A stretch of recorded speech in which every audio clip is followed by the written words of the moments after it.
Chapter 1282 Transcendent Technique. Wang Wei observed with a frown. However, after waiting for a few seconds, nothing else happened. That's it? He thought. Did he only act to save her luck? He doesn't want to die. But why didn't he save Blood Dragon? Myriad thoughts flashed in his mind, analyzing the situation. It could be he acted because Blood Dragon just died. Without strong luck to support, that woman won't last long. There is also the possibility there is something special about her among the other parasites, so Supreme Unity wants her to stay alive. This analysis made sense, but he could not think of anything that made Five Feathers special. Her phoenix race was rare, but not to the point of being valued by a half-step transcendent. So, unless I'm missing something, he might have just acted to prevent her eventual death since these people are still useful, Wang Wei analyzed. However, I should still research more about Five Feathers in case she is indeed special, but I don't know. Wang Wei squinted. It did not matter that Five Feathers' luck had not completely collapsed. With his mastery of luck Dao, such a weak Qi luck dragon is not different than a collapsed one. Once he deals with her, he'll use it to his advantage. He turned around, about to leave. It was time for him to plunder. However, Wang Wei noticed the destruction around him. They had destroyed more than half of the ubiquitous hot spring world. Everything was in a state of void and chaos. Wang Wei saw the wail of the trillions of people, both mortals and cultivators, who died in the aftermath of their battles. He saw the remnant of Dao Path's cultivators' inner world. He noticed the scattered immortal Qi or immortal path cultivators. He even detected the residual Dao rhyme of Emperor Path cultivators, who were the only ones who survived this catastrophe since they could revive themselves. Wang Wei shook his head. He tried to bring Five Feathers to a desolate place far away from the heavenly beauty palace and away from life. Sadly, the destructing nature of paragons was too great. It's a miracle the entire world was not destroyed. Of course, Wang Wei knew it would have been best to fight in the Nine-Heaven Desolate Realm, which was the Eternal Ascension world's version of the void battlefield created especially for paragons. However, he does not think he can convince Five Feathers to follow him, nor does he have the strength to force her there. He guessed if he asked her to fight there, that cruel woman might think he cared about ordinary people's lives and cause even more destruction. It's already healing? Wang Wei noticed that the time anomalies created by techniques and the chaotic void were being repaired at an alarming speed. Additionally, the special laws of the ubiquitous hot spring world that allowed it to give birth to unique hot springs were also being repaired at an alarming rate. It seems this hot spring world is a protected area, Wang Wei thought as a sudden realization dawned on him. There are many unique spaces in the Eternal Ascension world, but with how destructive cultivators are, it's odd how these areas survived since the dawn of time. The answer is they are protected areas, meaning Heavenly Dao will pay special attention to them and even repair them after destruction. That also explained why the entire thing was not destroyed, Wang Wei thought. Their battle intensity was enough to destroy this area, but only half suffered. As a protected area, it's apparent that the ubiquitous hot spring area received special treatment from Heavenly Dao, allowing it to suppress the effect of any world-destroying battles. Did Sun Junyao know about this, and that's why she chose this place for her banquet? Wang Wei believed she did, as the location of any plan is a significant part. She must have prepared in case Blood Dragon escaped or someone came to rescue him. Her plan was perfect until the execution. She could not control herself and started acting like a villain by telling her plan, motive, and background, which in turn delayed until someone came to save Blood Dragon, Wang Wei analyzed while shaking his head. Her intelligence is probably close to or on par with a Dao overlord. However, she lacked our absolute over our emotions and, more importantly, our flaws. After observing Sun Junyao briefly, he could tell her mental state was flawed. The worst part is that she knows it but does not know how not to reveal it to others or prevent others from using it against her. That alone disqualified her as a Dao overlord, even a Dao lord. Wang Wei shook his head and no longer focused on Sun Junyao. He quickly calculated whether he could receive some merit if he accelerated the recovery of this world, and the answer was negative since he was the one who contributed to its destruction. So, he left, returning to the Heavenly Beauty Palace. Not bad, Wu Hong said, nodding in satisfaction. I'll give you 8 of 10 for a score. Why not a perfect score? Wang Wei asked. Your opponent was so weak, but you took so long, so that's -1. Lastly, you're obviously not prepared enough for battles at the Paragon level. Of course, I'm not ready, Wang Wei rolled his eyes. He had no plan to fight these parasites now, but this woman made him do it. Wu Hong's actions reminded him of parents who pushed their children into a river so they could learn how to swim in a moment of life and death. Life is full of ups and downs, so we can never be prepared for everything. I'm sure you know this, Wu Hong replied, not taking responsibility for her actions whatsoever. Wang Wei stared at her before sighing. Do you have any spirit healing pill? That backlash was truly nasty. Treating me like a bank, aren't we? Wu Hong stared at him before summoning a green pill. Isn't your love language gift-giving? I'm just helping you express yourself, Wang Wei replied with a smirk as he held the pill. He recognized it as a Supreme Chaos pill, not a Paragon pill. However, this pill could have been refined by a Paragon since, unlike the lower dimension, there are countless methods of refining innate pills in the Eternal Ascension world.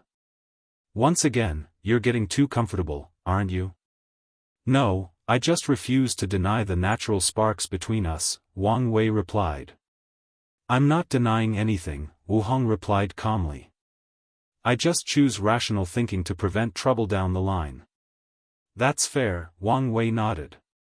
He did not swallow the pill but placed it on his forehead.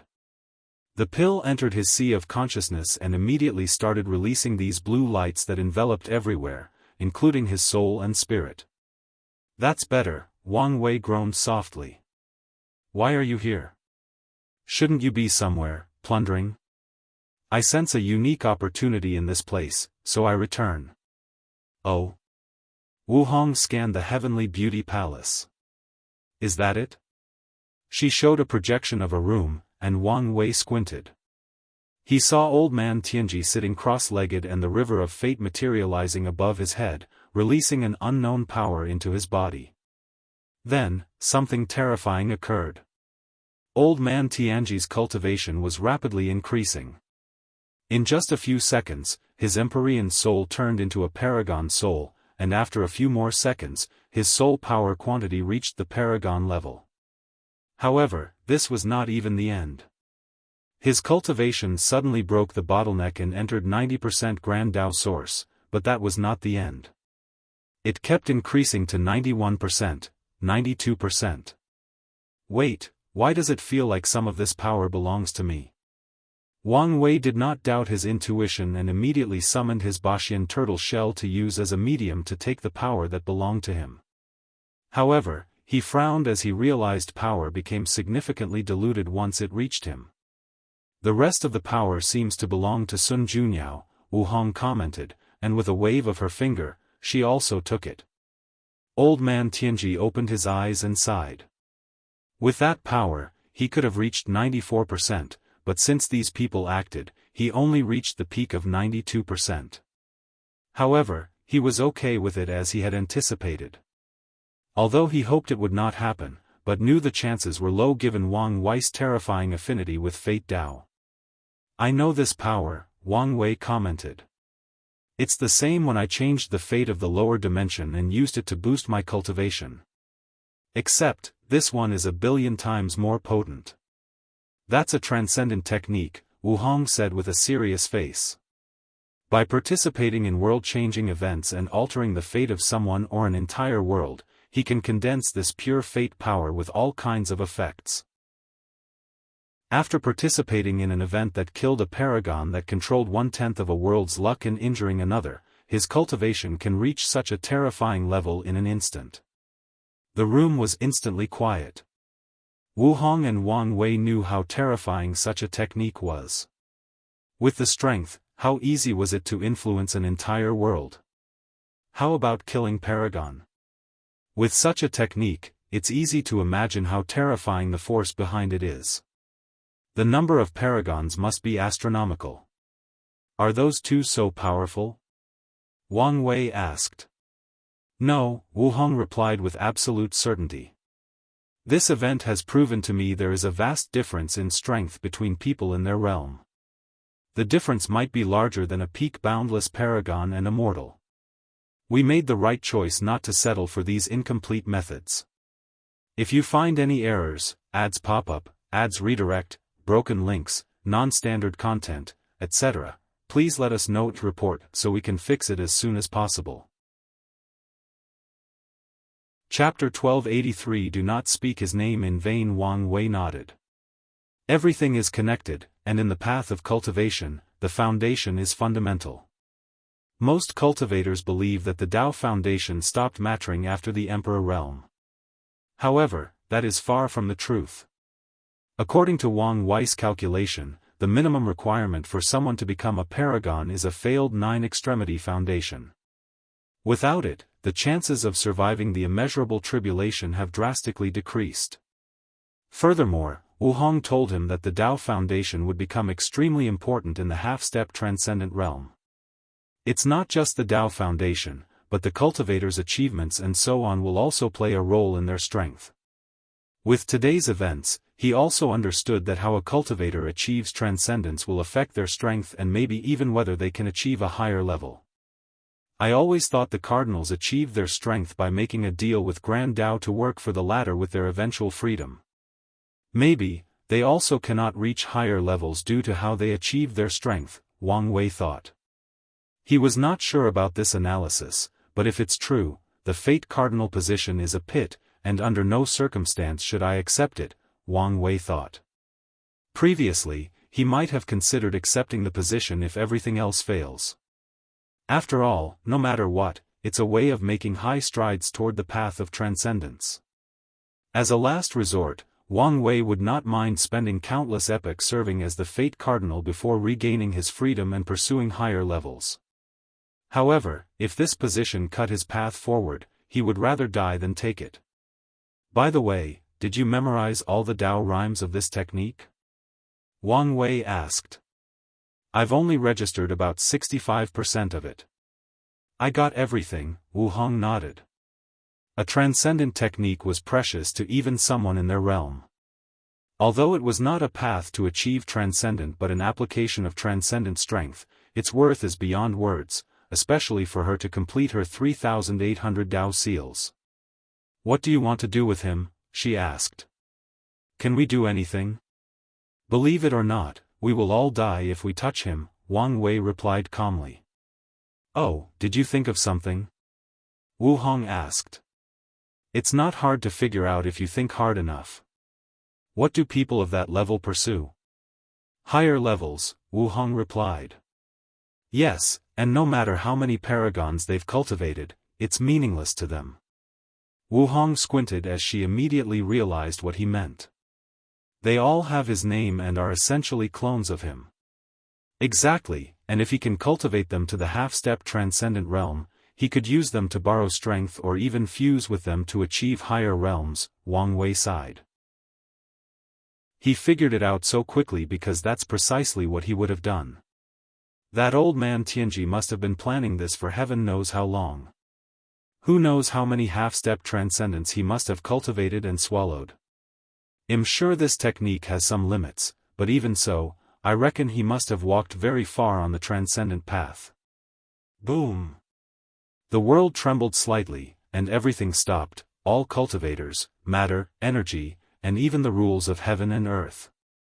Only two people were not affected, Wang Wei and Wu Hong. Then, a pair of eyes appeared above the sky, glancing at them. Two little ants figured out my plan. A deep voice echoed between heaven and earth. Wu Hong and Wang Wei immediately felt a few running deep through their souls. This was not because of their character or flaw in their mind, but the instinct reaction of a creature meeting a higher life form. However, even as lower life forms, these two were extraordinary. They remained calm, controlled their body's natural instincts, and calmly looked at that pair of eyes.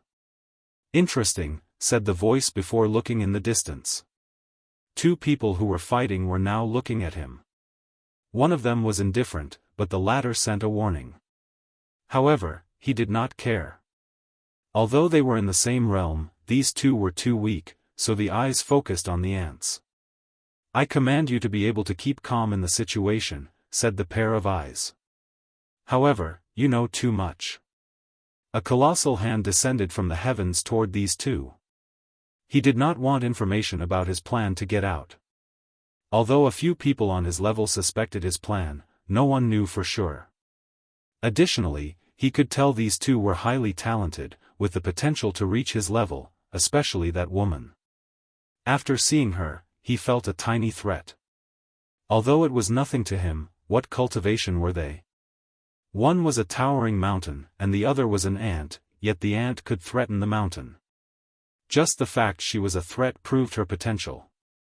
If any of these two reached his level, they could use this information to scheme against him. Old man Tianji did not want to leave such a flaw and possible threat behind. As the hand descended, Wang Wei and Wu Hong were powerless. Their bodies could not move, and their minds worked at turtle-like speed. Wu Hong could not even activate the seals in her sea of consciousness, and she panicked a little. She had so much hope and potential, so how could she die here? Meanwhile, Wang Wei was calm, so calm that it could be described as carefree. This was not the first time he had met those transcendent big bosses, and he could predict what would happen next. And, as expected, the hand stopped midway. Old man Tianji had to stop as he felt two terrifying killing intent locking him. It was so intense that a chill ran from his soul, through his spine, and down into his feet. He quickly scanned the source and discovered they originated from the upper stream of the River of Time. He tried to find who it was but to no avail, but he knew that if he continued his actions, even one of those killing intent was enough to eliminate him. So, that's how it is, he thought, secretly sighing. He understood what was happening and quickly thought through time. "Senior, forgive my ignorance." "Scram," said a beautiful, almost angelic voice. It was too bad it was extremely cold, so old man Tianji did not dare enjoy it. "Thank you for your generosity," he swiftly said. He took one last glance at the eternal ascension world. How stupid I was. I know this world was a source of trouble, but I acted so brazenly. He had heard of the all-seeing temple's prophecy and had prepared for the upcoming chaos.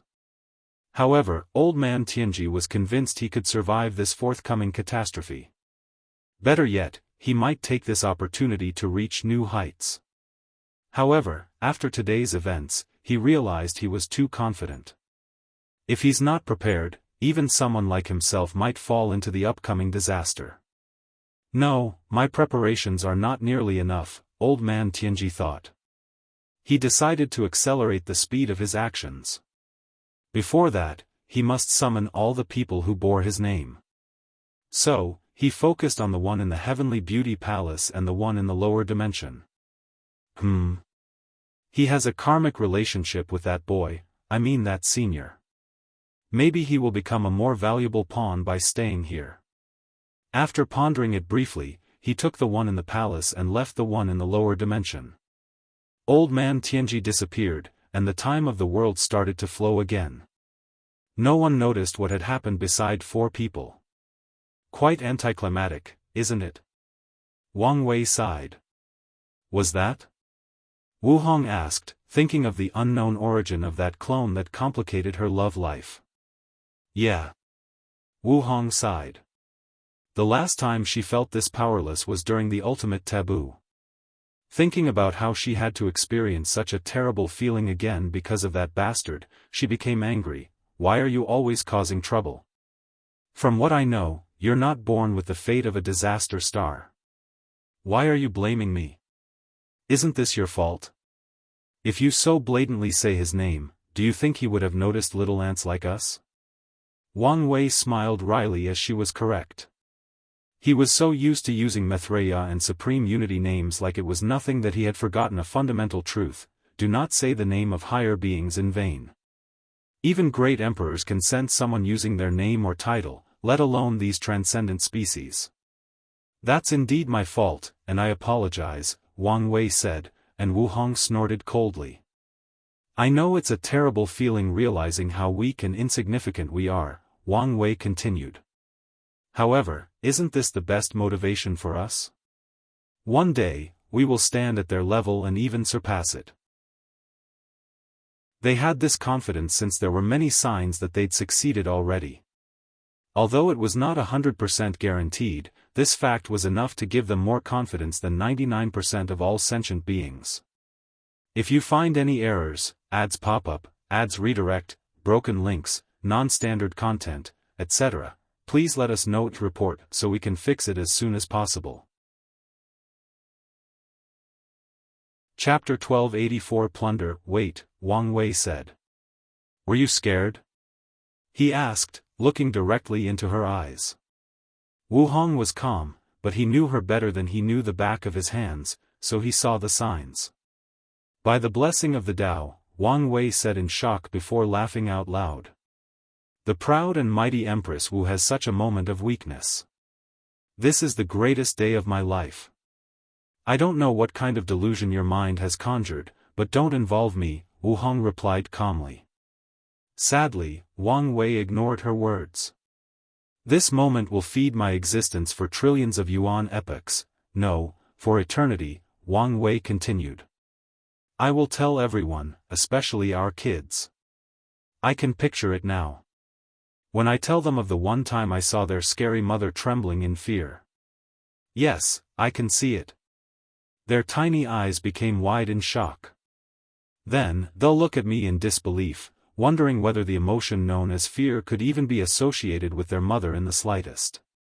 By the grace of the ancestors, this is truly the greatest moment of my life. Wang Wei's joy was palpable, almost illuminating the private room. Meanwhile, Wu Hong was gloomy. If you dare utter a word, the things I'll do to you could no longer be described as unspeakable, she warned. It doesn't matter, Wang Wei replied, his face showing a hint of unparalleled confidence. No matter what trials and tribulations you put me through, no matter what darkness, the fact that you were once scared is enough for me to survive anything. You. Wang Wei grinned in response. Then, a cunning light flashed in Wu Hong's eyes.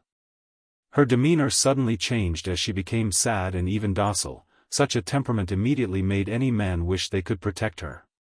She materialized a tissue and started crying. How can you be so cruel? This is the first time I've shown such a vulnerable side to you, but now, you're weaponizing it against me and even our future children. How can you do such a thing?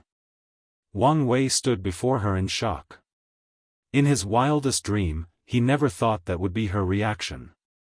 The rudeness of the situation and Wu Hong's current state instantly made him want to reach over and reassure her that he was just joking. Luckily, he immediately woke up and realized what was happening. Well played, he praised in his mind.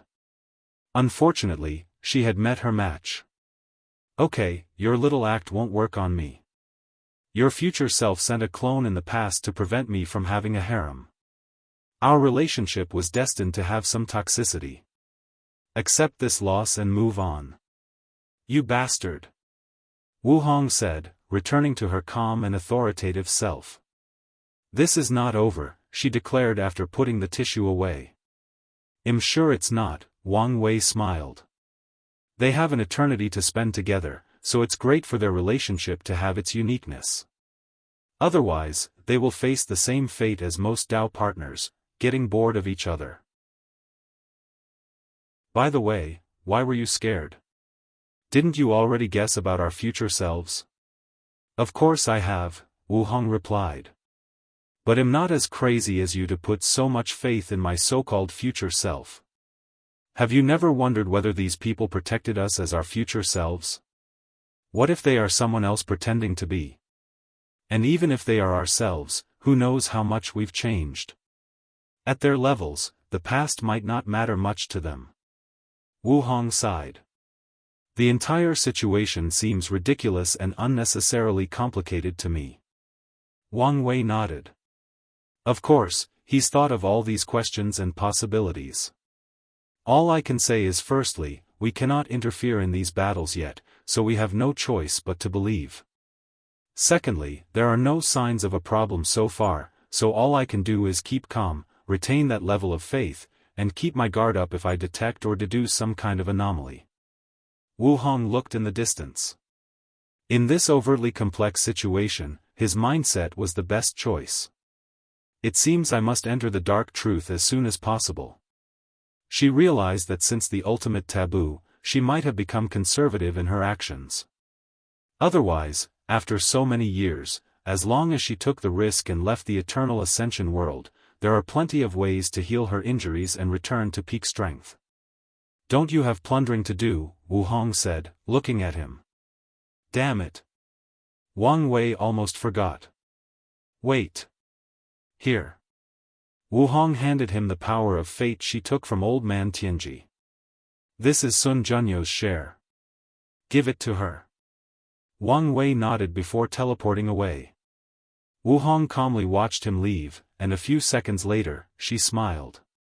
She was correct in thinking he could bring some colors to her life. Let's continue observing before making any final decisions. Although she had a favorable view of him, this was not something she could decide after only 2 meetings. Anyway, they had eternity before them, so there was no need to rush. Wang Wei teleported to the domineering dragon realm.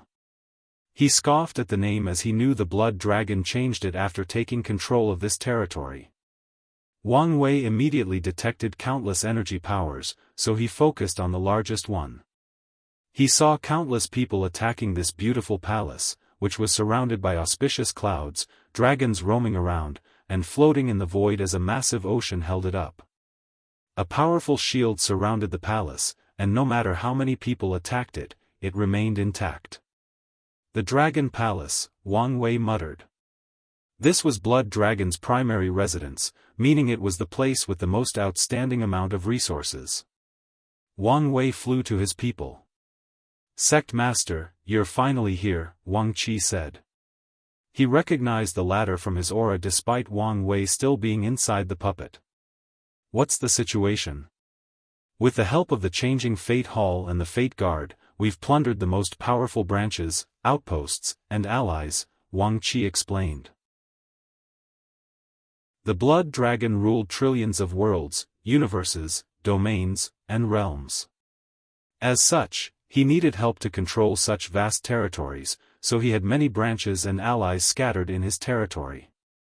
So, that only leaves the Dragon Palace, Wang Wei nodded. Yes, but with the Paragon Array, we're powerless, Wang Qi replied. Additionally, someone already went in? Oh. I think it was Sun Junyao, Wang Qi continued.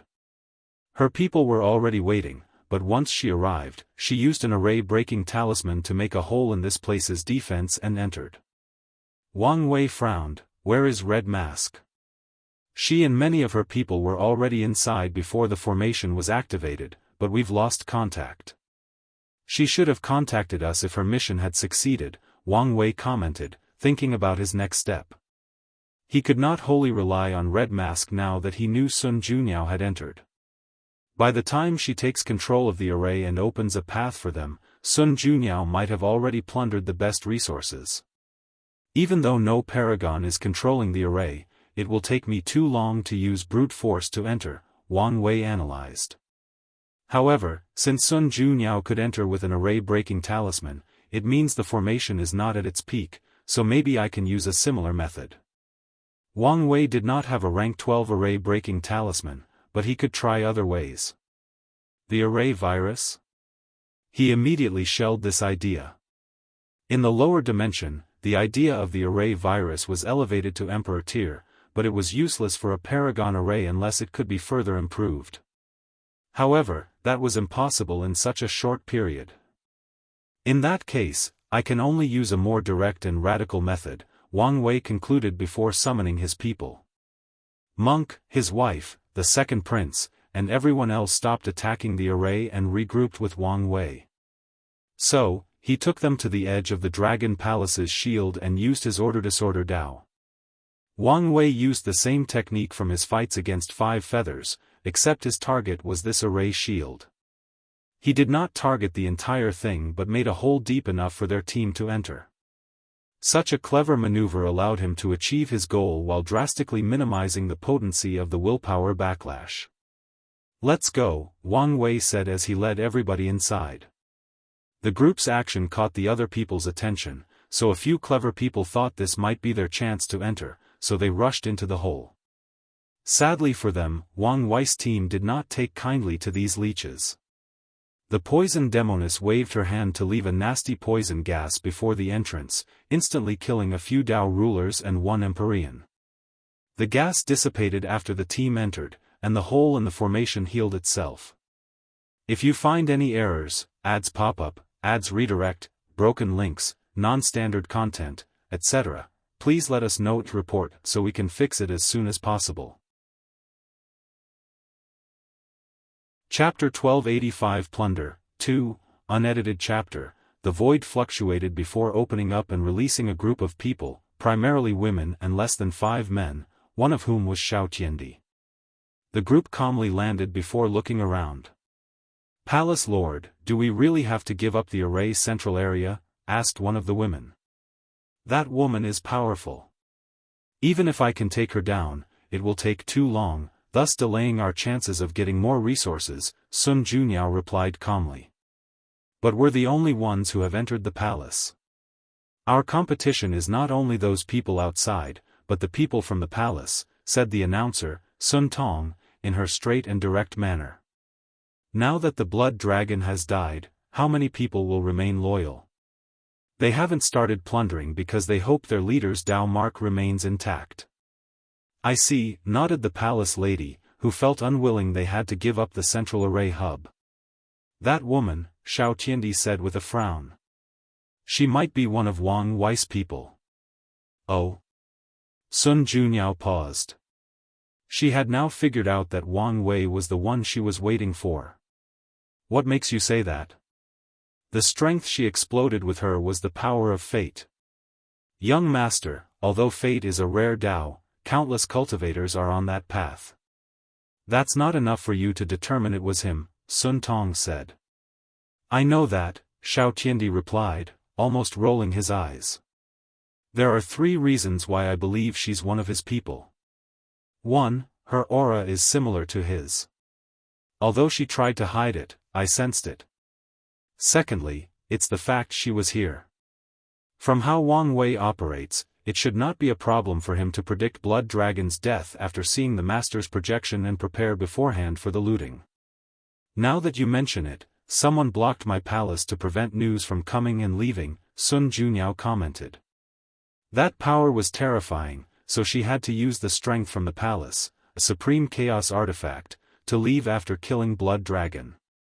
She also sensed a battle in the distance with fluctuation that was the exact origin of the one blocking her palace.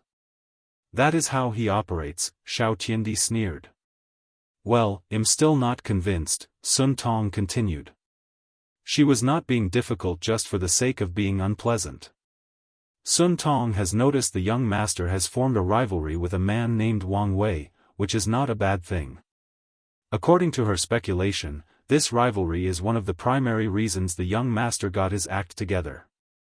However, she also noticed he tends to exaggerate Wang Wei's abilities and prowess.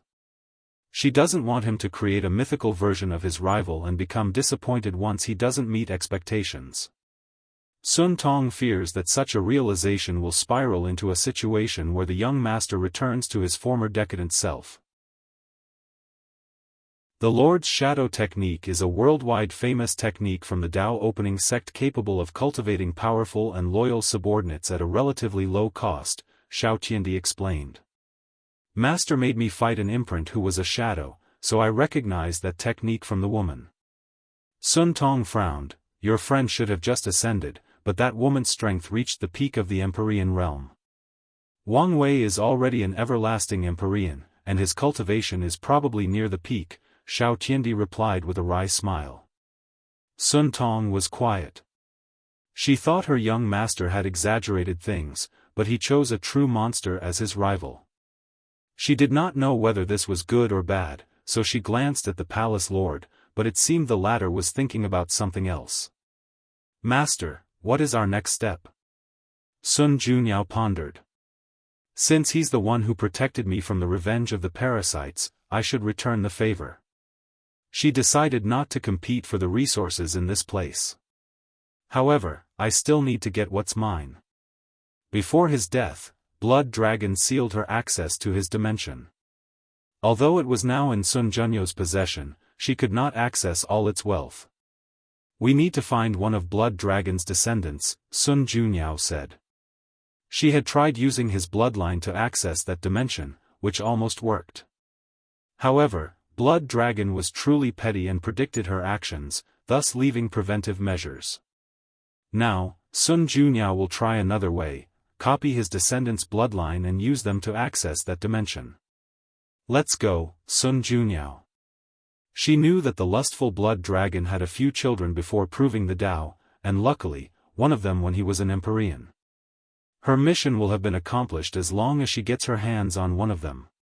Outside the palace, Wang Wei's team landed on the vast ocean supporting the Dragon Palace. They were less than 20 light-years from the entrance, but this was just one step for people like them. However, an army of soldiers suddenly appeared, dressed in silver dragon armor. All trespassers will die, said the dragon army before pointing their spears toward the group. They were perfectly in sync, and the killing intent released by them showed they were well-trained and had seen blood. An army of emperors and empyreans, commented the flesh demon. Well, given these people's resources, I shouldn't be surprised. Their weapons, it's all Empyrean artifacts, added the flame blacksmith. This army comprised at least 500,000 individuals, yet each held such a powerful weapon. Wang Wei frowned the moment he saw these people. Something feels wrong, Monk said. Indeed, Wang Wei nodded. Poison, flesh, go test them out. The two demons did not hesitate before immediately attacking this army with all their strength. However, the devastating destruction that many anticipated did not appear. The army activated its formation, which gathered its power to condense two Dharma images above its heads that directly confronted the flesh and poison demons. The poison demons' poison was excellent for large-scale killing, so even with the Dharma image's effort, numerous soldiers died in the aftermath. However, as soon as one person dies, a light descends from the sky, and another solder replaces the missing one, ensuring the formation remains in peak shape. This is an illusion formation, said Jiaping, the second prince. His double pupil finally saw the truth. I was thinking there was no way for anyone to cultivate such an elite army, the puppet demon nodded. The world finally made sense to him. You're only saying this because of your ignorance, Monk said. He knew top lineages like the barbarian race or those overlords had large armies of Empyreans, let alone this one that consisted mainly of great emperors. The puppet demon looked at him before looking away. He couldn't beat this bastard, so there was no point in arguing with him and possibly suffering humiliation. It seems the people inside have activated the other formations to prevent us from entering, Dulgun commented. She shook her head. None of this would have happened had they been the first to enter. What now? Monk said before flicking his finger. He released an enormous force that instantly annihilated the two Dharma images and the entire army. However, as expected, they immediately recondensed. Even if we know this is an illusion formation, it does not mean we can escape. The enemy's purpose was probably to trap them here and even force them to fight until exhaustion with these illusions. Additionally, even if they knew they were in an illusion, it did not mean that these soldiers' attacks were suddenly invalid to them. A paragon tier array would not have such an apparent weakness. Jiaping, let me borrow your power, Wang Wei said calmly. No problem, Lord. Jiaping's eyes suddenly returned to normal, while Wang Wei suddenly had the double pupil. Wang Wei did not waste time and immediately found a few operational flaws in this array and placed temporary seals on them. The soldiers suddenly became illusory before completely disappearing. However, the team did not have time to rejoice before something else attacked them. A terrifying pressure descended from the heavens, rendering them immobile. Then, countless void tears leading to heaven knows where appeared around them. The attraction from these tears was genuinely terrifying. This should be an exile array. Do something, or who knows where we'll be teleported to, Dulgun hurriedly said.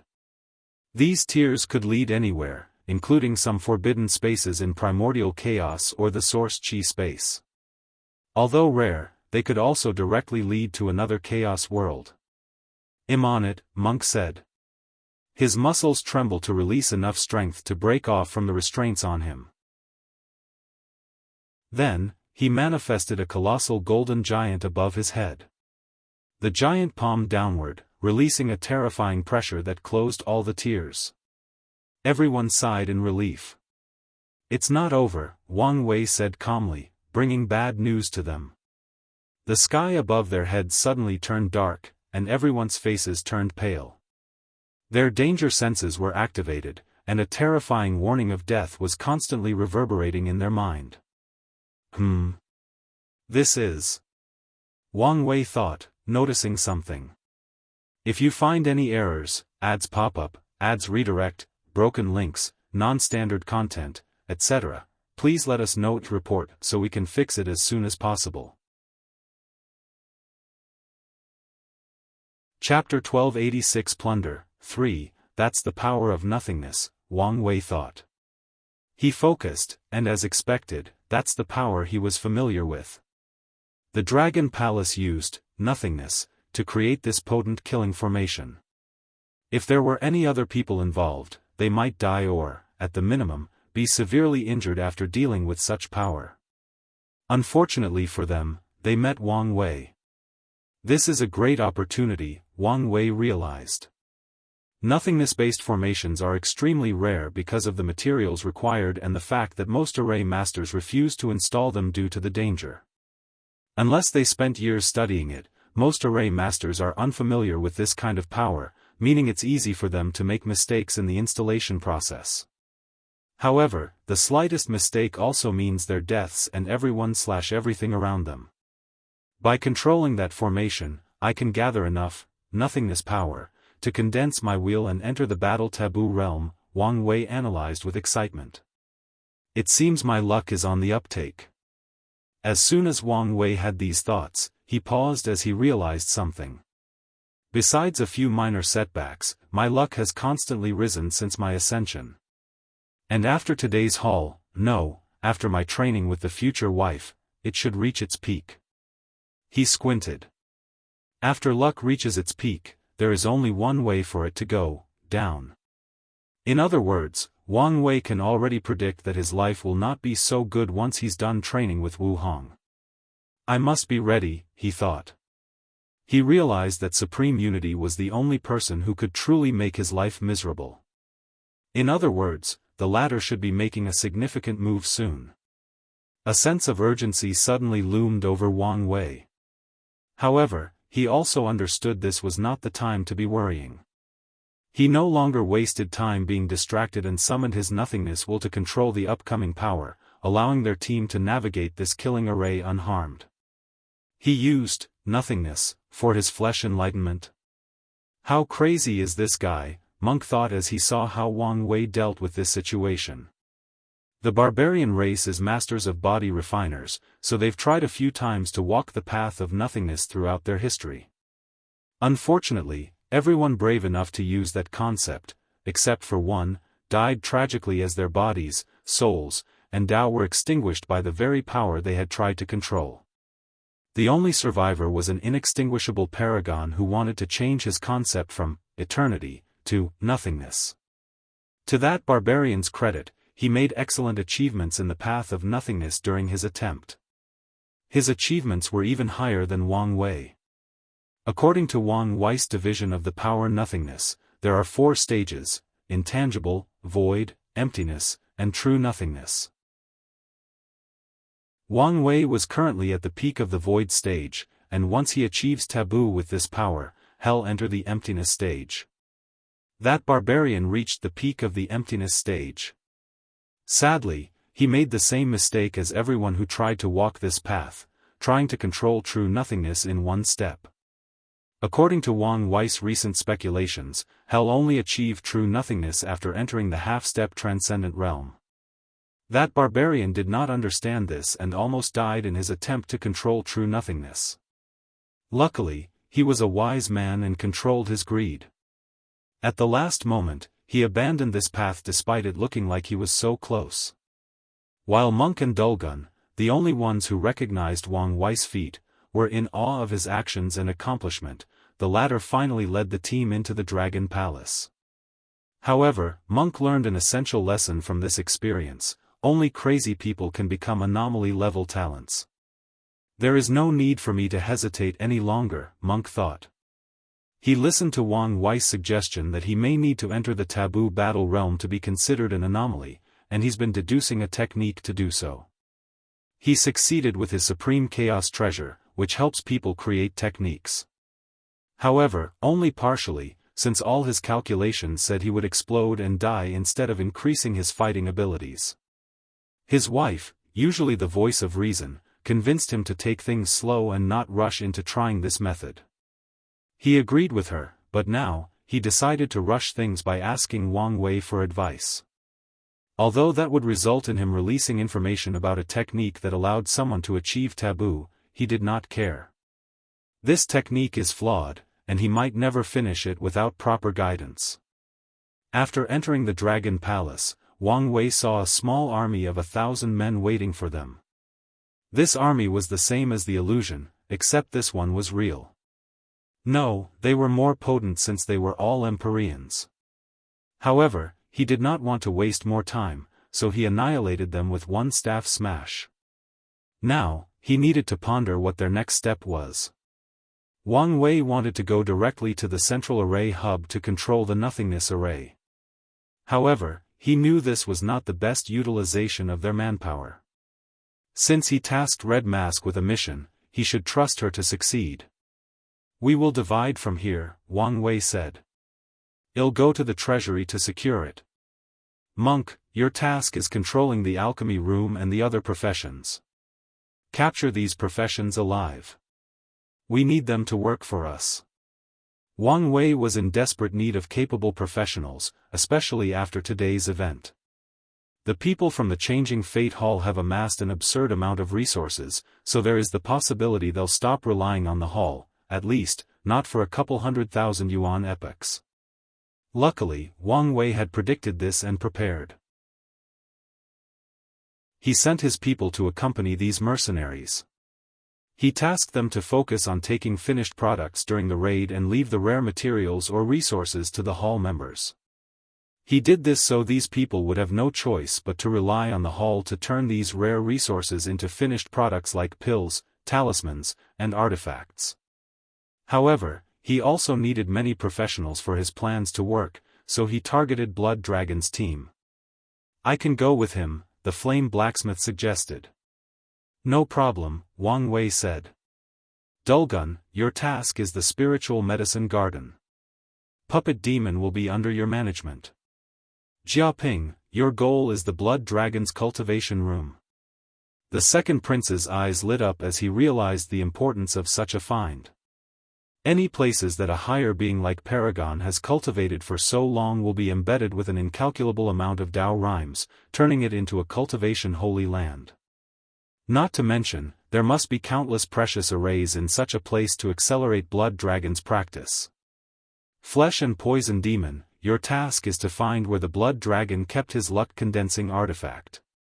He might have kept it on him, so it's fine if you don't find it. Wang Wei was convinced that the Blood Dragon's personal dimension was in Sun Junyo's hands, so he did not search for it. "The rest of you need to make as much noise as possible to distract and disperse their forces," Wang Wei continued. "Especially you, Curse Demon. Spread a nasty curse around to cause chaos." "As you wish, boss." Wang Wei nodded. There were plenty more crucial areas in this place, for example, the library or the unique secret realms with rare resources or training experiences. However, these things could be left for later after securing these main areas and controlling the palace. The last thing he wanted was for the remains of the Blood Dragon people to destroy these areas out of spite and leave them with nothing. Wang Wei was about to disperse the group when he thought of something. He pointed at everyone and released a gray light into their bodies.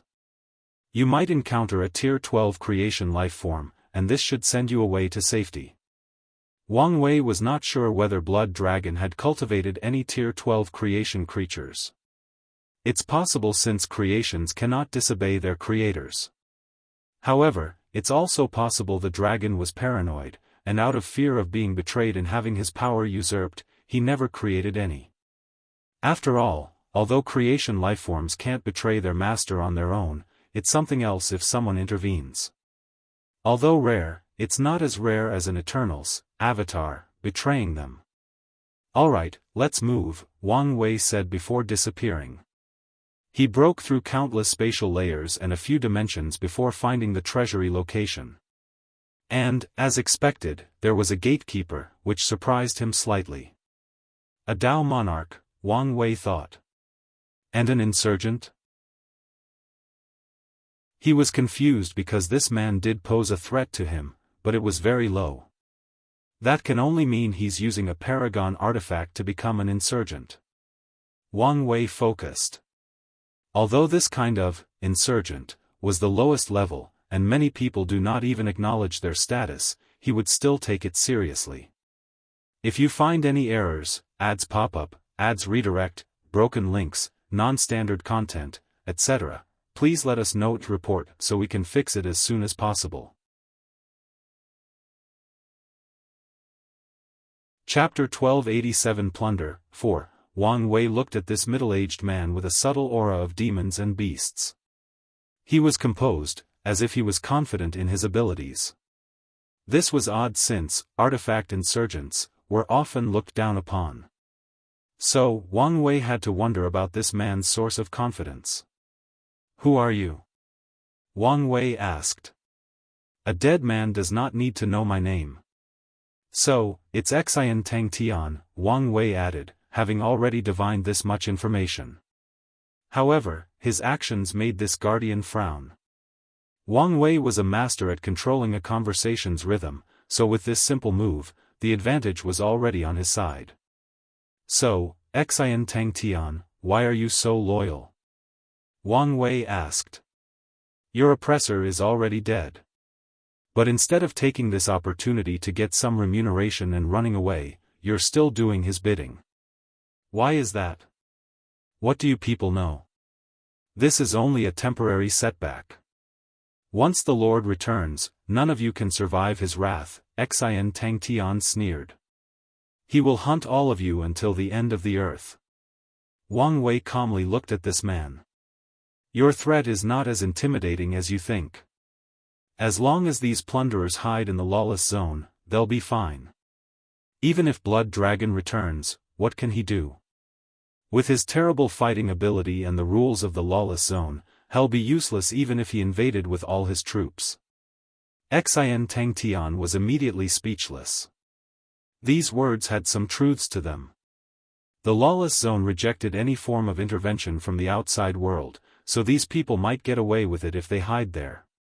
Not to mention that by the time he revives, there should be a few more paragons in this world, Wang Wei added, and Xian Tangtian's face contorted.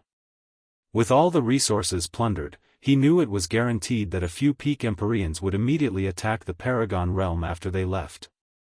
In the current political climate, one Paragon is enough to disrupt the situation, especially if it's someone highly gifted in fighting or, worse, a boundless Paragon. All these created a sense of urgency in Xian Tangtian's mind. You still haven't answered my question, Wang Wei said. Why are you so loyal? The controlling method Blood Dragon used in your soul should have dissipated after his death, unless he went as far as using a Dao mark as the basis of the technique. But even if he did, his weakened state should be enough for you to take the risk of removing it. Why do you care? Xian Tangtian snapped before summoning his paragon artifact, a bracelet. He activated it, transforming him into this golden ape with black armor, boxing gloves, and a terrible fighting intent. Xian Tangtian had turned into a Saint Battle Ape, one of the most powerful demon races in the Eternal Ascension world. With hesitation, the ape punched Wang Wei. This was a simple punch, but it contained such a potent fighting intent that the surrounding space and time twisted. It was as if this battle-intense purpose was to fight anything between heaven and earth, including conceptual existences.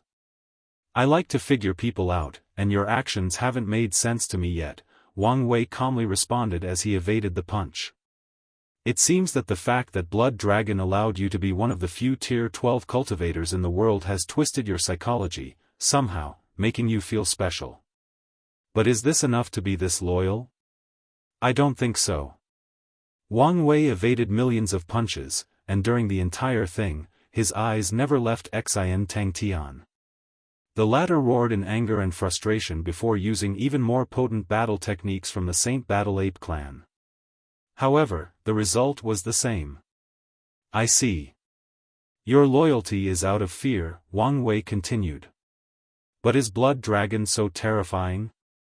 A ripple suddenly emanated from Xian Tangtian after hearing these words, and Wang Wei took this opportunity to read more about the latter's fate. So, that's what happened. He once faked his death to catch all the people who wished to betray him, so this fear remains in your heart, Wang Wei nodded. He had to admit that his view of the dragon increased slightly after seeing how he put the fear of God into his subordinate after faking his death. Shut up, you damn rebel, Xian Tangtian yelled before his fist turned golden, and he smashed down. Wang Wei calmly raised his staff to block that attack. It was so potent that he flew a few kilometers away before stopping. However, a smirk could be seen in the corner of his eyes. It's done, he thought before suddenly condensing millions of runes that rushed into the paragon array protecting the treasury. No, a woman's voice emanated from the formation area, followed by an intense energy fluctuation. Unfortunately, it was pointless as the runes sealed core areas and minor flaws in the formation. What have you done? Roared Xian Tangtian. Wang Wei calmly looked at him. Now that his main objective was accomplished, there was no point in wasting time with this bastard. He suddenly appeared before the ape and punched it in the stomach.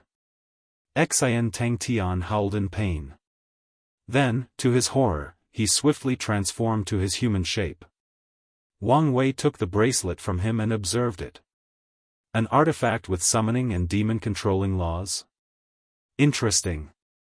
He realized the artifact's primary purpose was to collect powerful creatures to summon in battles while also transforming into them to acquire their bloodline abilities.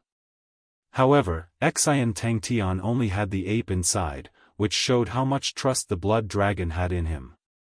Such a precious artifact was wasted on you, Wang Wei shook his head. He was not saying that just because there was only one creature inside. The Saint Battle Apes were one of the most powerful demons in this world, especially in the previous era when one of the tribal sacred mountains' two primal paragons belonged to them. Whenever there was a conflict with the Premarch Origin Temple, this race was on the front line, tearing the enemy apart. Their achievements in body refining and fighting had reached the peak of the world. Xian Tangtian probably never experienced more than 10,000 battles in his life, perhaps less after becoming a Dao monarch. How could such a person truly utilize the power of the Saint Battle Ape? Wang Wei put the bracelet away before looking at the treasure entrance. His eyes were not looking at the door but at this woman surrounded by runes.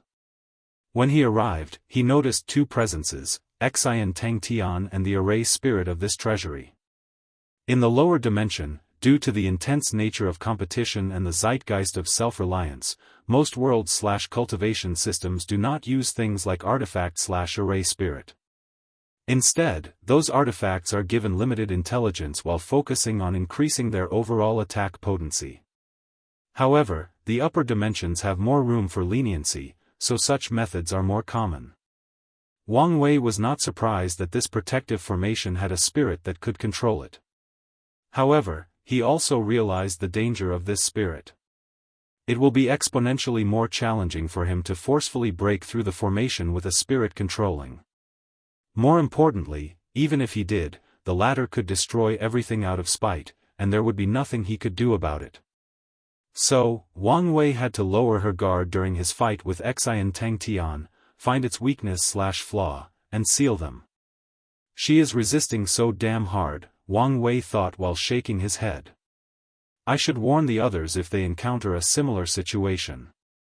He didn't want any of them to be careless and make him lose a substantial amount of resources. Wang Wei sent the news but immediately sensed something. One of the protective measures he left on his men was activated. His eyes penetrated countless dimensions, and he saw someone pursuing the second prince. A look of shock and anger flashed in Wang Wei's eyes as he saw that person. He saw something that he thought was impossible, he saw a heaven-will paragon.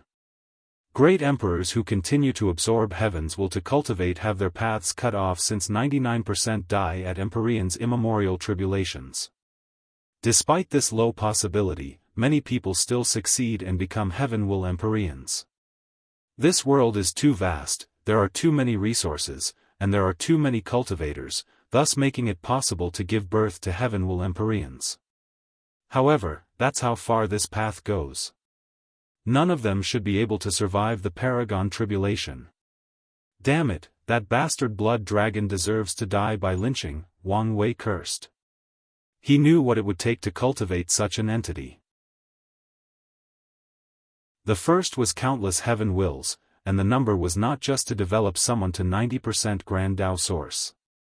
No, Wang Wei could predict that this bastard had experimented with countless people before he succeeded. As such, the number of heaven wills wasted in such an experiment was astronomical. The second requirement for this plan to succeed was talent.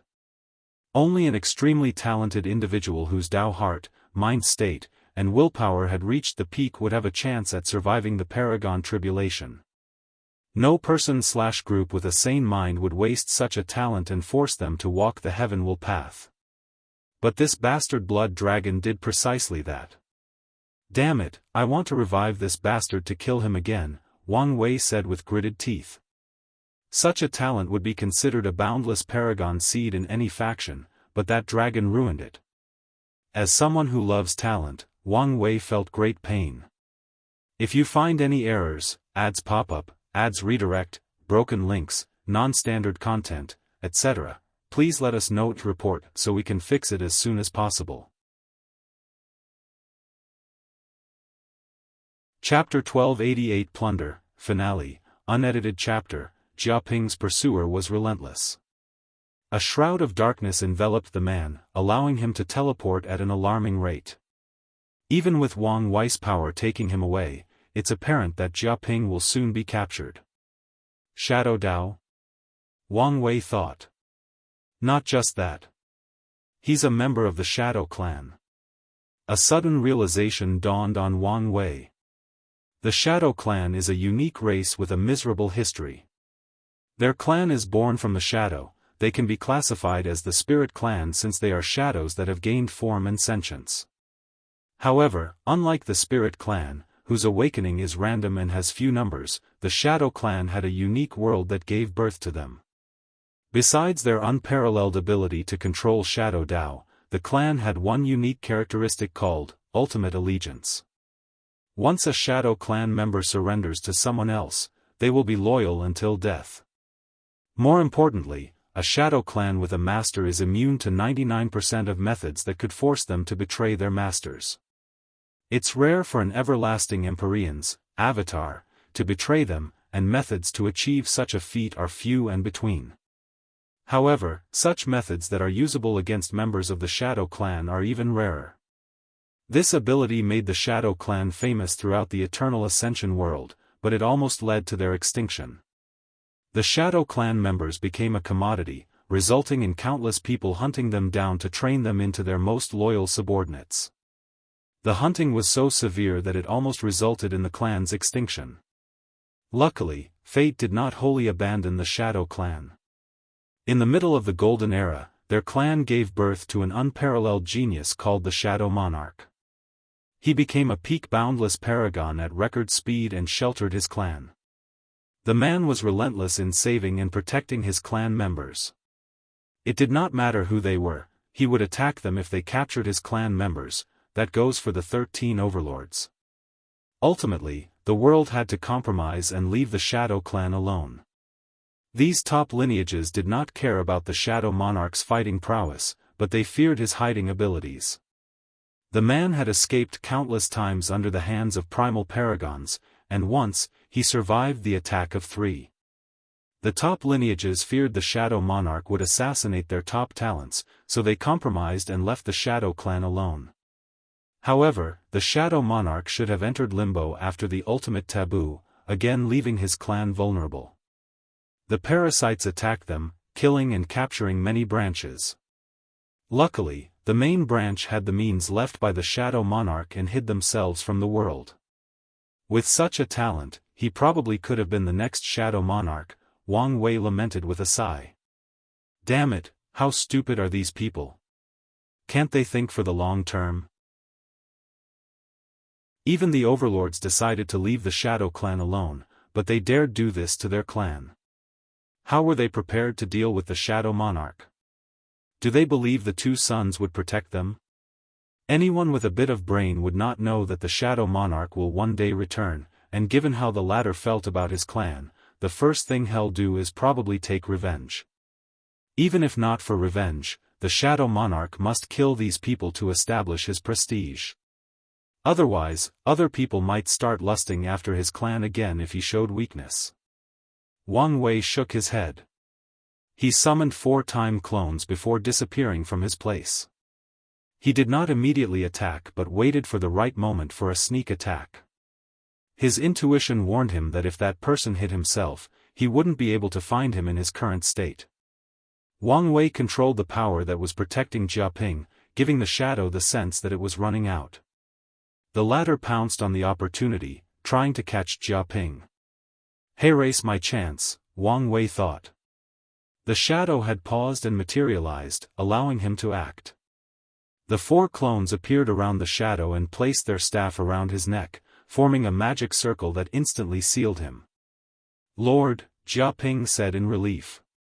Go finish your mission, Wang Wei said. Yes, and thank you for your help. Jianghu departed, and Wang Wei observed this shadow. If only I could convert him into my follower, he lamented. This was impossible. No matter his method, it won't work for this person. This shadow hasn't committed suicide because it still senses Blood Dragon's Dao mark. Once that is gone, it will also leave the mortal coil, following his lord. Wang Wei's eyes saw the shadow's Dao tree. The tree had 12 golden lights, starting from the root to the top, each light releasing an aura similar to Heaven's Will. Although it appeared that it only took 12 Heaven's Will to fill this tree, that is a lie. The first Heaven will light up the first 9 spots, and the 10th spot will release a slight yellow hue. The 10th spot will then turn golden after absorbing countless more Heaven Wills. Then, the cultivator will repeat the process for the 11th and 12th spot. Wang Wei frowned as he observed the Dao tree. My conjecture was right. This thing might be a transcendent path. Most people disdain the Heaven Will path, and with good reasons. However, they also fail to see the uniqueness of this path, and that's the utilization of the Heaven Will. What is the Heaven Will? It's a key that grants direct access to the Grand Dao Source. It allows Tier 9 cultivators to skip over 100 large cultivation realms and gain direct access to the Grand Dao Source, the origin of all laws, rules, and Daos in the Chaos Universe. Such power represents the direct authority of Grand Dao. Wang Wei once asked his Wu Hong whether paragons could create Heaven Wills, and she answered no. Many have tried, but none have succeeded, including her. He then asked whether paragons could provide cultivators direct access to the Grand Dao Source, bypassing the use of a Heaven Will. Wu Hong told him that only paragons who hold one of the 3,800 main positions have this power and can only give access to whatever Dao they cultivate. In other words, Wu Hong could only provide access to the sealing Grand Dao source. Emperors cultivated in this manner are called vassal emperors because they are essentially slaves to the paragons who gave them the key. The Dao they cultivate is the Dao of that paragon, thus limiting their achievements.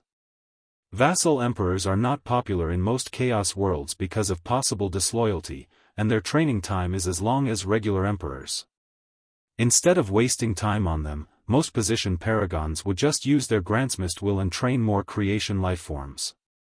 Countless thoughts flashed through Wang Wei's mind as he observed and analyzed the Dao tree. The person who created this method has an extreme understanding of the heaven will. Wang Wei had two theories about the creator of the heaven will method. First, an emperor or empyrean created this method to bypass their lack of talent and reach a higher realm. The other is that a peak paragon created this method as their path to transcendence. This idea is that since the heaven will is an access key, they could access the core of the Grand Dao source after absorbing enough of it. If someone could reach the core of the Grand Dao source, that would mean they had the same level of authority as the Grand Dao, Wang Wei theorized. Such access should be enough to make someone step into the realm of transcendence. But even if it didn't, the creator could still absorb power from the core to nourish their body and soul, thus pushing their strength and maybe realm to another level. I have to say, it's an ingenious method, Wang Wei concluded. I don't know if this method is feasible, but it's worth researching, Wang Wei thought. This path of transcendence was worth researching once he reached the limit. Even if it's not possible, the idea is valuable. Wang Wei may not be able to enter the core of the Grand Dao source as a paragon, but it should be a different story once he's a half-step transcendent and has some means of confronting Grand Dao directly. I can use true deception Dao with this Dao tree method to enter the core secretly and even steal some power from Grand Dao. This idea had plenty of applications for his future, so Wang Wei was excited. Gu Sun's deception Dao might have been a joke before Heavenly Dao and Grand Dao now, but after becoming half-step transcendent and transforming from a chess piece to a chess player, this Dao will be truly valuable. I should start preparing for deception Dao, Wang Wei thought. He plans to understand 100% of this Dao. However, Wang Wei also did not want to waste time slowly cultivating it. He thought that maybe half-step transcendent could easily understand the Grand Dao source, so there was no need to rush. However, he needed to prepare just in case. Wang Wei had two plans for this problem. The first one is to search for another double pupil and use it himself to copy the deception Dao. However, such a method has too many restrictions, especially regarding how challenging it is to awaken the double pupil. So, he had to put his hope in the second plan. A project he called Dao Seed Planting. He'll find a talent and mold it into a genius that cultivates whatever Dao that he wishes. Then, when the time is right, he'll take their accomplished Dao fruit, allowing him to reach 100% Grand Dao source. That's how he plans to cultivate his professional Dao and his sub-Daos like destruction and soul. Now, he only needs to add deception to the mix. Wang Wei sensed a message, so he checked. Red Mask finally took control of the central array hub. Excellent. If you find any errors, ads pop-up, ads redirect, broken links, non-standard content, etc., please let us know to report so we can fix it as soon as possible.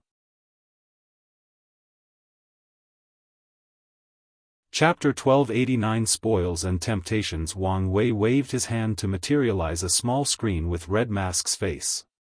He smiled while asking, "Everything's done?" "Yes, Lord," Red Mask nodded. "I apologize it took so long." "No, you're not to blame." Wang Wei would never blame her for taking so long. On the contrary, he would praise her for succeeding in this mission. In the lower dimension, his Fate Shadow Guard had a deep foundation, so he was always strict with Wang Ju when she failed. However, in the upper dimension, it was the opposite. Their foundation was weak, and any success in these challenging missions is proof of Red Mask's capabilities. You did an excellent job this time, Wang Wei said with a smile. From now on, you're truly Wang Zhe's successor. Red Mask's body trembled after hearing these words as she understood the implications. From now on, Wang Wei will trust her more, give her more power, and, more importantly, he'll be more forgiven. She doesn't have to constantly worry about losing her job and position. Of course, this doesn't mean she's worry-free and doesn't have to work hard. However, she can now breathe a little. Thank you for believing in me, Red Mask bowed. You've earned it, Wang Wei nodded. Anything else to report? 2 things, Red Mask continued. When I controlled the palace, I noticed a group of people with Xiao Tiendi. They had just captured a few of the blood dragon's descendants. They tried to leave with an errand-breaking formation, but I've activated all the palace's formations and captured them. This must be Sun Junyo's group, Wang Wei muttered. Sir, what do you want me to do with them? Send their leader a message to set up a meeting, then let them go, Wang Wei said. As you wish. What's the second thing you wanted to report? I've discovered a secret area of the Dragon Palace, Red Mask continued. According to my analysis, it should be where Blood Dragon kept most of the information from his spy agency. However, that area has an independent array system and central hub, so we might need to use force to enter. Not necessarily, Wang Wei replied. Ask Sun Junyao for a few blood essences from the Blood Dragon. Then, use his bloodline to open these formations. Very well, Red Mask nodded. We are about to expand, Wang Wei continued. Are you prepared? I am, sir, Red Mask responded. As soon as she knew the content of her mission, she understood the number of resources they were about to acquire, so she had already planned how to utilize them properly and expand the Fate Shadow Guards. Good, Wang Wei nodded, very pleased. Red Mask was not only good at her job, she can also anticipate his next moves and prepare in advance. That only means that, slowly and steadily, she's approaching Wang Zhe's level.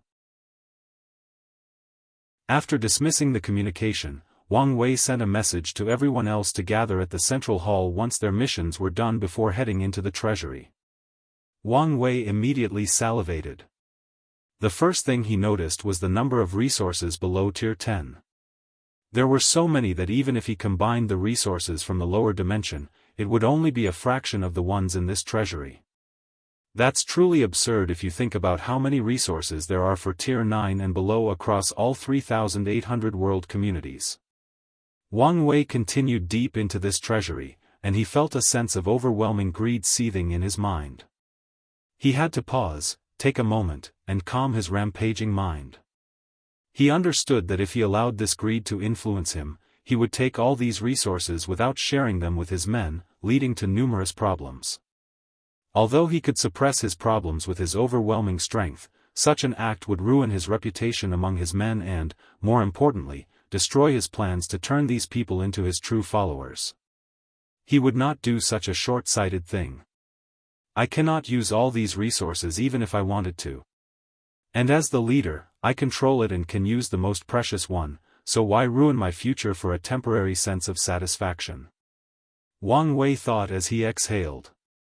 Plus, if this small amount of wealth is enough to influence my mind, then I would be disappointed in myself.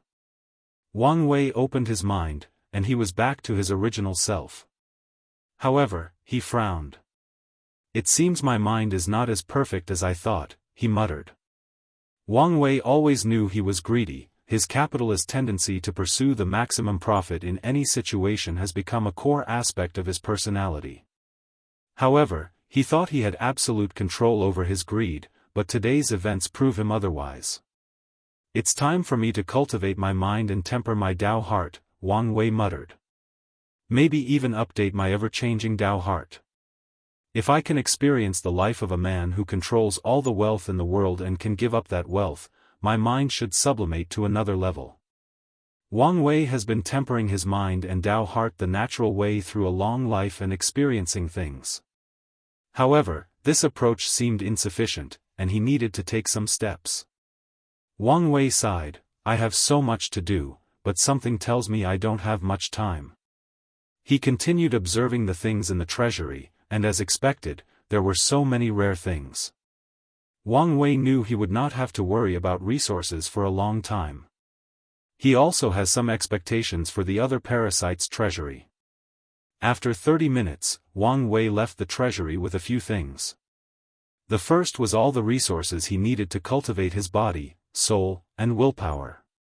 During most of Wang Wei's cultivation journey, he never needed to worry about his soul and willpower. However, his body and Tao were about to catch up to those two things, meaning it was about time he emphasized cultivating them. He could wait until his body and Tao catch up to achieve perfect unity, but that approach would only delay him.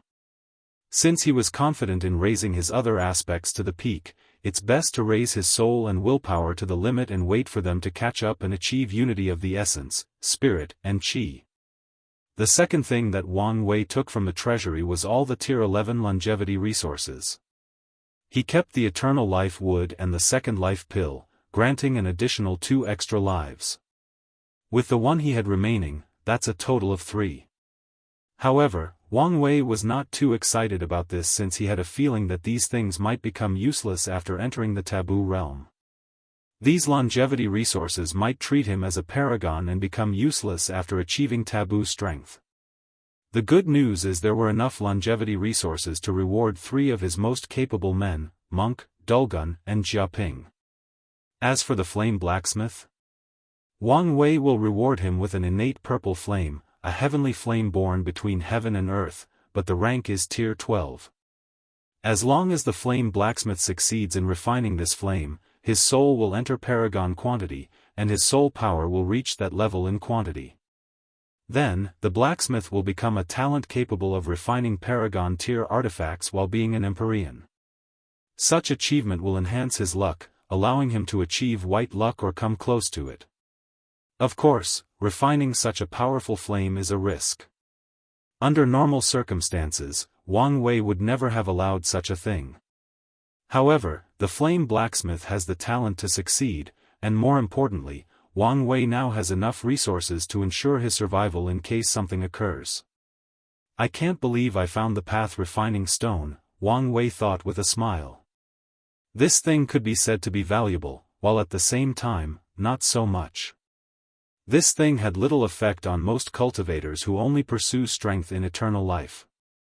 However, for someone like Wang Wei, who has a pursuit besides the basic one, this stone is valuable beyond words. That's because it allows him to experience the life of people on a similar path but with a different approach. For example, Wang Wei wants absolute freedom, but there are different ways to approach this goal. He chose the way of control. His way of achieving freedom is by controlling everything and even having the power to take others' freedom. However, someone else might have a different approach. They might want to detach themselves from the rules and just break free from their restraints without being a controlled freak like Wang Wei. With the stone, Wang Wei can experience the lives of these people on the same path as him, learn from them, and temper his mind, Tao heart, and his path to freedom. If you find any errors, ads pop up, ads redirect, broken links, non-standard content, etc., please let us know to report so we can fix it as soon as possible.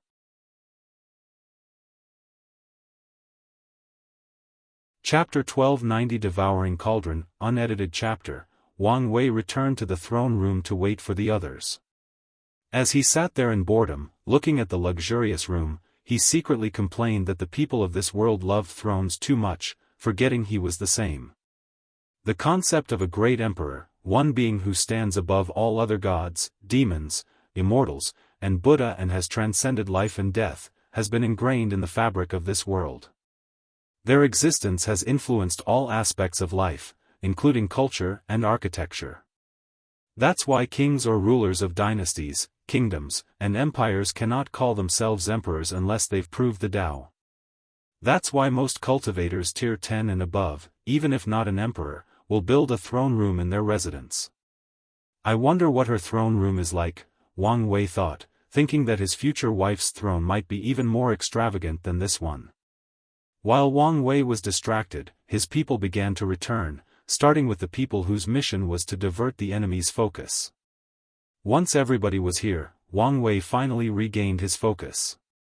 He first glanced at Monk and the Flame Blacksmiths group since they brought a group of people, many with resolute looks on their faces. However, his attention was soon focused on the second prince, Jia Ping. The other was tasked with taking over Blood Dragon's cultivation room, so why did he bring a captured prisoner? Who is this? Wang Wei asked, looking at the handsome everlasting Empyrean with a devilish aura that would probably make many women lose their minds over him. Lord, he's a heavenly devil that cultivated devouring Dao. As soon as he said these words, everyone focused on the handsome young man. They knew what these words represented. Devourer/swallowing Dao is a potent but innately evil Dao. This world does not differentiate much between evil and righteous cultivators. After all, even the weakest great emperors have such a high karma resistance that it's pointless to care how many people they killed. As long as devil cultivators stay away from these top lineages, they can do whatever they please. The world is too vast, and there are plenty of places for them to do whatever they please. Due to this mindset, most cultivators will not care if someone cultivates Devour Dao. It's the opposite. Most people will recruit them since it is an outlaw Dao unless you're lucky enough to have cultivated it in certain worlds in the lower dimension. Of course, there is an exception to this world, when the devouring cultivator walks the path of the heavenly devil. Since ancient times, devouring cultivators have held most of the records for the fastest cultivation, and that statement holds throughout the chaos universe. But why is that? After swallowing them, could they acquire a person's percentage of the Grand Dao source? No. Grand Dao would not leave such a loophole for them to exploit. Devouring cultivators don't have this ability until they've reached the peak of their Dao, and even then, there are some restrictions. Devouring cultivators can turn what they swallowed into the purest Dao rhymes, which can accelerate cultivation speed. These pure Dao rhymes may not be as good as merit, but they are better than most pills, and there are plenty of them as long as the heavenly devil continues to swallow emperors, empyreans, and even paragons. Could it be? Wang Wei asked. Yes, Jia Ping nodded. Blood Dragon kept him in captivity so he would refine Dao rhymes for him. This guy is truly useless, Wang Wei thought. With all these resources and advantages, the Blood Dragon's cultivation was still only 93% Grand Dao source. More importantly, he knows how to play with fire. Wang Wei only took a glance at this little devil to figure out the latter was slowly planning to swallow the Blood Dragon, and honestly, given how stupid the dragon was, Wang Wei believed the little devil might have succeeded. After all, his cultivation was the peak of the Empyrean realm. With how suspicious Blood Dragon was, it was a remarkable feat for him to convince him to reach such a level, probably with the promise of making more precious Dao rhymes with higher cultivation. Sir, what do we do with him? Asked the Curse Master. This little devil was a fantastic resource, and as long as he gets a small amount, his cultivation can increase. Give him to me, Wang Wei said. The devil flew into his hands, and as their eyes met, the heavenly devil's body trembled out of fear. He knew this man was not the idiot that was the Blood Dragon and might be able to control him truly. Your instinct is correct, Wang Wei said as if he could read his mind. Wang Wei pointed his hands on his forehead, and the little devil started to fight back. Sadly, the seal put on him by the Blood Dragon was still active. Additionally, Jia Ping was careful and added his means of restraint. Wang Wei's power entered the devil's sea of consciousness and sealed all his memories, thoughts, and emotions, leaving him in a cold and indifferent state, similar to a machine. Then, under Wang Wei's control and the shock of everyone in the room, the devil turned into a cauldron. For the last touch, Wang Wei changed his fate, giving him the duty of only producing Dao rhymes. Unless someone intervened and altered it, this would be his fate for the rest of his life. Wang Wei looked at the latter's emotions and memories and decided to keep it for now. In the future, he might allow the latter to enter the Paragon realm so that he could create better Dao rhymes. As for the cruelty of Wang Wei's actions, no one said or cared about it. On the contrary, they think Wang Wei's approach was brilliant. The cultivation world was cruel, and themes like survival of the fittest and cannibalism are mainstream. Additionally, the devil was not some innocent person. The fact he chose the path of the heavenly devil meant he was prepared to start a storm throughout the world by going on a killing/swallowing spree. We may need an array to boost his production speed, Wang Wei said to everyone else. Additionally, we need bodies to refine Dao rhymes. He paused briefly. This is what we'll do. You guys can hunt devil cultivators and attack the bases/allies of the parasites to gather materials. 60% of the Dao rhymes belong to me, and the rest is for you. The others did not mind the fact Wang Wei had the largest share. Things have always been this, the boss gets most of the resources, and others share the soup. The fact he was willing to give 40% was quite generous. Wang Wei looked at Wang Qi, organize a group to look for tombs or places of mass sealing. Emperor's tombs are not actual places to bury the dead, but places to ensure an emperor can revive themselves without interference from their enemies. Not everyone has enough resources to provide a rapid revival, so most emperors will create isolated tombs to ensure their return. As for the seal places, many factions will seal themselves when encountering a catastrophe. As long as they wake up countless Yuan epochs later, the catastrophe might have passed, or their enemies might be dead or long forgotten about them. Wang Wei's target was those places since they usually had countless emperors and Dao ancestors. As long as we can capture these bodies before their consciousness awakens, they can be fed into this devouring cauldron to make Dao rhymes. I'll get it done, Wang Qi replied. He immediately sent a message to the Changing Fate Hall to create a new mission about finding tombs and sealed places. Wang Wei nodded in approval with his swift action. His focus then finally shifted to monk. These are the professions you wanted, but we refuse to serve anyone else, said a middle-aged man dressed in a red robe with cloud patterns. He had a severe expression, and his body emitted a faint aroma of herbs like most alchemists. You are? Wang Wei asked. Empyrean Cloud Flame, the middle-aged man responded. And as I said, we refuse to work for anyone else, even if it means our death. Wang Wei calmly looked at this man and the others. They were not joking. All these professions have already planted a command in their soul. As long as someone remotely gets close, it will detonate, killing them instantly. They are determined, Wang Wei thought. He knew that force was out of the question since he was not skilled enough in Soul Dao to prevent these people from killing themselves. Any of you can do anything about this situation? Wang Wei asked his men, but no one had a solution. Our barbarian race is an expert in ceremonial magic, Dulgun said. So, if you give me time and can trick them into the location, I might be able to stop them from killing themselves. How much time are we talking about? Wang Wei asked.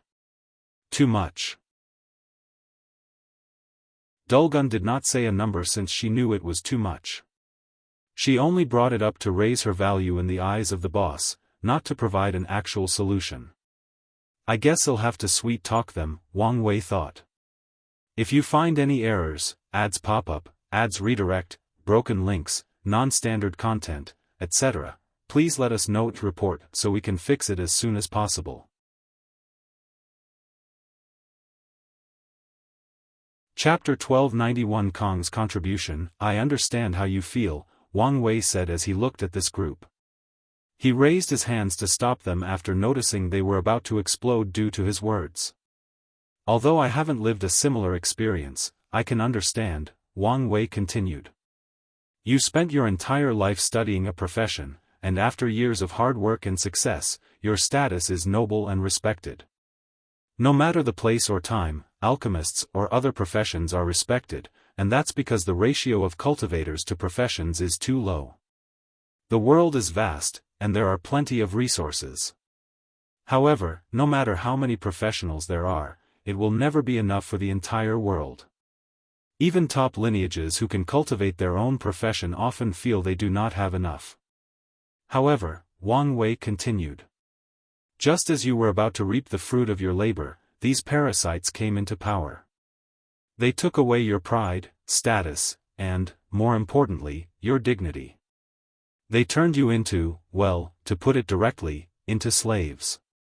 They controlled your lives, showed you no respect, did not pay you, and, more importantly, cut off your path of progress. Am I right? The room was quiet. He was correct. That's how these people felt. That's why they would rather die than submit to someone else again. Empyrean Cloud Flame took a deep breath to calm down. What's the point of saying this? Are you trying to put salt in our wounds? Of course not, Wang Wei replied with a gentle smile. I'm telling you this to show you I understand how you feel and that I'm different from Blood Dragon.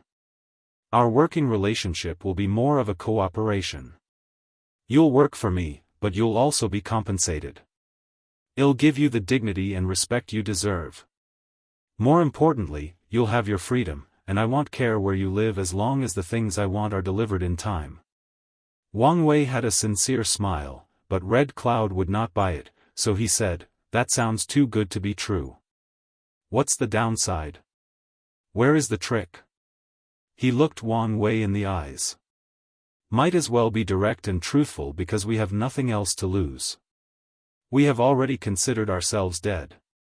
You're being a little overdramatic, Wang Wei said calmly. As for the downside? All I ask is you make my orders a priority.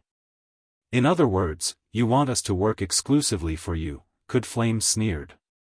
Now, you're twisting my words, Wang Wei said. I said to prioritize my orders, not that you only take orders from me. Plus, I'm not asking you to work for me for the rest of your life. Our contract can have an expiring length, and after that date, based on our previous experience, you guys can decide whether to sign again. These professionals took a moment to consider. They have to admit that if Wang Wei was telling the truth, he did give them enough freedom and return power and dignity to them. And what if we refuse to work with you? Cloud Flame asked. His words brought everyone's attention to Wang Wei again. Simultaneously, these professionals were glad they chose him as a representative since he could ask the hard questions. Nothing will happen. You can live if you don't want to work with me, Wang Wei replied calmly. You expect me to believe that? Red Cloud sneered. What do you want me to say? Kill you? I don't need to do that since others will do it for me. What do you mean by that? Wang Wei looked at them calmly.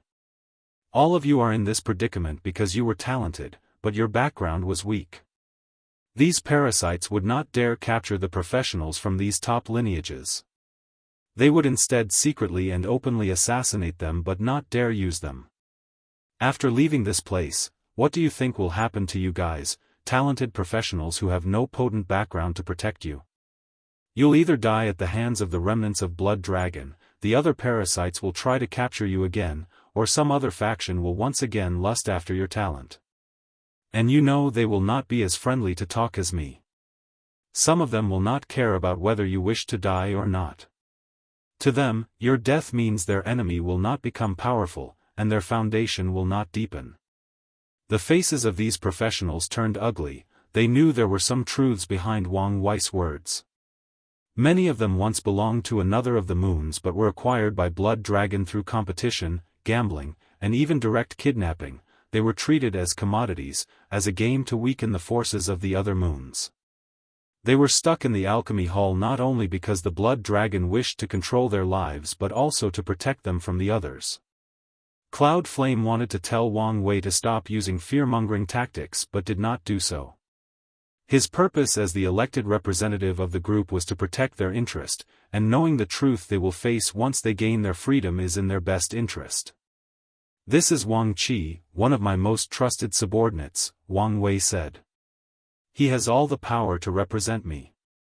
You can negotiate with him the nitty-gritty of the working contract. If you disagree with the final result, they'll give you some starting funds so you can leave and start your life in the outside elsewhere.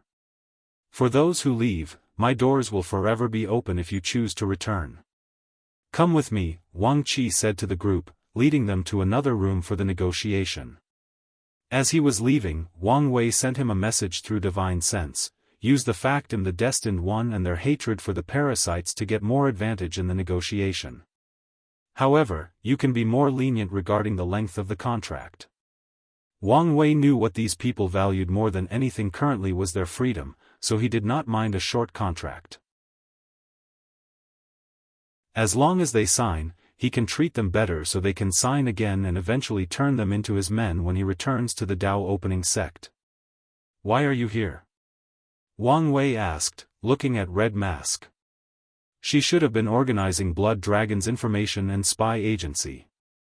There's a space dragon in charge of the spy network, and he was causing chaos when we opened the vault. Did he destroy the information? Wang Wei asked with a frown. I've acted swiftly, so he did not destroy anything valuable, Red Mask responded. However, their headquarters is a mess. Well, take time to organize everything. Wang Wei looked in the distance and saw through their headquarters. The space dragon liked to keep the information on paper instead of recording jades or other storage means. To ensure nothing happened to these documents, the space dragon made these papers from his scale, making them extremely hard to destroy. The headquarters was now full of paper everywhere, and the Fate Shadow Guards were organizing it. Another waste of resources, Wang Wei thought. How valuable was dragon scale, and how easy was it to acquire? The dragon race has long known how valuable their scales were, so they've developed methods of shedding and using them for various reasons, including exchanging resources with other races. Although many dragons think such an act is beneath them, many others don't care so much, especially in desperate times. You should not have come here just because of the chaos, Wang Wei said. No, my lord, we found something important, and I wanted to report it immediately, Red Mask responded before showing Wang Wei a blueprint. A pillar? Wang Wei first thought before looking at it closely. So, that's why the world is not full of resentments. These parasites have built these pillars in their territories that can transform the resentment between heaven and earth. But, since when were they so capable? Wang Wei finished reading this blueprint and realized something. The core of this blueprint is transformation. The transformation of resentment into something beneficial to heaven and earth. Such brilliant methods would require a deep mastery of transformation Dao. This is Emperor Kong's work. As astute as always, my lord, Red Mask praised. According to the information gathered, Emperor Kong offered this method to the parasites.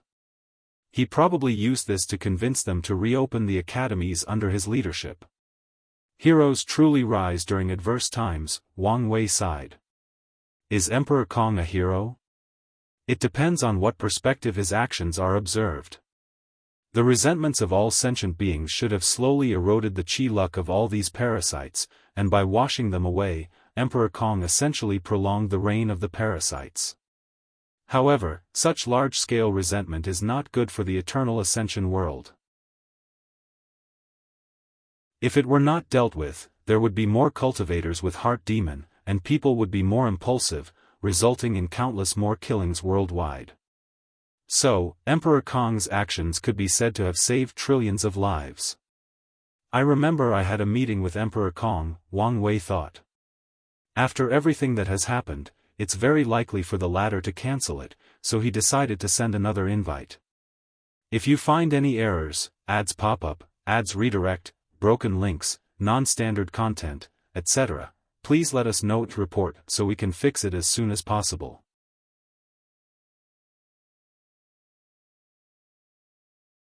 Chapter 1292 Aftermath, unedited chapter, anything else to report? Wang Wei asked. Nothing for now, Red Mask replied.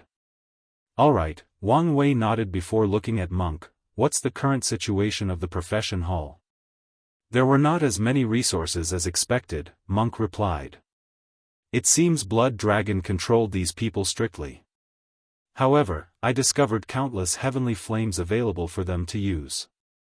Additionally, Blood Dragon once refined a paragon soul into a formation to provide enough soul power for their work. No wonder these people were determined, Wang Wei commented. He could predict the working situations of these professionals. Blood Dragon forced them to work for countless yuan epochs without rest, using the soul formation to replenish their soul power and spirit instead of taking a break. I'm surprised these people did not break sooner, Wang Wei commented. There is a reason for that. Oh? Have you heard of the Dao Path tablet? Wang Wei took a moment to remember. You mean the luck condensing artifact from the Skill Dao Association?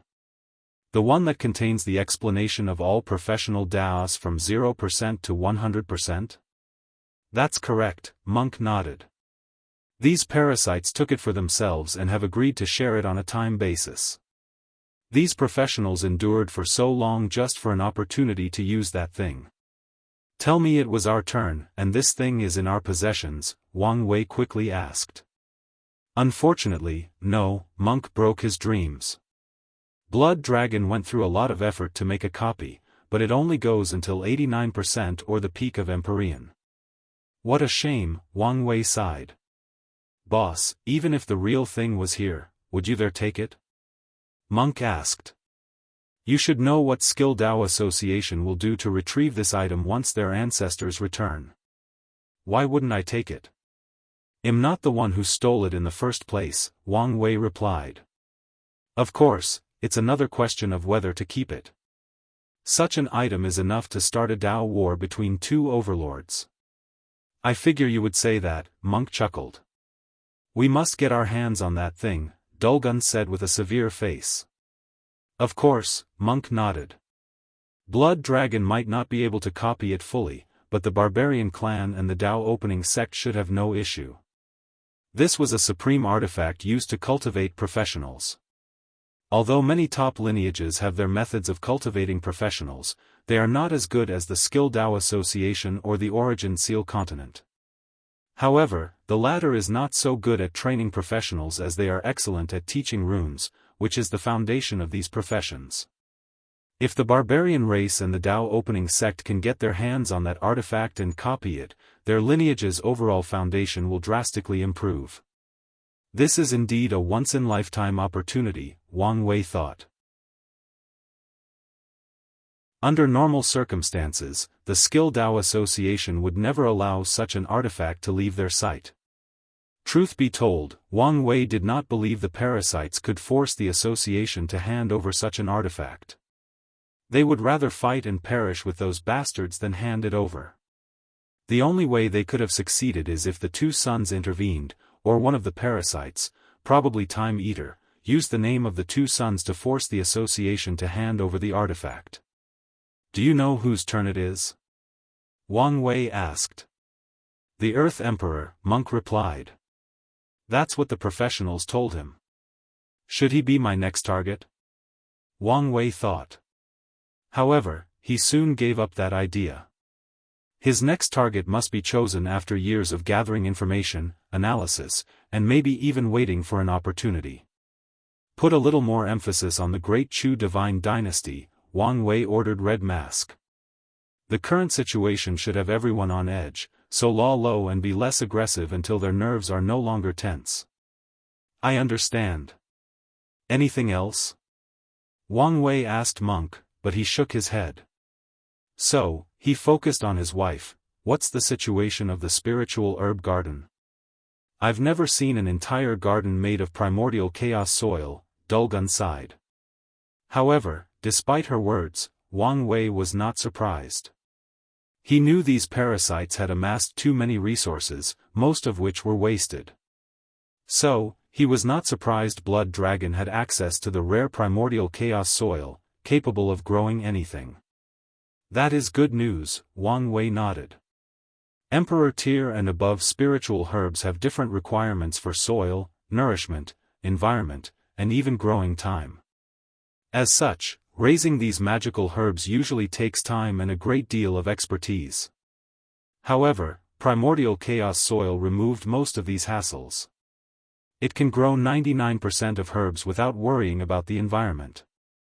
It can draw nutrients directly from the source chi space or the Grand Dao source to nourish the herbs, and lastly, it can significantly accelerate the maturing time. Yes, Dulgun. Additionally, the garden has also birthed its own plant spirit, which also greatly enhanced the maturing time of the herbs. So, it's a top spiritual garden, Wang Wei said. Does it have its own time acceleration formation? It does, Dulgun nodded. Better yet, it also has a good fortune array and a supreme wood array to aid it. Is the garden naturally made? For a moment, Wang Wei thought the thing might have been some kind of supreme chaos artifact. No, artificially, Dulgun replied. She also had the same idea as Wang Wei and checked, but she realized the thing was the result of Blood Dragon's hard work and effort. I see, Wang Wei nodded. Anything else? The Blood Dragon planted a lot of blood-face flower, Dulgun reported. Wang Wei frowned. Blood-face flower was something used by innate creatures and demons to accelerate their bloodline development. However, this thing should have been useless to the Blood Dragon since his bloodline had matured by the time he had proven the Tao. So, unless he had acquired a unique bloodline on par with fiend gods or a supreme chaos bloodline, it would have been useless for him to use this flower. However, Wang Wei remembered one of the minor effects of this blood-face flower: increased physical strength. As long as someone has a decent enough bloodline, they can continue to take this flower and improve the strength of their physical bodies. So, this bastard was afraid of the pain of true body refining, so he decided to take the easy way out, Wang Wei commented. It's possible for someone to have the physical strength of an Empyrean or a Paragon without being a part of the true power Tao realm. Most likely, Dulgun nodded. Well, it doesn't matter now, Wang Wei said. The blood-face flower was perfect for his human fiend god bloodline. Once this mess is finished and he retreats, he has more confidence to cultivate his body to a higher level with the fastest speed possible. I think that's it for now, Wang Wei announced. The aftermath of today's operation was far from over. After all, Blood Dragon controlled millions of worlds, and the resources available to him have not been counted and categorized yet. However, this kind of work is for Wang Qi and his managerial team. All of you have done a great job in this operation, and you'll be rewarded, Wang Wei continued. However, you have to wait for a few days until Wang Qi categorizes everything. In the meantime, you can try to convert Blood Dragon's people into our own. The ones who agree can be integrated, but you can feed the rest to the Devouring Cauldron. Wang Wei paused briefly after saying this. Everyone is dismissed except for Monk, Dulgun, Jia Ping, and Flame Blacksmith. These words should have ended this meeting, but Puppet Demon, who was gritting his teeth in the corner, suddenly spoke up. Sir, I have something I want to report. Oh? I'm listening, Wang Wei said. With enough resources, I can build a puppet army on par with the army we saw in the illusion, Puppet Demon announced. They will be fully armored, powerful, have no feelings, and can be extremely useful after teaching them a powerful enough array. More importantly, they will take less time to be built. That's a bold statement, Wang Wei said with squinting eyes. I've thought of a new method, Sir, Puppet Demon. With enough professionals at my side, we can build the puppets with a standard size. Then, create different parts before assembling them. With this method, our efficiency will increase exponentially. Did he just create the cultivation version of the assembly line? Wang Wei thought, looking at the Puppet Demon strangely. When did this guy get so smart? Wang Wei looked at him and realized what had happened. This guy felt the pressure. He realized Wang Wei mostly valued Monk and the others, while the others were just pawned.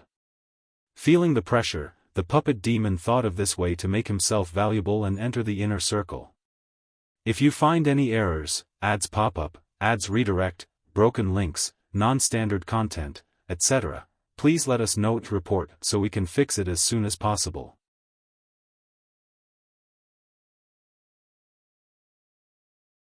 Chapter 1293 Puppet Method, and, I apologize in advance. This chapter was supposed to be short and brief about the puppet method, but I just went on a tangent and could not stop writing. Things should speed up from now on. Come with me, Wang Wei said to the puppet demon, an act which made the former demonic leader excited. Meanwhile, the other looked at him with envy. Simultaneously, they felt a sense of urgency. Their boss did not hide his high regard for Monk and a few group members. However, after today, they realized that there was an inner group among their team, and the requirement to enter was to be valuable. Zhou Bo, the former leader of the Grand Mist Gang, clenched his hands as he watched the puppet demon walk away to another room with the leader and the others. His eyes shifted to the corner to glance at the Bloodline Gang leader, and the killing intent in his eyes almost leaked. If I can pass that tribulation and become an everlasting Empyrean, he'll not only be able to kill that bastard, but he'll also be like the puppet demon. A resolute look flashed in his eyes. Zhou Bo was not the only one thinking about how to enter the inner circle. After what the puppet demon did, everyone had the same thought, the same ambition. Wang Wei sensed the changes in these people's moods with his divine sense. He seldom does anything randomly, so his actions of leaving Monk and his group behind were done purposely to motivate these people. He needed to establish a hierarchy and force these people to compete for better resources and his approval. Such a tactic was Management 101, and he used it brilliantly. The puppet demon's action was unexpected, but it helped his actions. After all, these people saw how the puppet demon made an outstanding achievement and was invited into the inner circle. What better way to light a fire under these people than seeing someone who was once on the same level as them rise to the top and acquire privileges they could only dream of? Wang Wei found a quiet room, and everybody sat opposite each other. He did not serve tea or anything like this and went directly to the business. Tell me more about your idea. The puppet demon exhaled. He came up with his idea on the spot, and he took significant risks by presenting it to Wang Wei. However, he was now a fired arrow, and there was no turning back.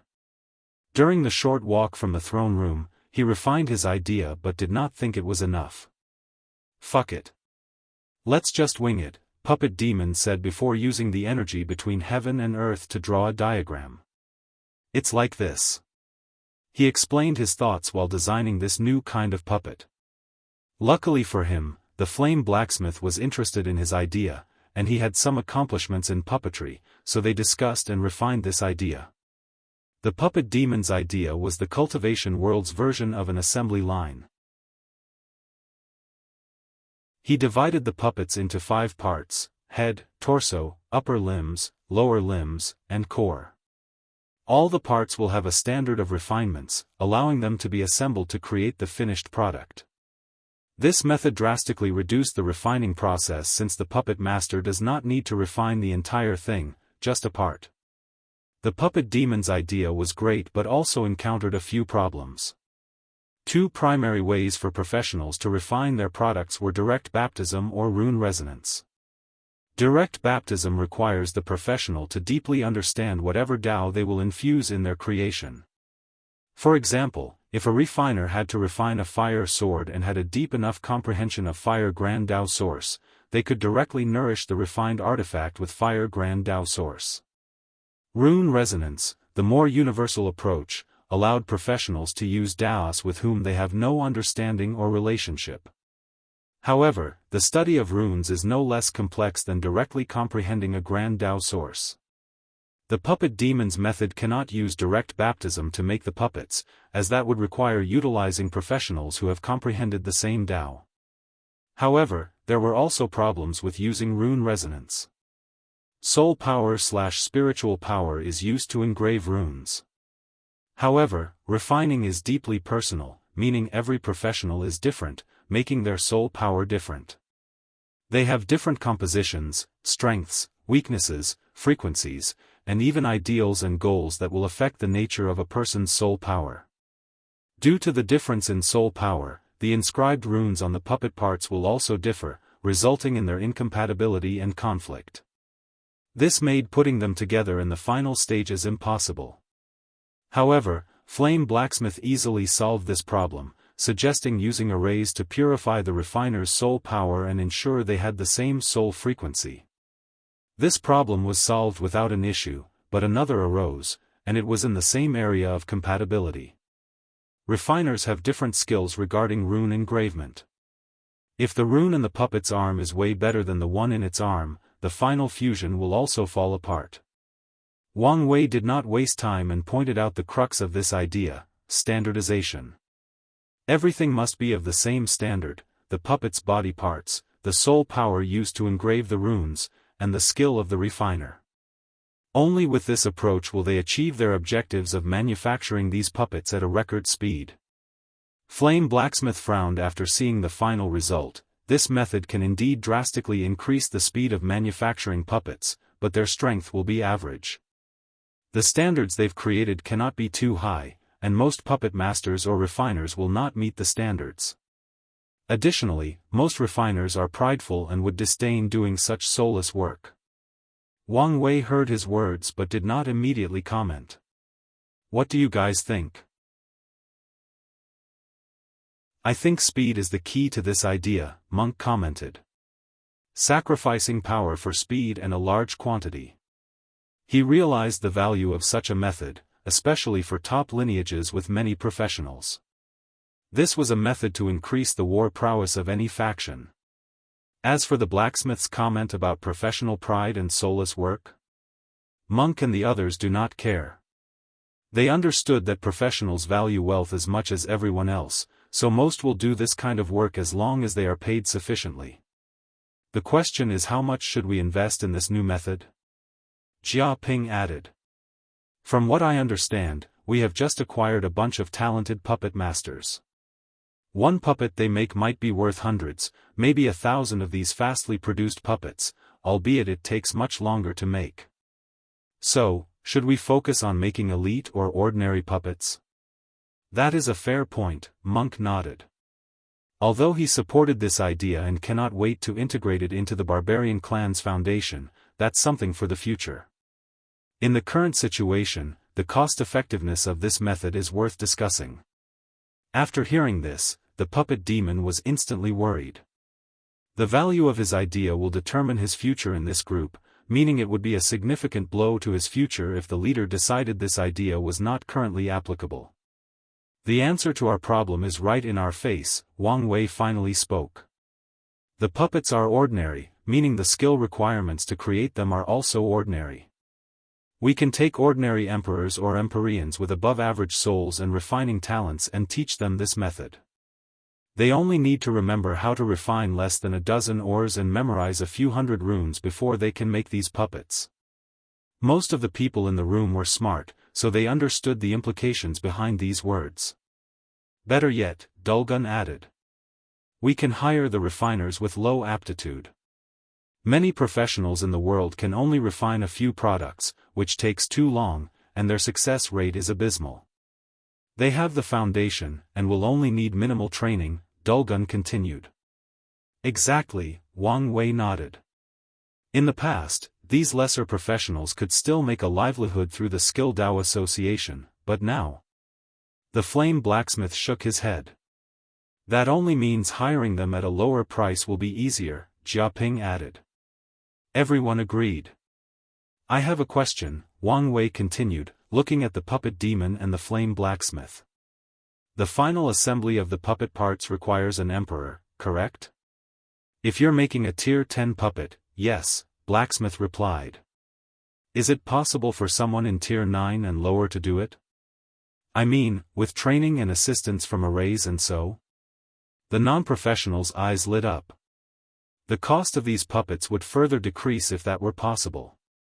It's possible, the Flame Blacksmith responded. The last assembly does not require much skill, so depending on the cultivation systems, a quasi-emperor should be able to handle it after the necessary training and assistance from arrays. That's good news, Wang Wei said with a smile. He then looked at the puppet demon.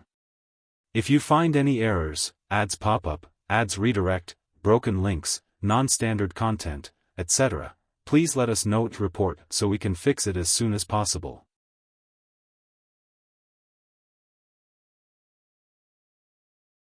Chapter 1294 Recycle. Wang Wei was puzzled how someone like the puppet demon was capable of such an idea. It's apparent from his performance that he suddenly thought of this, meaning such a level of ability was beyond his norms. It's perfectly possible for him to suddenly have an excellent idea, Wang Wei thought. My suspicion is mainly because his idea involves puppets. I've been planning for so long to train Kai Song into the ultimate war machine, and this puppet demon suddenly had an idea that could eventually help in that cause? It was too suspicious. So suspicious that Wang Wei suddenly believes that his future self might have implanted this idea into the puppet demon's head to lay down a foundation for Kai Song's eventual rise. Wang Wei sighed. Ultimately, it did not matter.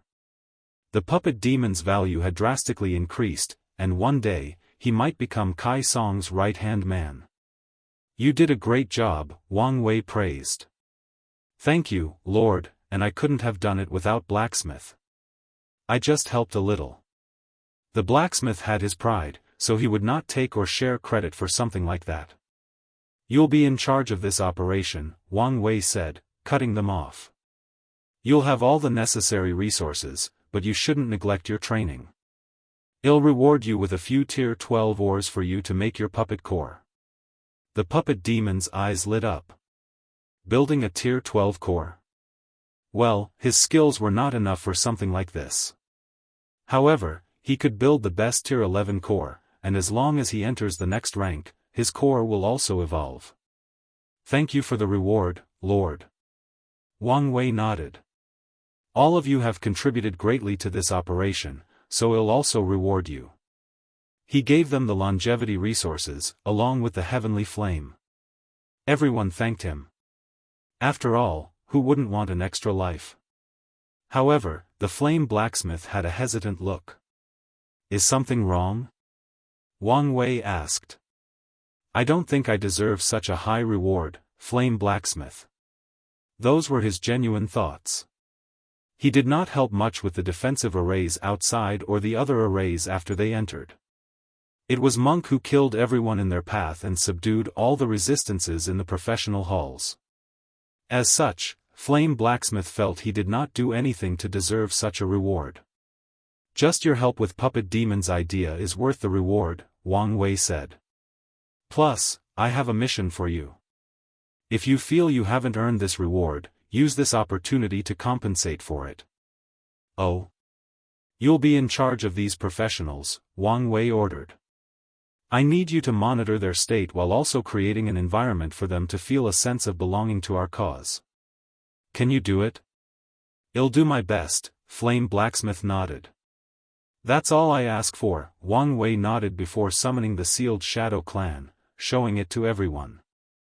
What an absolute waste of resources, Monk said. He figured out the same thing as Wang Wei, knowing the circumstances of giving birth to a Heaven-Will Paragon. This should be a crime, Dulgun added. Jia Ping had a pained look on his face. Even at their prime, his dynasty might not have the resources to do something so atrocious. The puppet demon was confused but kept calm as if he knew what was happening. Meanwhile, the flame blacksmith shook his head and said, I thought Heaven-Will pills were already the most wasteful things in the world, but this is another level. The alchemists of the Eternal Ascension world have explored using Heaven-Wills to make pills. The most famous was the Pure Source pill, which can allow a great emperor to instantly increase their cultivation by 20% without any side effects. Although this pill is only helpful for people with cultivation below 50%, it is indeed precious. However, this pill requires a minimum of 10,000 Heaven-Wills and an Empyrean alchemist. No sect or faction is willing to waste the potential birth of 10,000 great emperors to help one great emperor drastically increase their cultivation, so this pill rarely happens. As for its counterparts for Empyreans and Paragons, the former exists, but the latter is only a rumor. I had the same reaction, Wang Wei sighed before focusing on Dulgun. Is there a way you could recycle some of Heaven-Wills from the truth? Wang Wei had a few methods he could try, but based on his calculations, the final result would be abysmal. He could probably only recuperate less than 100 Heaven-Wills, he was unsatisfied with this number. Our clan has a ceremony that can reverse cause and effect, Dulgun replied after mulling it over briefly. The ceremony should be able to recycle 10% of the heaven will used. Wang Wei pondered. This number looked small but exponentially higher than his measly 100. But, of course, Wang Wei wanted more. Could it be higher? If I can study more about heaven wills and Dao trees, and with the help of your Dao, we might be able to raise the percentage by another 15 to 20%, Dulgun analyzed. However, she glanced at her husband but did not finish her line of thought. Wang Wei understood her meaning. She would need a significant amount of knowledge on these topics if this plan were to succeed. However, this couple was in a similar situation to his.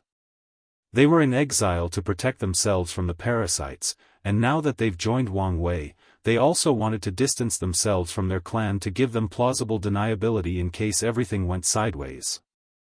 The couple would need to contact their clan to acquire the knowledge required for this plan, and doing so is dangerous since they might leave clues. Not to mention that the world was now in a sensitive situation after Blood Dragon's death. They must be careful before deciding whether to contact their clans. I understand your worry, but don't worry. I have a way to get the knowledge you need, Wang Wei reassured. However, his words only made Dulgun frown. Lord, you should understand that Blood Dragon is new rich. Even if he had studied heaven's wills, his accumulation is nothing compared to our lineages. Unless you're thinking of contacting your sect. Monk frowned. This task might become complicated if the boss had to risk contacting his sect while he and his wife evaded the responsibility and did not do the same. I'm not talking about the Dao opening sect, Wang Wei replied. However, his words were not reassuring. Then, from where? Dulgun asked. I'm not trying to pry, but if the knowledge is subpar, it will be useless. Don't worry, Wang Wei reassured with a smile.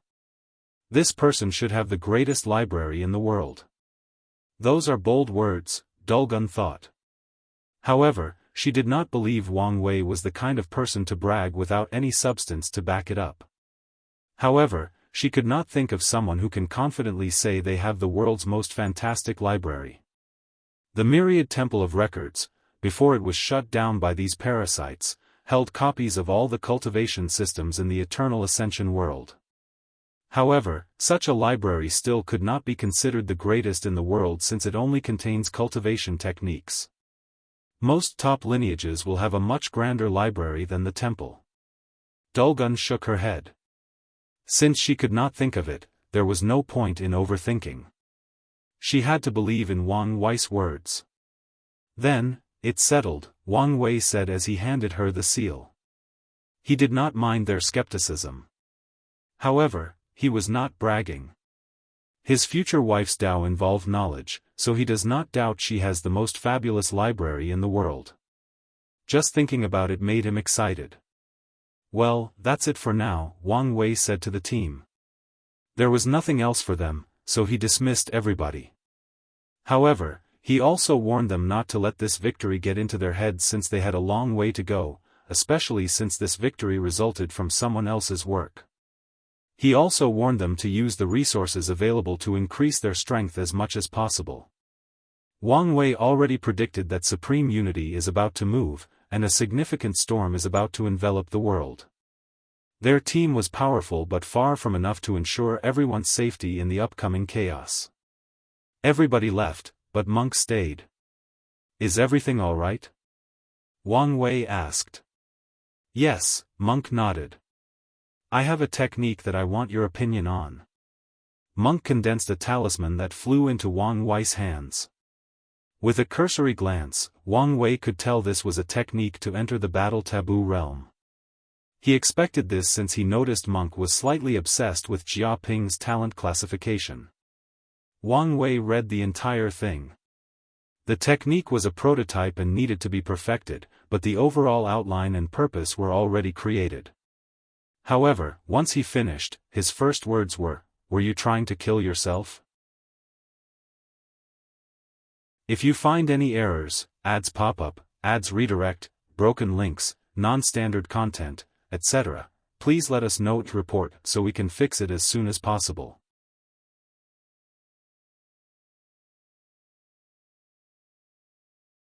Chapter 1295 First meeting Monk was not surprised by these words. He wanted to enter the battle taboo realm, and since that involved achieving paragon strength, he thought of using his clone ability. He would use countless resources to condense a paragon tier clone before condensing it into a giant heart to absorb. The idea is sound and foolproof. The giant heart should push Monk's strength to the level of paragon. However, after creating this technique, he realized his method was wrong. The final result of fusing with that heart will be his death through explosion. His body cannot bear the power/energy of that heart. He would need to open the gate of flesh to bear its power, but doing so would contradict his desire to enter the battle taboo realm. So, what do you think? Monk asked. You're missing the crux of entering the battle realm, Wang Wei said, thinking how to explain his thoughts best. From the Emperor to the Paragon realm, a cultivator will experience 3 extreme life transitions, each more potent than the other. The difference between the second, Empyrean, and third transition, Paragon, is exceptionally vast, and the process of entering the battle taboo realm is an attempt for a second transition life form to have the strength of a third transition life form. The process does not involve absorbing power or energy from the third transition but expanding the container of the second transition life form without experiencing the third transition. Expand the container? Monk muttered. But how to expand it? Simply training the body or the soul won't do much since those have limits. He paused as he suddenly thought of something. It seems you've figured it out, Wang Wei said. Existence. Exactly, Wang Wei nodded. What your technique needs is a way for you to add the giant attribute to your existence, and in the process, expand your container so that you can absorb the giant heart and acquire strength on par with a paragon. I see, Monk nodded. Now that he had a way forward, Monk had some confidence in finishing this technique. As a body refiner, it may appear that he knew nothing about existence, but that was far from the truth. After opening the gate of power, all true power Dao realm cultivators will have the characteristic, indestructible, added to their existence. In the process, they also gain some understanding of this thing. With this foundation, Monk now had a direction to work toward. Thank you very much. No problem, Wang Wei nodded. He could see that Monk was excited to explore this new idea, so he dismissed him. However, Wang Wei did not grant him any of his experiences of achieving taboo. It was not because the perfect foundation was too valuable, he could have separated some of the parts pertaining to Monk from that technique to share them with him. Wang Wei was also not jealous or fearful that Monk would grow more powerful than him. He did so only because he wanted to test the barbarian clan's foundation. The only way for Monk to complete this technique is to gain access to some deep and rare knowledge about existence, so he must contact his clan. Based on the result, Wang Wei will have a fairer analysis of this top lineage's ability and judge their values as a future ally. Wang Wei was confident he would achieve half-step Transcendent, meaning the Dao opening sect would become a Transcendent lineage. Eventually, he will have to judge his allies and enemies based on whether they can keep up with him or will be sidelined or, worse, become useless. Don't become too obsessed with this technique and forget to cultivate, Wang Wei warned the departing monk. The future leader of the barbarian clan had reached the 10th heaven of the adult fiend god realm, but his will-body fusion was only advanced and not perfected. Wang Wei did not want him to neglect his cultivation and be distracted. I want, Monk said from a distance. Time passed, and a week later, Wang Wei met with Wang Qi again. The negotiation with the professionals finally ended, and it was time for Wang Wei to sign the contract. He looked at the results and nodded. The overall conditions met and exceeded his expectations, except for the duration. 1,000 yuan epoch, Wang Wei muttered. I knew it would be little, but not so little. I tried my best, but these people were adamant about not being restricted for too long, Wang Qi said. Wang Wei pondered. You said they all wanted a few million years as a vacation before starting to work? Yes. Good, Wang Wei sneered. It'll change their fate to have bad luck during the vacation. They should then understand how cruel the world has become. Wouldn't that be too obvious? Wang Qi asked. You're underestimating me, Wang Wei replied. Things will happen inconspicuously and naturally since he'll be using his fate Dao. Plus, he won't do it to all of them so as not to raise eyebrows. On the contrary, he'll grant blessings to some of them. The ones with bad luck will realize the need for a towering tree to protect them, while the ones with good luck will be weary of suffering the same fate as their counterparts. That's fine, Wang Qi nodded. What about the people who refused to join? Not all the professionals agreed to work for them. In fact, a significant number of them wanted their freedom at all costs. Leave them be. Wang Wei will also give them the same treatment, but he won't do anything extra. His goal is to get these people to change their minds. If they don't, it won't affect him that much. Wang Wei signed the contract. Then, he held a banquet for these professionals, living up to his words of treating them with respect and dignity. Once that was done, Wang Wei was free since Red Mask was still organizing the documents. Wang Wei stood in his room, looking into the distance. Some things must be faced head-on, he muttered before drawing a talisman in the air that broke the void.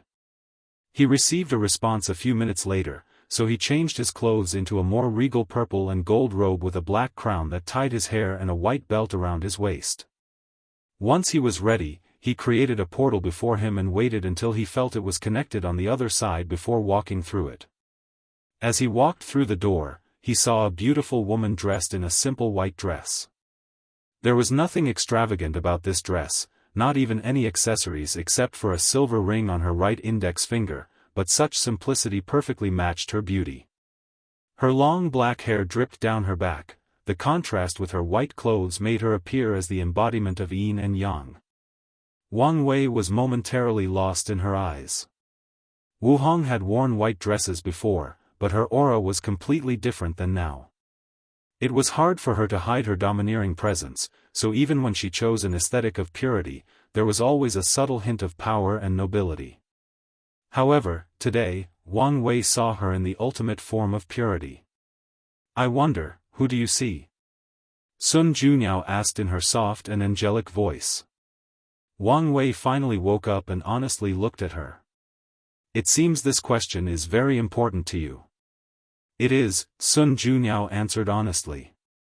With this brief exchange, Wang Wei figured out plenty about what kind of person she was. So, he sighed and replied, I'm afraid you'll be disappointed. Sun Junyao frowned, you have someone else in your heart? I do. That is indeed disappointing. She did not fall in love with Wang Wei at first sight. She'd been looking forward to their meeting because she hoped that the person fate chose as her partner might be able to see her true face. All her life, Sun Junyao has been a faceless woman, and she wished for nothing more than for that to change. Come, have a seat, and let's have a proper chat, Sun Junyao said. She still had some hope that maybe he could still help her. She led Wang Wei to a pavilion nearby. Wang Wei recognized this place was similar to the one Xiao Tiandi invited him, with the lake, flowers, spirits, and rainbows. As they sat opposite each other with a table in between, Sun Junyao served tea.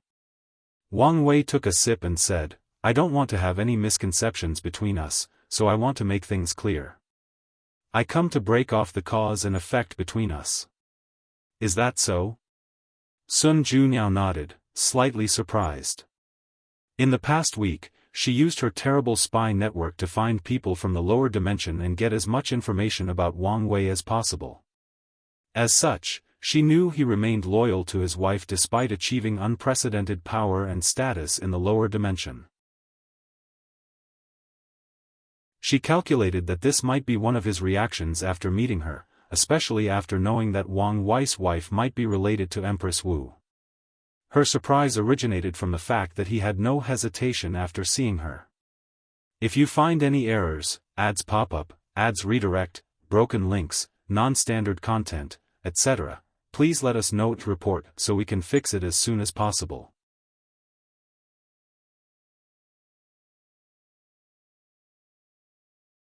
Chapter 1296 Perfect Match. I appreciate your frankness, Sun Junyao answered. Cultivators on her level have a different perspective about fated love. Some embrace it, some are indifferent, and others find it disgusting. Sun Junyao was in the indifferent category. She only had expectations for Wang Wei because she thought he might be able to help with her situation. Wang Wei secretly sighed in relief. What he feared the most was she made a big deal out of this. He checked the fate connection between them, and as expected, he discovered it was not as unbreakable as before. But it seems this is not enough to cut it off completely, Wang Wei analyzed. He may need to get involved more with Sun Junyao before he can sever their connection. Now that you are here, I'll take the opportunity to express my gratitude. Sun Junyao changed the topic. I would have been in serious trouble had you not stopped 5 feathers. Really? I thought you would find my actions meddlesome. On the contrary, Sun Junyao stated. You may have saved my life. That's an exaggeration, Wang Wei replied. Something tells me you were prepared in case something like this happened. I was indeed prepared, Sun Junyao nodded. She used Wu Hong's aura to make anyone who came weary. Such a play should have bought her some time to kill Blood Dragon. However, if that did not work, Sun Junyao was prepared to use her palace, a supreme chaos treasure, to resist and even run away into the source chi space. However, after seeing your battle, I realized how much I underestimated the power of a paragon, Sun Junyao added. She briefly observed their battle after killing Blood Dragon, and she was appalled by their display of strength. Additionally, she checked the aftermath after leaving the Dragon Palace. As such, Sun Junyao understood how difficult it would have been to fight off 5 feathers, especially if she were distracted trying to finish Blood Dragon as soon as possible. She could not tell the final outcome without Wang Wei's presence, but she knew the chances of things going sideways for her and the people of the palace were pretty high. I accept your gratitude, Wang Wei nodded. While on this topic, can I ask whether you've discovered Blood Dragon's Dao imprint? I have, Sun Junyao nodded. Why are you asking? If you don't mind, can we work together to deal with it as soon as possible, Wang Wei suggested. He was worried that the existence of the imprint would become a variable, so the best solution would be for them to work together and get rid of it as soon as possible. Sun Junyao mulled over this idea for a few seconds before agreeing. She also felt it would be better to deal with this imprint immediately. The last thing anyone in the world wanted would be for that stupid dragon to revive himself. She waved her hand to summon the Grand Dao Source, directing Wang Wei to a seal area with a unique rune. How do you want to do this? Sun Junyao asked. I have no experience dealing with a paragon's imprint, so let's just attack with all our strength and respond as things change, Wang Wei suggested. Sun Junyao found nothing wrong with this suggestion, so she immediately took action. Small bursts of red lightning flashed around their eyes as they activated their true will and bombarded the rune. They immediately encountered severe resistance. The imprint seemed alive, or at the very least, had a certain level of consciousness, so it fought back to protect itself. Paragon Dao imprint is different from Empyreans because it has a consciousness. Unlike Empyreans, who have to order their imprints to hide before their death, Paragon imprints will act on instinct and do it without instruction. However, such ability is the most basic of abilities. The Dao imprint is how regular paragons ensure their survival, so it became imperative that they developed ways to protect it. As such, there are plenty of Dao imprint techniques, including creating false Dao imprints to lure the enemy away, the imprint developing hiding and battle instincts, and even the ability of an imprint to attach itself to other lesser ones to camouflage and hide itself. Sun Junyo's way of getting the blood dragon's Dao imprint saved them a lot of trouble. Otherwise, it would have been a struggle for them to search for that imprint, but even with such an advantage, it was challenging for those two to eradicate it. Wang Wei and Sun Junyo's attacks were not as effective as they wanted it to be, so they decided to work together. They melded their true will into one to boost its potency. The process was so smooth and swimmingly that it felt unnatural. It was like they were the perfect match, two sides of a broken object that easily fit together. Their approach was the correct choice. Their combined power had a more significant effect but showed no signs of excitement. Too slow, Wang Wei said. This should be expected, Sun Junyao said calmly. We should succeed in about 1200 yuan epoch, and that's excellent timing. She was prepared to spend at least 10 times longer to deal with this imprint. Wang Wei shook his head. 1200 yuan epoch is enough time for unknown variables to pop up from this imprint. I understand that, but there is nothing we can do about this, unless we can find rare things like source erosion water or omega karma flame, Sun Junyao said before looking at him. Did you find any of these things in the blood dragon's treasury? No, Wang Wei replied. And even if he had such things, with how he fears for his life, I doubt he would keep them. A drop of source erosion water can instantly erase the Dao imprint of a low-level paragon. Meanwhile, Omega Karma Flame can also directly burn the Dao imprint, and for peak paragons and boundless, it can drastically increase the speed of erasing it. That's true, Sun Junyao nodded. Anyway, let's focus, and maybe we can chip off a few yuan epochs in our time. Wang Wei disagreed with her, but he did not say anything. Instead, he summoned the River of Fate to use the technique he copied from Monk, Fate Will. Adding another will dramatically increase their speed, and Sun Junyao was surprised. Wang Wei frowned as he was still unsatisfied with this speed. Sun Junyao felt the change to their true will, and a brilliant light flashed deep in her eyes before she closed them. A few seconds later, countless chains of laws appeared around her, emanating the aura of different grand Dao sources. Then, numerous Dao wills emanated from these chains. They condensed into one before fusing with the true will. So, she can not only copy people's Dao but even their Dao will? My technique must have inspired her. She's a true talent, Wang Wei thought with a slight surprise. He could tell Sun Junyo's secondary Dao will was somewhat weak and illusory, indicating her technique was imperfect. However, it's understandable, given that it was created on the spot. After calming down, Wang Wei focused on the task at hand. It's down to about 550 yuan epoch, but I'm still unsatisfied. He wanted to reduce the scale to less than a yuan epoch.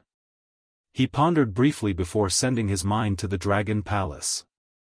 Monk, Dulgun, Jiaping, and Flame, lend me your wills. Everyone else who has a Dao will artifact can also use it. His team was confused, but they did not ask many questions. They used their Dao will, true will, and willpower manifestation and sent it through the karmic line that Wang Wei established with them. The addition of these people significantly boosted the eradication process. Wang Wei's eyes lit up after seeing the speed for them to succeed. It was down to 120 yuan epoch, so he pondered who else he could ask. However, Sun Junyao immediately relieved his worry. She knew way more eternals and everlasting than him, so when she copied his method, hundreds of wills came from the void to provide aid. They soon reached their limit, and any more people would collapse their true will instead of augmenting it. Time passed, and the two spent 3 million years before the imprint dissipated. They could have finished sooner by at least 500,000 years, but Wang Wei was distracted as he kept observing the outside for any signs of sudden and drastic change. There were no visions between heaven and earth when the imprint disappeared. However, there were some slight changes to the world, and people of a certain cultivation noticed. After a few calculations, some people deduced that Blood Dragon had truly fallen. Many cultivators sighed after discovering this truth, lamenting the vicissitudes of life. Mortals pursue immortality, while immortals strive for eternity. However, even noble beings like boundless paragons have not achieved true eternity. So, what chances do they have?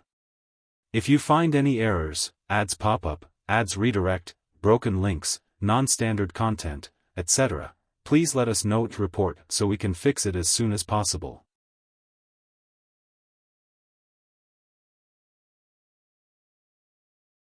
Chapter 1297 Deepening Karma. This was quite the experience, wasn't it? Sun Junyao sighed, her body relaxing as the tension dissipated. This experience was unique, not only because it was her first time attacking a Paragon's Dao imprint, but because of Wang Wei's presence. They were perfectly in sync, like two peas from the same pod. Sun Junyao understood why he was her fated lover, or maybe they fit so well because of that. Of course, her perfect harmony with Wang Wei was not the most memorable aspect of this experience.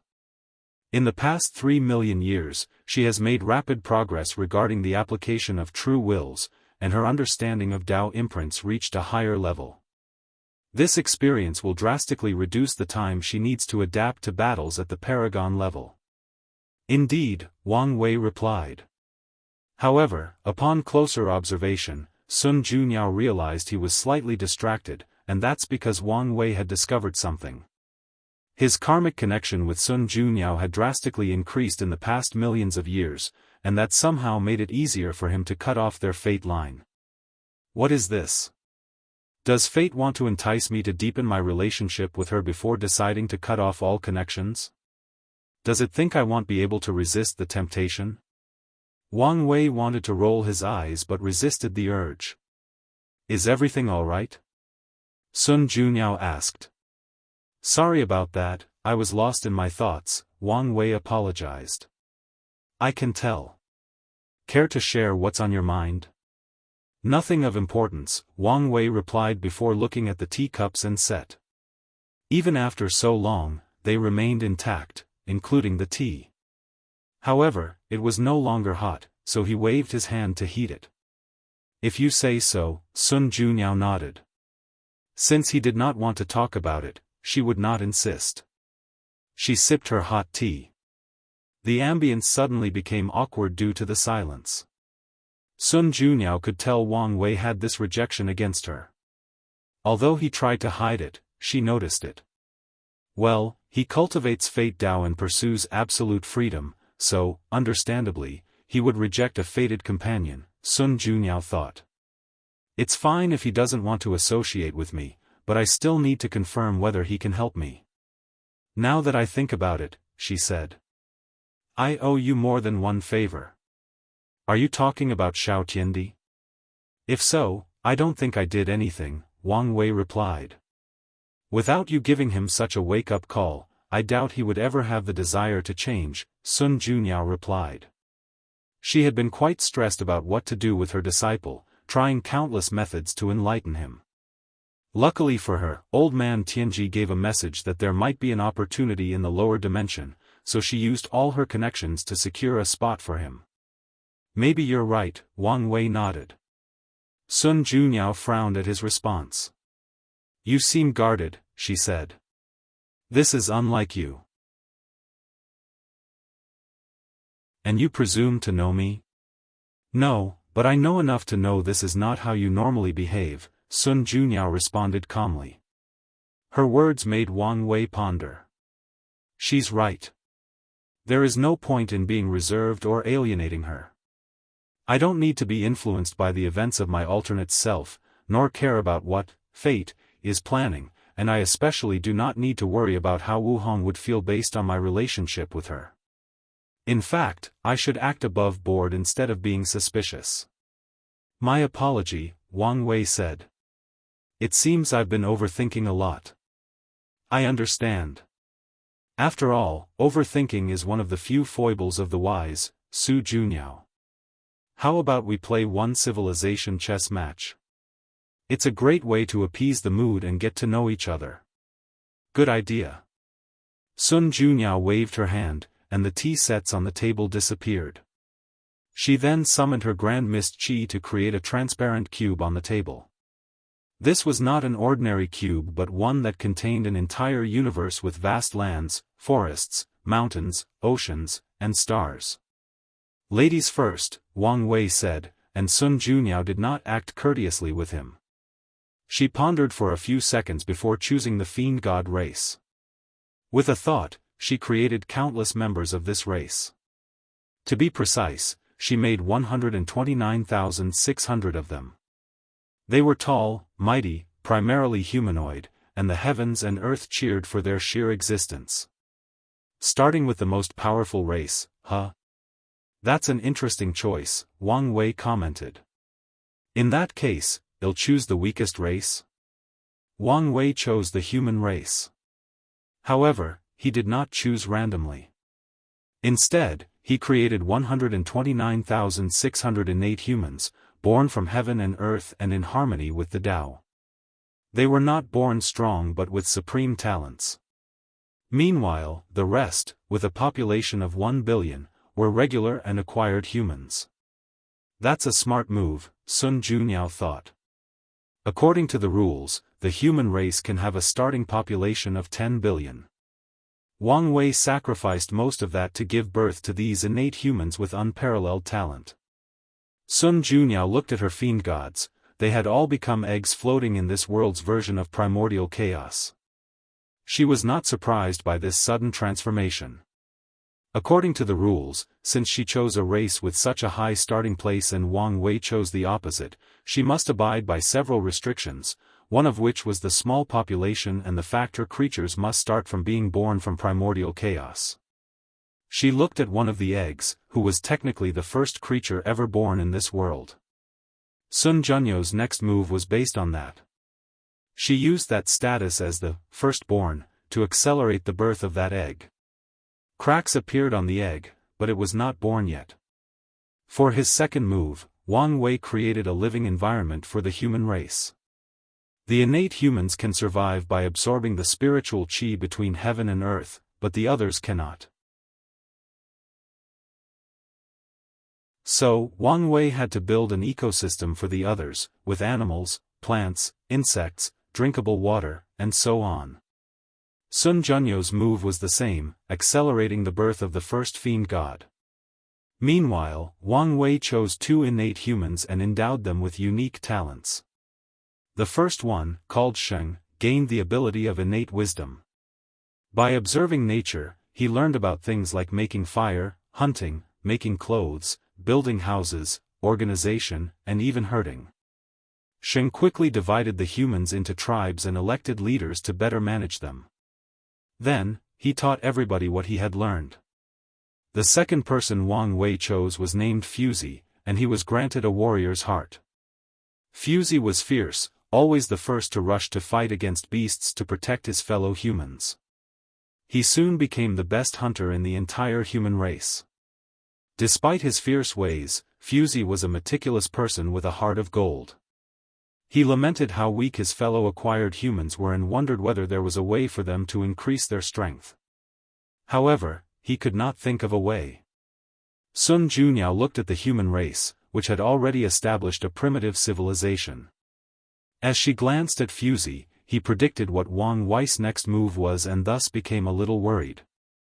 So, for her next move, she sacrificed some of his luck to ensure Pan, the first fiend god, would be born early. Such an act ruined Pan's origin and lessened his talent, but she would make it up to him later. Wang Wei already had a plan, so all he needed to do was execute it. So, one day, while hunting, Fuzi found 2 tigers fighting over a spiritual herb. As he observed them, he suddenly entered a trance in which his mind had absolute clarity. He saw every minute detail of the tigers' muscles, breathing, how they exert force and even the fierceness of their spirit. Without realizing it, Fuzi started mimicking the tiger's breathing and movements. At first, he looked stupid, but with each passing second, he mimicked these movements before changing them to fit the human physique without losing the effect. Boom! A vast amount of spiritual qi rushed into his body. His aura increased dramatically, but Fuzi was unaware. He continued to punch and breathe with a specific rhythm. A terrifying heat emanated from his body, forming a red cloud. Boom! Fusey punched forward, releasing a shockwave that destroyed a dozen trees in the forest. He looked at this devastation in shock. "I did this?" he asked his fellow hunters, and they nodded. These hunters knew innate humans were stronger than them, but it was not so exaggerated. They sighed and looked at Fusey with awe and envy. "Ha ha ha, there is no need to envy me since you'll also have such strength," Fusey declared with a grand smile. "If you find any errors, ads pop up, ads redirect, broken links, non-standard content, etc., please let us know to report so we can fix it as soon as possible."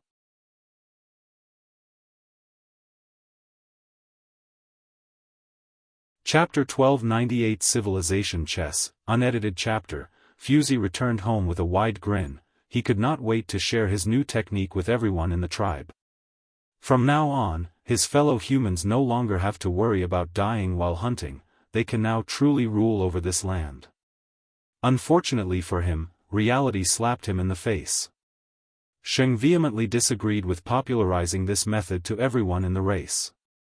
He used his golden tongue to explain to Fusey all the disadvantages of everyone having such power. Moreover, the other elders agreed with him, so Fusey had to shelve his idea. Finally, the Human Elder Council agreed that this method would only be shared with a few members of each tribe, and there would be strict rules on whom to pass it on. So, from now on, a new social class of warrior, with high status appeared in the human race. Although Fusey was angry, there was nothing he could do about it. After all, the human race did not belong to him alone. So, he chose to redirect his frustration to this new method. He wanted to perfect it and maybe even find a way to acquire even more strength. Sun Junyao calmly looked at the changes in the human race. So, he chose the martial art path? That makes sense, given how universal this system is.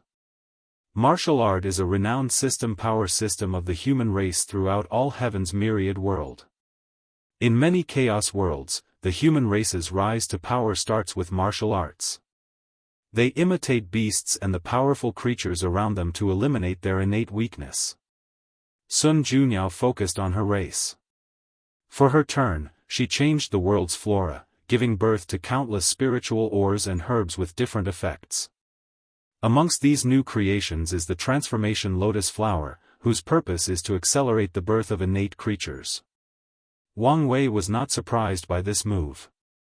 This is the regular operation of civilization chess when people choose powerful races from the beginning. Sun Junyo's move was decent since she was preparing for the birth of her races instead of forcing them to be born early.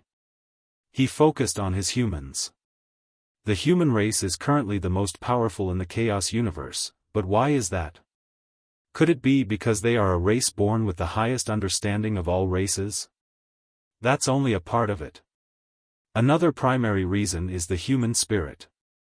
Humans always believe they can conquer nature, so no matter the situation, humans will fight and rise to the occasion. They will sublimate themselves during moments of despair, allowing their races to overcome all kinds of catastrophes and obstacles. Wang Wei already has a path to guarantee the rise of the human race, so why would he not use it? In this chess world, one of the many animals he previously created suddenly became enlightened and gained wisdom. It absorbed the spiritual chi of heaven and earth to increase its strength rapidly. The creature, previously a regular tiger, was now a demon. The tiger called itself the demon race and started to gather other animals, awaken their wisdom, and conquer them. Suddenly, the human race had another competitor in this world. Using blood and war to train the human race? This approach is cruel but effective, Sun Junyao thought. For a brief moment, she considered sending Pan to the human race area to eliminate them. However, Sun Junyao knew this was an unwise move since, with Pan's current strength, it would take him more than 10,000 years to reach his destination. By then, who knows how powerful the human race will be. Instead, Sun Junyao influenced Pan to leave his birth area and explore this new world.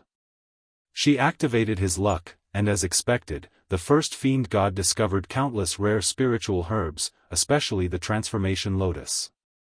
Meanwhile, the human race continued to develop. Wuxia continued to build his training method, giving birth to warriors with divine abilities like controlling flames or flying in the sky. However, internal problems manifested in the human race due to the lack of an enemy.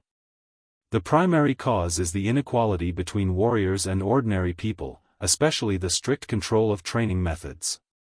Sheng started a plan of separation, expansion, and merit to deal with the situation. The warriors became nobles of the human race and lived in the inner area. Regular people lived in the middle, while pioneers lived in the outer region. Pioneers' job was to explore areas outside the human race's domain and create new tribes. The pioneers were given basic training methods, and if they had sufficient accomplishments, they could gain access to real training methods and become nobles. Sun Junyao looked at the human situation. She could tell with a glance the flaw of this pioneer system. It can take a few generations of development before a pioneer has enough achievements to receive the training method and become a noble. Most pioneers did not live long to see that day, so they relied on their descendants to fulfill their wishes. Normally, such a flawed system could be exploited. She only needs to influence someone in the human race to rise and cause internal problems. However, she saw that Wang Wei was already prepared to fix this flaw.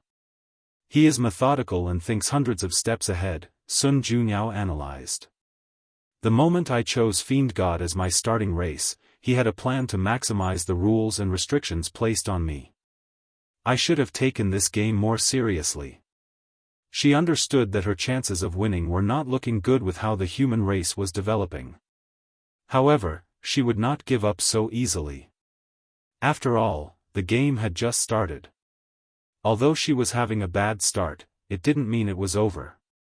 Instead, Sun Junyao influenced Pan to leave his birth area and explore this new world. She activated his luck, and as expected, the first fiend god discovered countless rare spiritual herbs, especially the transformation lotus. Pan returned to his birthplace and started to help his fellow fiend gods transform and appear in the world. Meanwhile, with the expansion, the human race finally reached the demon race area. As expected, a massive war immediately started between these two races. The human race was immediately overwhelmed by the horde of demons rushing into their territories. The situation escalated further when the demon race realized that eating humans could increase their souls and intelligence. In less than a month, the demon race slaughtered or captured most of the territories created by the pioneers. The nobles in the central area gathered to discuss this war, and they soon realized the horror they were about to face. The demon race had much superiority over them. First, there is the advantage of population. There are too many animals compared to humans, and most animals will come to adulthood in a few months to a few years, while humans have to wait 15 to 18 years. Secondly, the demon race had its own racial advantages.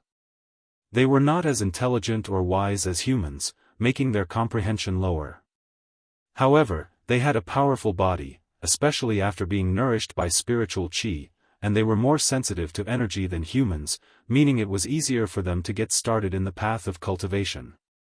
The third and most important advantage of the demon race was their emperor's generosity.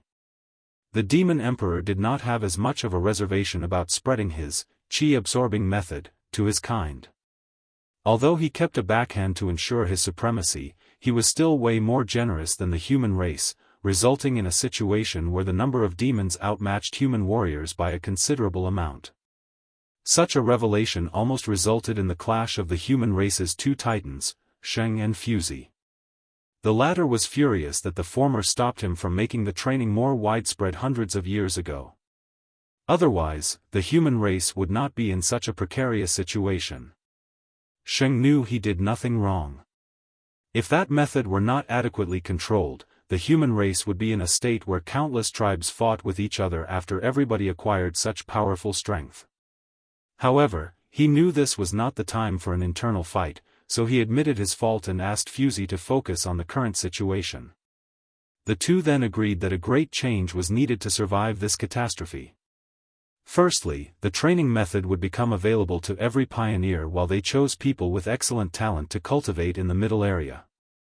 Such a tactic can be considered recompensation for the pioneers while also motivating people in the middle area to become pioneers and participate in the war. The second change they decided on was to mobilize 90% of the nobles and move them to the frontier to stop the demon race's advancements. Unfortunately for these two, their decisions received immediate resistance. The nobles were fine with spreading the training method to the pioneers since they needed people to fight this war, but they insisted that the best training methods should be kept for themselves. They also disagreed with training anyone from the middle area. If these people wanted power, they could only go to the frontier. As for their mobilization to participate in this war, they refused. They were nobles, and not just because of their strength. Many were innate humans or descendants of them, so how could they put themselves in danger? After living such a long life of pleasure and luxury, these people were not warriors but people with strength. The situation was tense, and the human race was about to collapse internally. However, something happened that none of these nobles anticipated. The two titans became ruthless and slaughtered anyone who resisted the two orders. It did not matter who it was, even their fellow innate humans, they killed anyone who resisted. Wuxia was, without a doubt, the strongest warrior of the human race. Meanwhile, Sheng was in the top 10 in terms of strength and held the most political power. With these two working together, the nobles had no choice but to obey and head for the frontier. If you find any errors, ads pop up, ads redirect, broken links, non-standard content, etc., please let us know to report so we can fix it as soon as possible.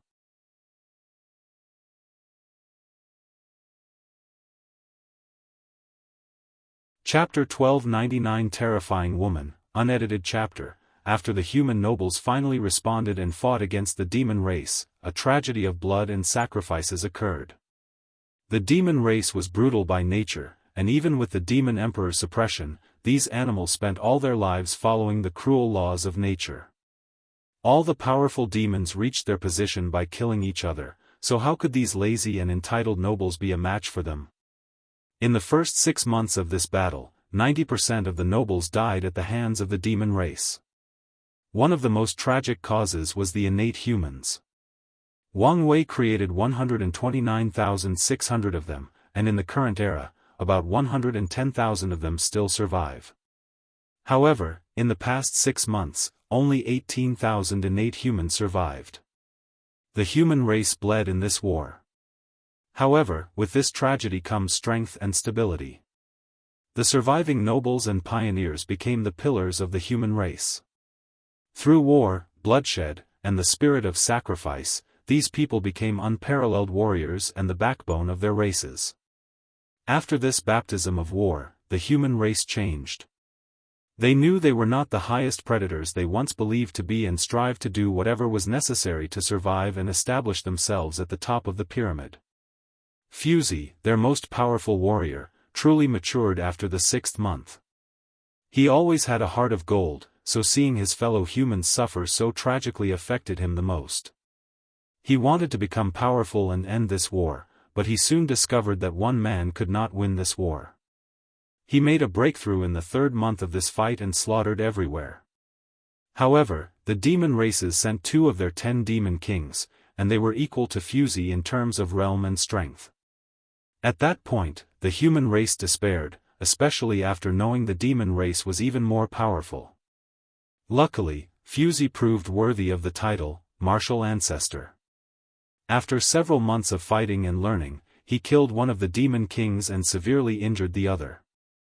While the human race was sublimating through war, the fiend gods were leaving their cocoons one after another.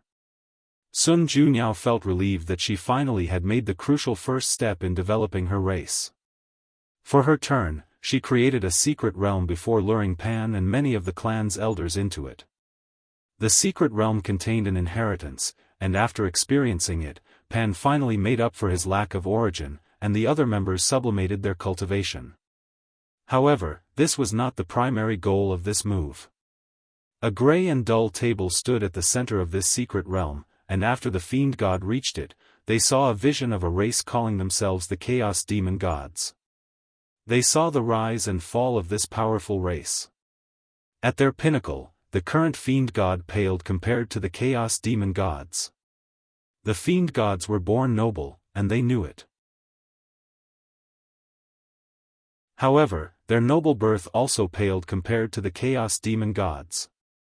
However, despite how mighty that clan was, they were still destroyed. Pan and the elders were scared after experiencing that vision. After returning home, they immediately create 3 fundamental precepts and taboos that all members of the clan must live by. There is always a sky beyond the sky. It's taboo to think you're the best. We are born noble, but that does not mean you can rely on your status to live a comfortable life. Laziness and complacency are the second taboo. Never underestimate anyone. All races, no matter how weak, have the potential to reach the top of heaven and earth. Underestimating any race due to their birth is the third taboo. Pan and the elders felt the Chaos Demon God's fate was a warning from heaven of what would happen to their clan, so they used these precepts as the foundation of their rise and prosperity. From that on, there is no such thing as a fiend god that relies on its bloodline to grow slowly. From birth, everyone must experience a strict training regimen to ensure their full potential is developed. She knows about the Chaos Demon God? Wang Wei thought. From what Wang Wei deduced, knowledge about the existence of Chaos Demon Gods was purposely erased by someone, probably Grand Dao. The fact that there is any news information whatsoever is a testament to how powerful the Chaos Demon Gods were. However, only a few top paragons will know of their existence and cannot even share it with people of lower cultivation realms or strengths. How deep is this woman's spy intelligence? Wang Wei wondered. He was amazed. Compared to her, his fate shadow guard. He shook his head not to think about it. Maybe I can ask her for help gathering rare information. However, Wang Wei removed this idea from his thoughts. He and Sun Junyao were neither friends nor acquaintances, so why would she help him? However, Wang Wei considered becoming business partners to trade information and so on.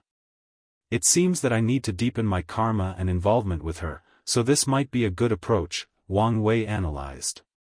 Lady Sun, can I ask you a somewhat personal question? Sun Junyao was surprised that he took the initiative to speak to her. She smiled, instantly illuminating the room, and said, as long as you don't speak so formally and address me as Lady Sun. No problem, Wang Wei answered.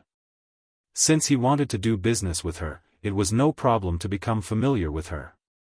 Maybe they can even become acquaintances and, eventually, friends. How good is your information network? Wang Wei asked. That is an interesting question, Sun Junyao muttered. How to answer this? It's probably the best in the world. Oh. Wang Wei was intrigued by her confidence. I know it sounds like I'm bragging, but it's the truth, she explained. And despite having this position, it doesn't mean I deserve it. Can you elaborate? Wang Wei asked. At the beginning of this era, the overlords and top lineages were forced to close up their mountains, and their intelligence network had to be suspended. To be precise, they could not operate efficiently under the light. I used this opportunity to rise. More importantly, I made a bargain with them. Regarding their network? Wang Wei asked, thinking of something incredible. That's right, Sun Junyao nodded. It was easier for me to act openly and in the shadow than them, so I became the intermediary for their networks, allowing them to bypass the blockade of the moons and suns. When you say them, how many are we talking about? About 80%. Wang Wei took a deep breath. He did not expect her to be such a terrifying woman. What does it mean to be the intelligence distributor to 80% of all the top lineages of the world? This means there is little that Sun Junyao wishes to know that she cannot. Of course, Sun Junyao understood that she needed a certain level of propriety. If she started to delve into the secrets of these factions, not only would their cooperation stop, but they would do everything possible to eliminate her. What's with that look? Sun Junyao asked. I'm reconsidering whether I made the right choice, Wang Wei replied seriously. I only need to sacrifice my dignity and body, and I will have the most beautiful woman in the world and such an intelligent network. No matter how you look at it, I'm not losing in this situation. Sun Junyao was shocked before covering her mouth to laugh. You're the first man I've met who openly admits he wishes to rely on me instead of providing the world to me. I'm just telling the truth. Sun Junyao shook her head. She knew a person like him had their pride and would never do such a thing. Little did she know that if her surname were Wu instead of Sun, Wang Wei would be shameless enough to sell his body for her spy network. So, why did you tell me such an important information? And so casually? Wang Wei asked. Because I felt like it, Sun Junyao replied casually, which was probably a half-truth. Plus, so what if I did? How many people would believe that such a weak woman like myself has such power? And even if they did, what can they do about it? You're only partially correct about that, Wang Wei replied. After what you did with Blood Dragon, most people will believe you're that capable. That's true, she nodded, smiling, thinking how she had successfully changed her reputation and how the world viewed her. She then focused on Wang Wei. The real question is, why did you ask me such a question? I was hoping we could cooperate, Wang Wei said. I value your information, and am willing to pay a fair price for it. So, what do you think? If you find any errors, ads pop up, ads redirect, broken links, non-standard content, etc., please let us know to report so we can fix it as soon as possible.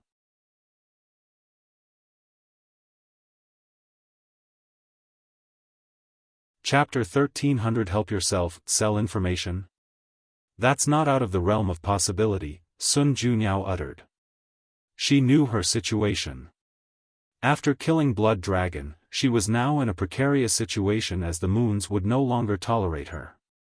The woman already envied her, and now was the perfect opportunity for them to enact their twisted vengeance. As for the man, they are even worse since they now have an excuse to catch and treat her as their plaything. Wang Wei had the destiny to eliminate these bastards, so whether he asked or not, Sun Junyao planned to work with him. She hadn't decided on the exact nature of the cooperation, but they could start with exchanging intelligence. So, what do you want in exchange? Wang Wei asked, feeling her hesitation. You might as well be straightforward. You know what I want, Sun Junyao replied, looking him in the eyes. However, Wang Wei instinctively replied, you can't have my body. The severe atmosphere was instantly broken, almost making Sun Junyao laugh out loud. However, she controlled her eyes and replied, who wants your body? My mother told me that pretty boys must protect themselves when going out, Wang Wei said seriously. I didn't understand what she meant then, but now I do. I didn't think there were such aggressive women in the world. He sighed, feeling that he needed to protect himself or some woman would take advantage of him. Sun Junyao was shocked. The information said he was free and easygoing, capable of changing his personality like an actor in a play. She knew this, but it was different for her to experience it herself. You're quite the character, aren't you? She commented. I'll take that as a compliment, Wang Wei smiled. But seriously, you know what I want. Wang Wei was briefly silent. I can't help you. You can't or won't? Both. Why not be truthful and say you want, Sun Junyao said, her demeanor devoid of her previous weak and pure aura. Although you try to hide it, I can sense the perfect aura in your body. It's so pure, so you must have used it to make that perfect tear. With such deep knowledge of perfection, don't tell me you can't help. Wang Wei squinted his eyes. Then, there is your relationship with Senior Wu, Sun Junyao continued. With your relationship with her, there is no way you couldn't ask her for help. With the two of you working together, each with their own expertise, the chances of creating a method are very high. How do you know my relationship with her? I talked to the people who recently ascended, Sun Junyao replied. That shouldn't be enough to come to a conclusion, Wang Wei said. Then, he remembered something. He had revealed he knew about her true face during the conversation. It seems you figured it out, Sun Junyao said. Only a few people know about my true face, and the only way for you to learn about it is from her. Wang Wei nodded before sipping his tea. Well? Sun Junyao asked. I think it's a fair deal. You help me, and I help you. I think we can make a great team. Wang Wei was calm. He sighed before uttering, haven't you realized you're on the wrong path? Pardon me? Your lack of face is not just a curse but a test and an opportunity, Wang Wei said. Have you ever thought that instead of relying on someone else, you could help yourself? Why do you need me to help you see your true face? Cultivation is about the elevation of the self, which can apply to your situation. Your true face is what you deem it to be. It can be the most beautiful face in the world, the most ugly, or a common face that most people will not glance at. It doesn't matter. What matters is that it's your face, and you like it. Sun Junyo's body visibly paused as these words echoed in her mind. Suddenly, she felt in a daze, lost in her memory. Senior Wu, is there really nothing you can do? I'm sorry, but this is beyond my ability. Sun Junyao was dejected, but her eyes remained firm and unwilling. Senior, you're someone with vast knowledge and experience. Can you guide me to a path? All I can say is this is a trial for you, and you can only walk your own path. So, what do you think? Sun Junyao asked. It's repulsive, isn't it? No. There is no need to consider my feelings. It's disgusting, and I acknowledge that. You're wrong, Master, Xiao Tiandi said. In fact, I think it's better like that. Oh? Why is that? I always feel guilty when I look at you, knowing that the face I see is not yours but what I want you to look at. I want to see you for you are, and even if it looks like this, I'm fine with that. Sun Junyao looked at her young apprentice in shock. She did not expect such a reaction after showing him the truth. She suddenly smiled. From now on, she truly acknowledged this disciple. From now on, no matter what happens, whether he is an unparalleled genius or mediocre, she'll treat him as family. Sun Junyao woke up from her daze and instinctively touched her face. She stopped midway, not daring to finish. After hesitating for a few seconds, she slowly caressed every part of her face, from her forehead to her chin and even her nose and eyes. Such a sight looked weird from the outside, but Wang Wei did not utter a word. He calmly watched. Once Sun Junyao finished, she waved her hand to manifest a mirror, but it was upside down. She stared at the back of this golden mirror adorned with engravings of phoenixes for over a minute before turning it over. She saw it. The emptiness that has accompanied her all her life since the age of 7 when she first looked into a mirror. She still remembered screaming, scaring the maids, and alerting her mother. After she told them what she saw, Sun Junyo's parents thought this was a child's ramblings. She insisted, but her father, a Tier 7 cultivator, saw nothing. After Sun Junyao threw a temper tantrum for the next month, his parents had no choice but to act. Grand visions accompanied Sun Junyo's birth, alerting many influential people who wanted to accept her as a disciple or who had other ulterior motives. Her parents had no choice but to contact one of these people to check on her, but they could not even see anything. Ultimately, Sun Junyao had to accept that no one but she could see her empty face, and from that day on, she hated any reflective surfaces, including clear water. As Sun Junyao looked into the mirror, she saw it. A vague outline that could not be deciphered entirely. She was immediately excited and focused, but the outline remained illusory and vague no matter what she tried. She calmed down and exhaled before dispersing the mirror. She stood up, cupped her hands, and bowed 90 degrees to Wang Wei. "Thank you, fellow Daoist, for pointing the way." "No problem," Wang Wei nodded. She accepted the bow but did not take it as seriously as her. He was sure some people close to her must have said something similar. However, helping someone heal their Dao heart or state of mind sometimes requires the right person to say the correct thing at the appropriate time. Sun Junyao has put a lot of faith in the Destined One to help her with her situation, so those words meant a lot coming from Wang Wei than someone else. Sun Junyao felt relaxed after sitting down. Although the flaw in her Dao heart was not completely dealt with, she now saw a way forward. She only needs to focus on finding herself. One day, she'll have her face. As Wang Wei said, the fact might be the most common one in the world, but that does not matter since it is hers. Once she perfects her Dao heart, her future will be bright, Wang Wei thought. After Sun Junyao solves her problem, she'll be able to see her perfection as an advantage instead of a curse.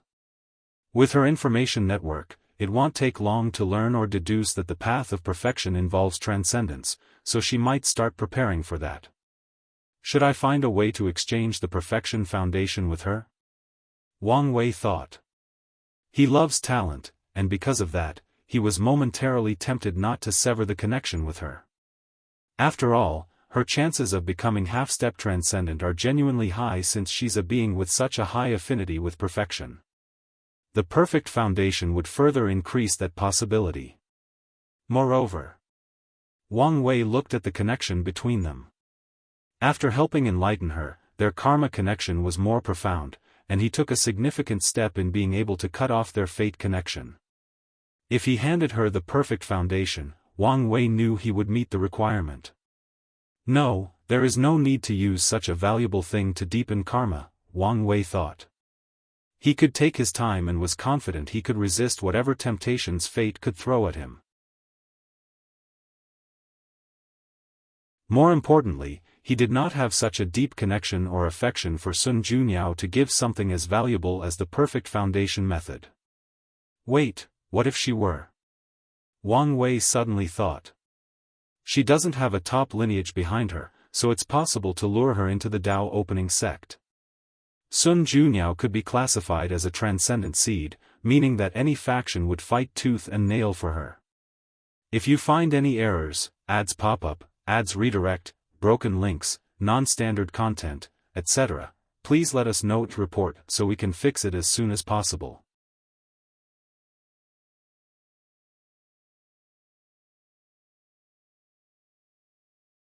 Chapter 1301 Not Feasible, Unedited Chapter. The more Wang Wei thought about this idea, the more in love he fell with it. Just like he did with Dong Lifen, he can do the same with Sun Junyao. This was simply perfect. Her situation is not ideal, Wang Wei thought. In the upcoming era, everybody will be competing for the path of transcendence, and as someone without a potent faction to protect her, she'll become a delicious piece of cake to fight over. Additionally, there is also the issue of her network. Many sects will be thankful for her help, but many will also wish to eliminate her to ensure she did not learn any crucial secrets related to them.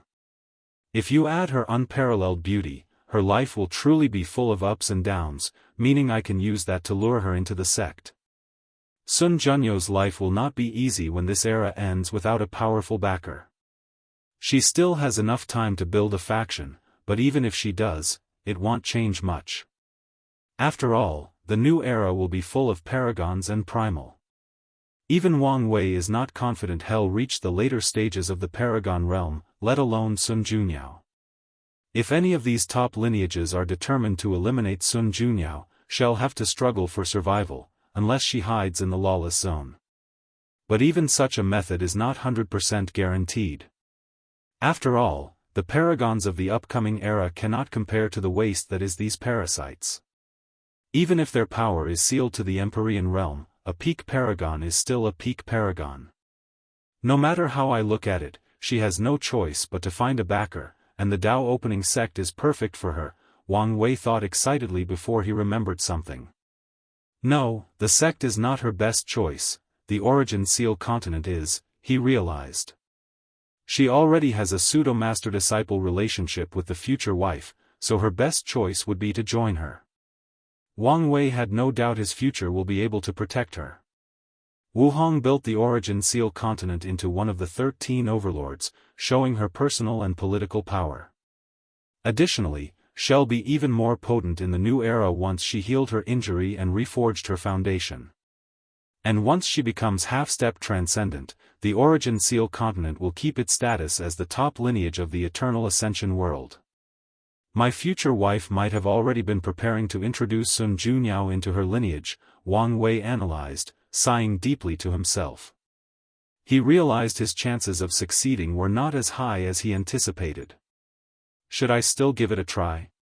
Countless thoughts flashed through Wang Wei's mind in less than a nanosecond as he analyzed the pros and cons of trying to get Sun Junyao into the sect. No, it's not worth it, he concluded. He noticed many factors he overlooked due to his excitement. The most important of which is the complex political nature of the Dao opening sect. This was not the lower dimension where Wang Wei's prestige and power were even higher than all the ancestors combined. In there, Wang Wei can introduce someone like Dong Lifan, that was not raised by the sect and had no clear royalty, and everyone agreed, but he couldn't do the same in the upper dimension. Although Wang Wei hasn't returned to the sect, he has learned and deduced himself to the complex situation. For example, the Dao opening sect was not run only by the 3 clans of Wang, Yan, and Li, there were 9 other families below them. These families originated from former sectarian sect masters who became paragon and, with their long lifespans, established flourishing families. In fact, Wang Wei deduced that there are even more families in the sect, and the concept of the sectarian faction has almost been replaced. However, these other families do not have enough power to be considered the ruling class of the sect. With such a complex situation, there will be many resistances to Wang Wei introducing Sun Junyao to the sect, especially without a status like his wife. As his wife, people would welcome Sun Junyao with open arms and embrace her into the sect. But as a disciple or member, most people will reject. The Wang clan is still the most powerful, with 2 primals, so Wang Wei could override these rejections, but that does not make any sense. Sun Junyao must feel some sense of belonging to the sect to eventually contribute after becoming a half-step transcendent. After all, even in the lower dimension, Dong Lifan's husband would be born as a member of the Wang clan.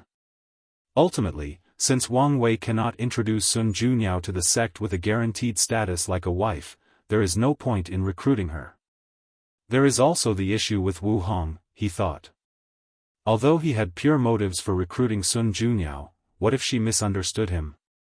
If he did it behind her, it would appear like he was sneaking around. He told her the truth, but it could appear to be manipulative. She's not the kind to be suspicious and question my motive and loyalty, but I have to look at the bigger picture, Wang Wei analyzed. He had guessed some of the shenanigans his future self was doing, and he was sure one of the primary reasons many things would go smoothly for him was because he had Wu Hong also partaking in these acts. Things would be 1,000 times harder without her help. And since he knew this, his enemy also did. It's already too late to break off his relationship with Wu Hong, so these people must keep an eye on the past. My relationship with her is complex and not set in stone, meaning it's the perfect time for these people to separate us, Wang Wei thought. That also means the existence of Sun Junyao is another significant component in this situation. As another woman linked to me by fate, she can also play a role in determining the future. Wang Wei suddenly realized he needed to be more careful with how he dealt with Sun Junyao. Calm down, he told himself. He suddenly wanted to do whatever possible to remove the karmic link between them. However, he also understood acting rashly was the opposite of what must be done in this kind of situation. The best move I can make next is to tell Wu Hong everything that had happened here, including my speculation and fears about the future. Even better, I should use open and truthful communication at all times from now on when dealing with our relationship. Was Wang Wei overreacting? Possibly. However, this involved his future love life and maybe his path toward transcendence. The last thing he wanted was to mess this up. There is no problem with cooperating, Sun Junyaо said, and Wang Wei focused on her. He was previously multitasking, planning, and analyzing all these things at unparalleled speed while still talking to her. During the entire process, his facial expressions, emotions, tone fluctuations, and everything else never changed. That's good to hear. But you should understand that I cannot provide you certain information, Sun Junyao added. There are some things I don't dare investigate even if I had the power. I understand, Wang Wei nodded. My purpose is primarily the parasites. I won't break the rules and touch these lineages unless it's absolutely imperative that I do so. That's good, Sun Junyao nodded. She successfully established such deep cooperation with these lineages and kept their relationship for so long because she knew how to control herself. Sun Junyao knew their taboos and never broke them. As for the price? Sun Junyao looked him in the eyes. You enlightened me, so I owe you karma. If you need help one day, you can ask, and I'll do everything in my power to help. But business is business, friendship is friendship, Wang Wei said. I understand and have no problem. That's good, she nodded. We can use the same standard I offered Jimin, and I'll give you a 20% discount. She condensed a talisman that served as a way to contact her directly and contained a detailed system of how she classified the value of certain information and their price. From 1 star to 9 stars, but even the lowest 1-star information is expensive, even with the discount, Wang Wei complained. However, I understand why it's so expensive. Sun Junyao chose the elite path of selling information, meaning people who buy information from her already have a decent spy network and only buy things they cannot find themselves. Why do I find this setting suddenly became weird? Wang Wei thought as he looked at this information. He knew Sun Junyao had an extensive network, but now, she was more than that. She had become a broker of information, selling news to the elite. She reminded him of an anime character from Earth named Joker in the underground. This woman is more complex than I gave her credit for, Wang Wei concluded. If you find any errors, ads pop up, ads redirect, broken links, non-standard content, etc. Please let us know to report so we can fix it as soon as possible.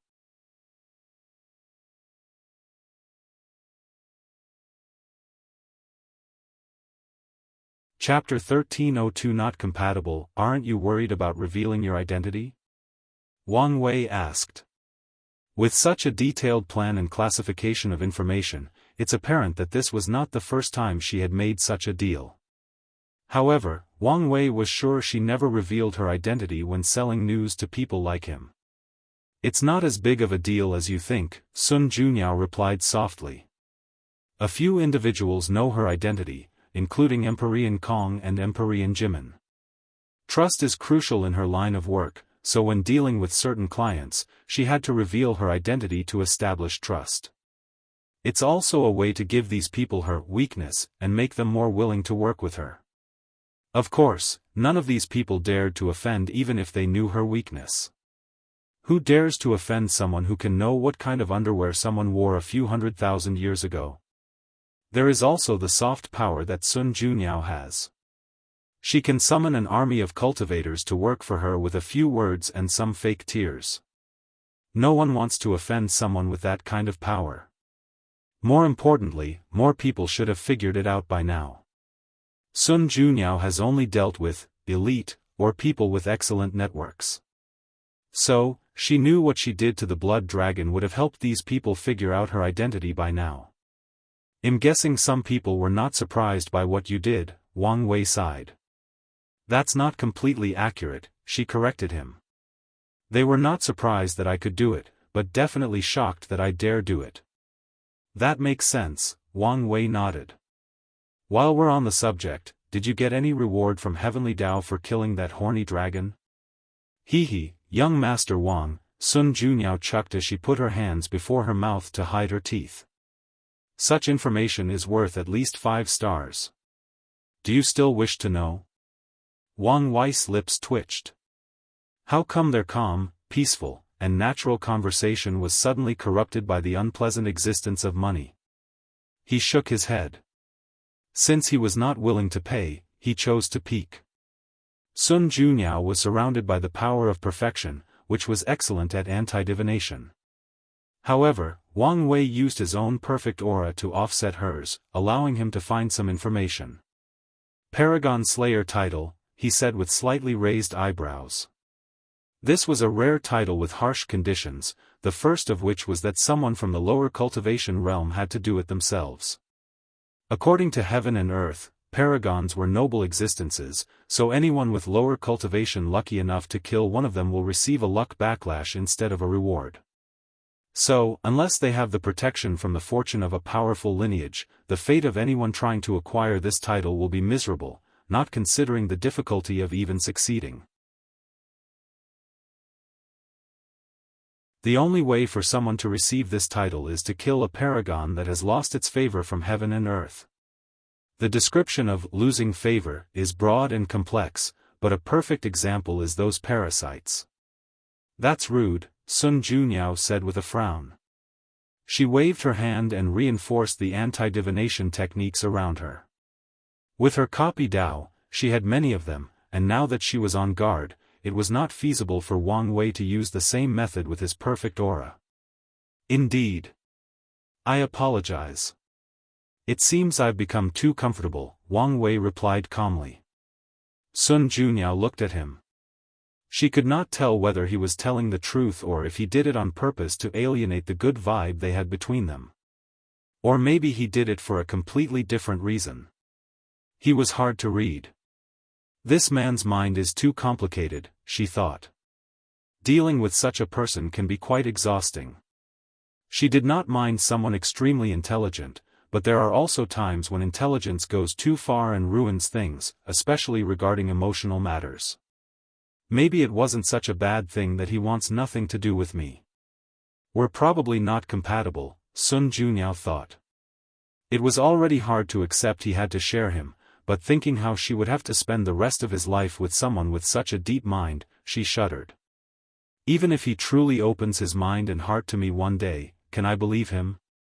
She knew the answer as soon as she asked. Sun Junyao sighed. She could never remove the suspicion that he was not truly sincere and was not scheming something. Senior Wu should understand what kind of person he is, so why did she choose him? Sun Junyao wondered. Maybe she's as complex as him, or she has faith that he truly opened up to her, or maybe she has confidence in herself and from her strength. Whether he's sincere or not, whether he's plotting something or not, she's confident she can get out of the situation relatively intact, emotionally and physically.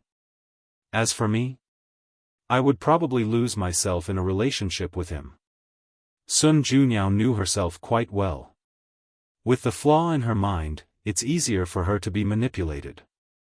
She knew this, and that's why she never truly trusted anyone and never searched for a Dao companion.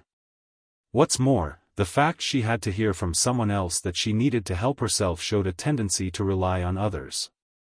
With such flaws in character, she knew she would lose her sense of self in a relationship with a person like a woman. Yes, it's indeed a good choice. Sun Junyao decided to cut off the last thoughts she had about him.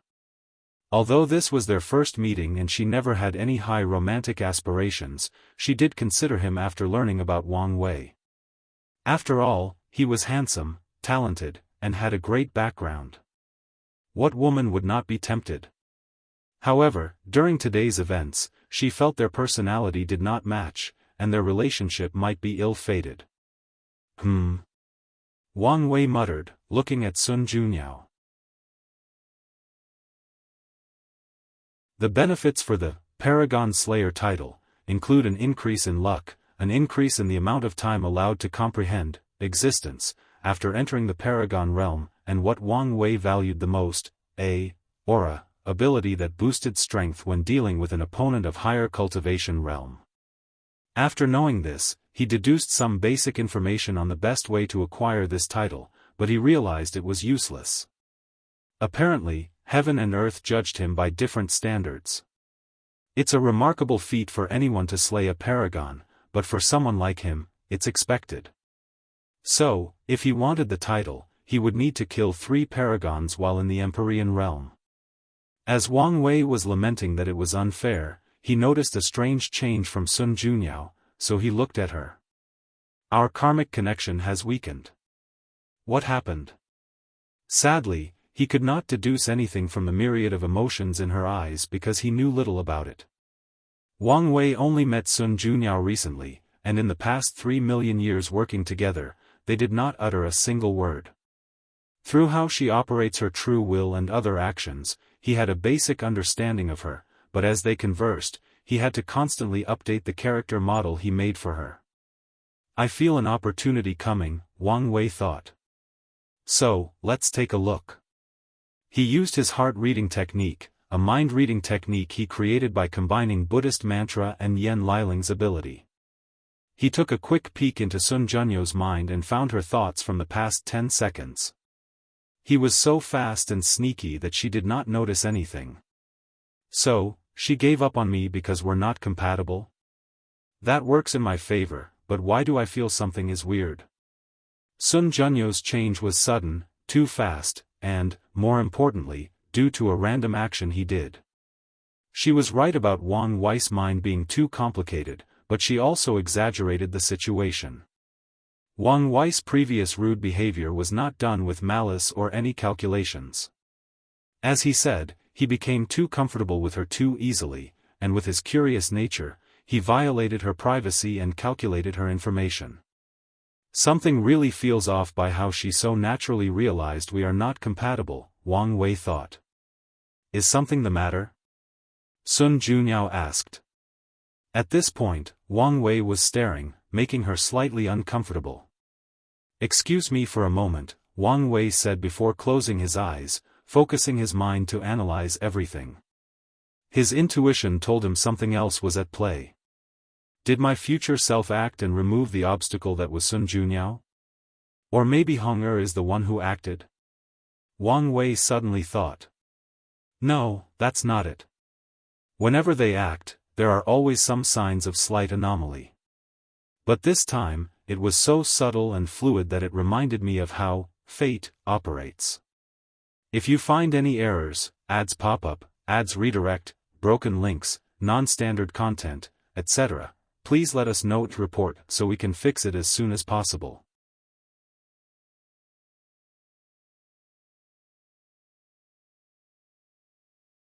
Chapter 1303 Intent and Tao Harmony. Maybe Sun Junyo's future self intervened, Wang Wei thought.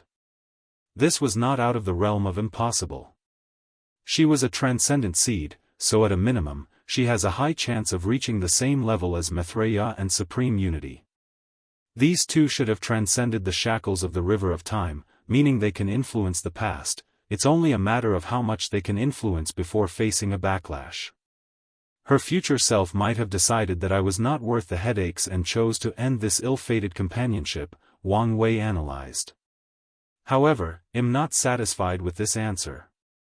Wang Wei was not underestimating Sun Junyao or looking down on her. His intuition told him he had not found the crux of the issue.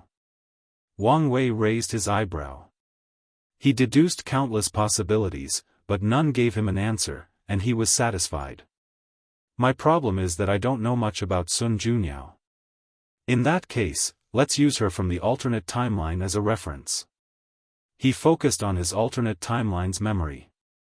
Although the part in the upper dimension was vague, he had enough information to go on. So, Wang Wei asked himself, what was his relationship with Sun Junyao like in that timeline? Why did she not find them incompatible but did in this timeline? Numerous images flashed in his mind.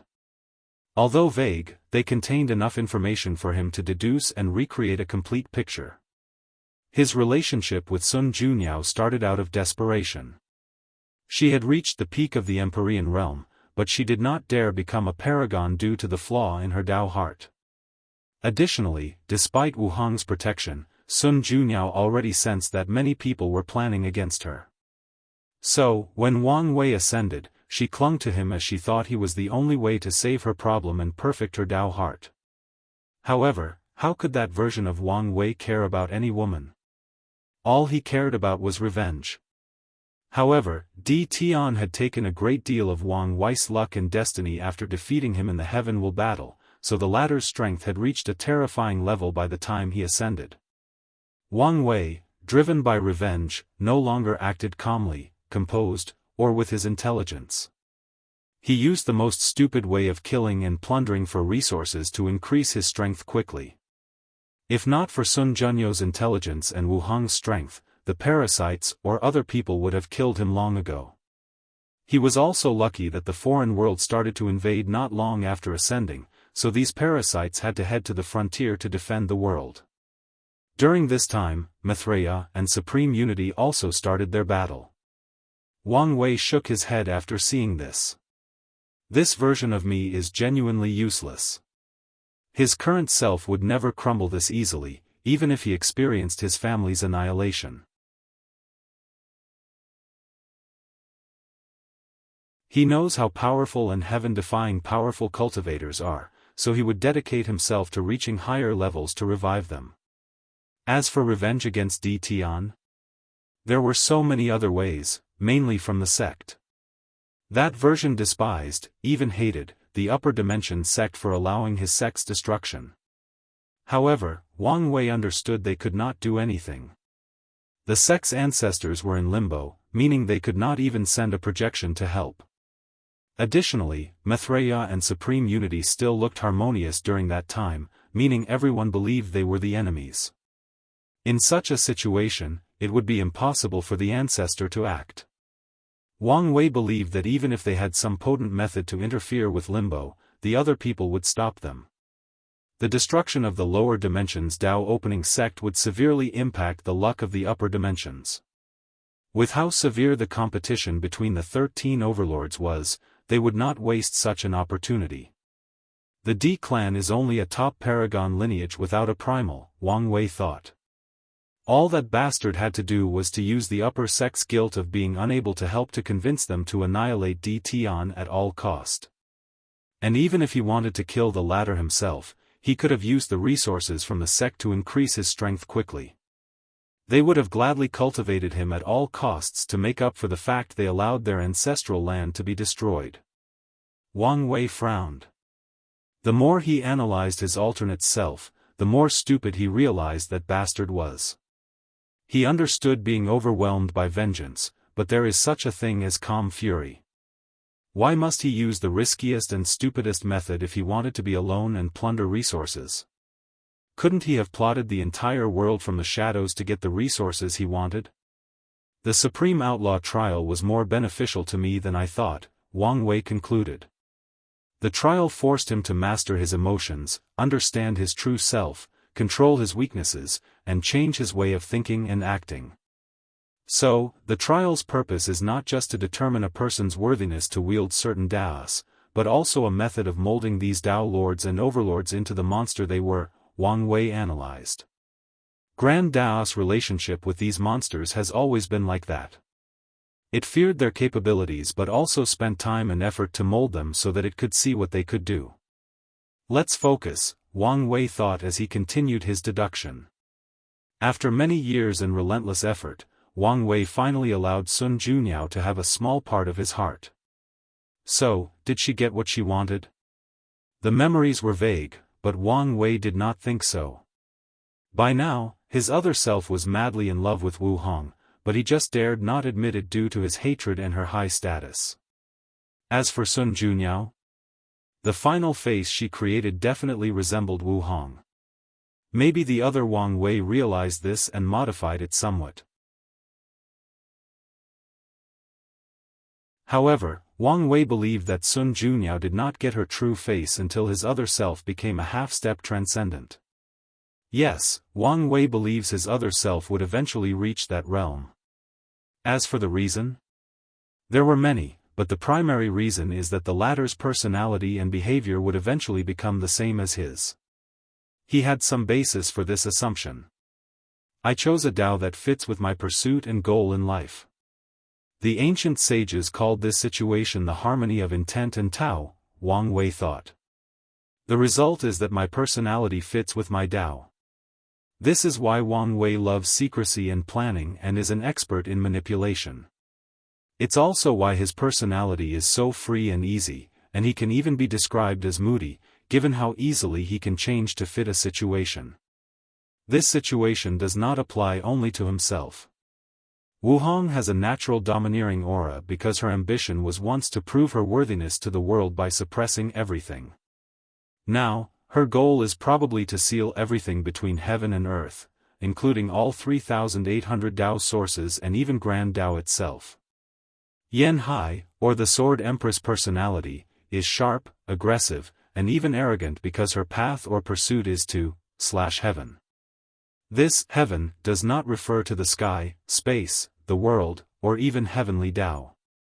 No, her target is whatever or whoever is the limit of power in this vast universe. That's who she wants to slash.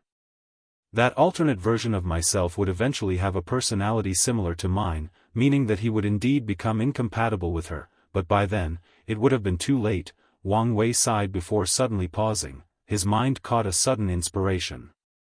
He focused.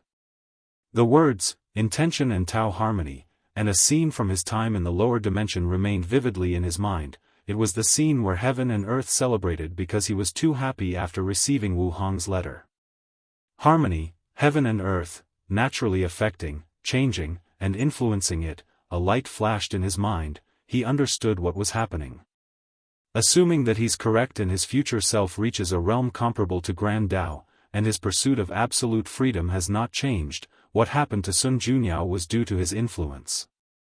A being of his level is so powerful that he can naturally influence the entire chaos universe, past and present, to help him achieve his goal, just like heaven and earth celebrated Wang Wei's happiness back then. His emotions and desires have transcended everything mundane, time and space, and almost every concept in the universe. That version of Wang Wei is playing a chess game using the chaos universe, countless concepts, lives, and time and space as the board, but he doesn't have to actively make a move. The chessboard itself will also actively help him win. Of course, the same goes for his opponents. The move of making Sun Junyao give up on Wang Wei so soon was probably a passive move of the chessboard. That's why it's so smooth and natural. Wang Wei wanted to take a cold breath. This level of existence. He was in awe while simultaneously excited. After figuring out everything, a weird aura emanated from his body. Epiphany? Sun Junyao thought, a little surprised. Wang Wei opened his eyes, not hiding his excitement. This deduction benefited him immensely. He had a deeper understanding of Fate Tao, its operation, and its overwhelming potential. Additionally, Wang Wei peeped at the power of higher entities, which will be pretty helpful when it is his turn to reach that level.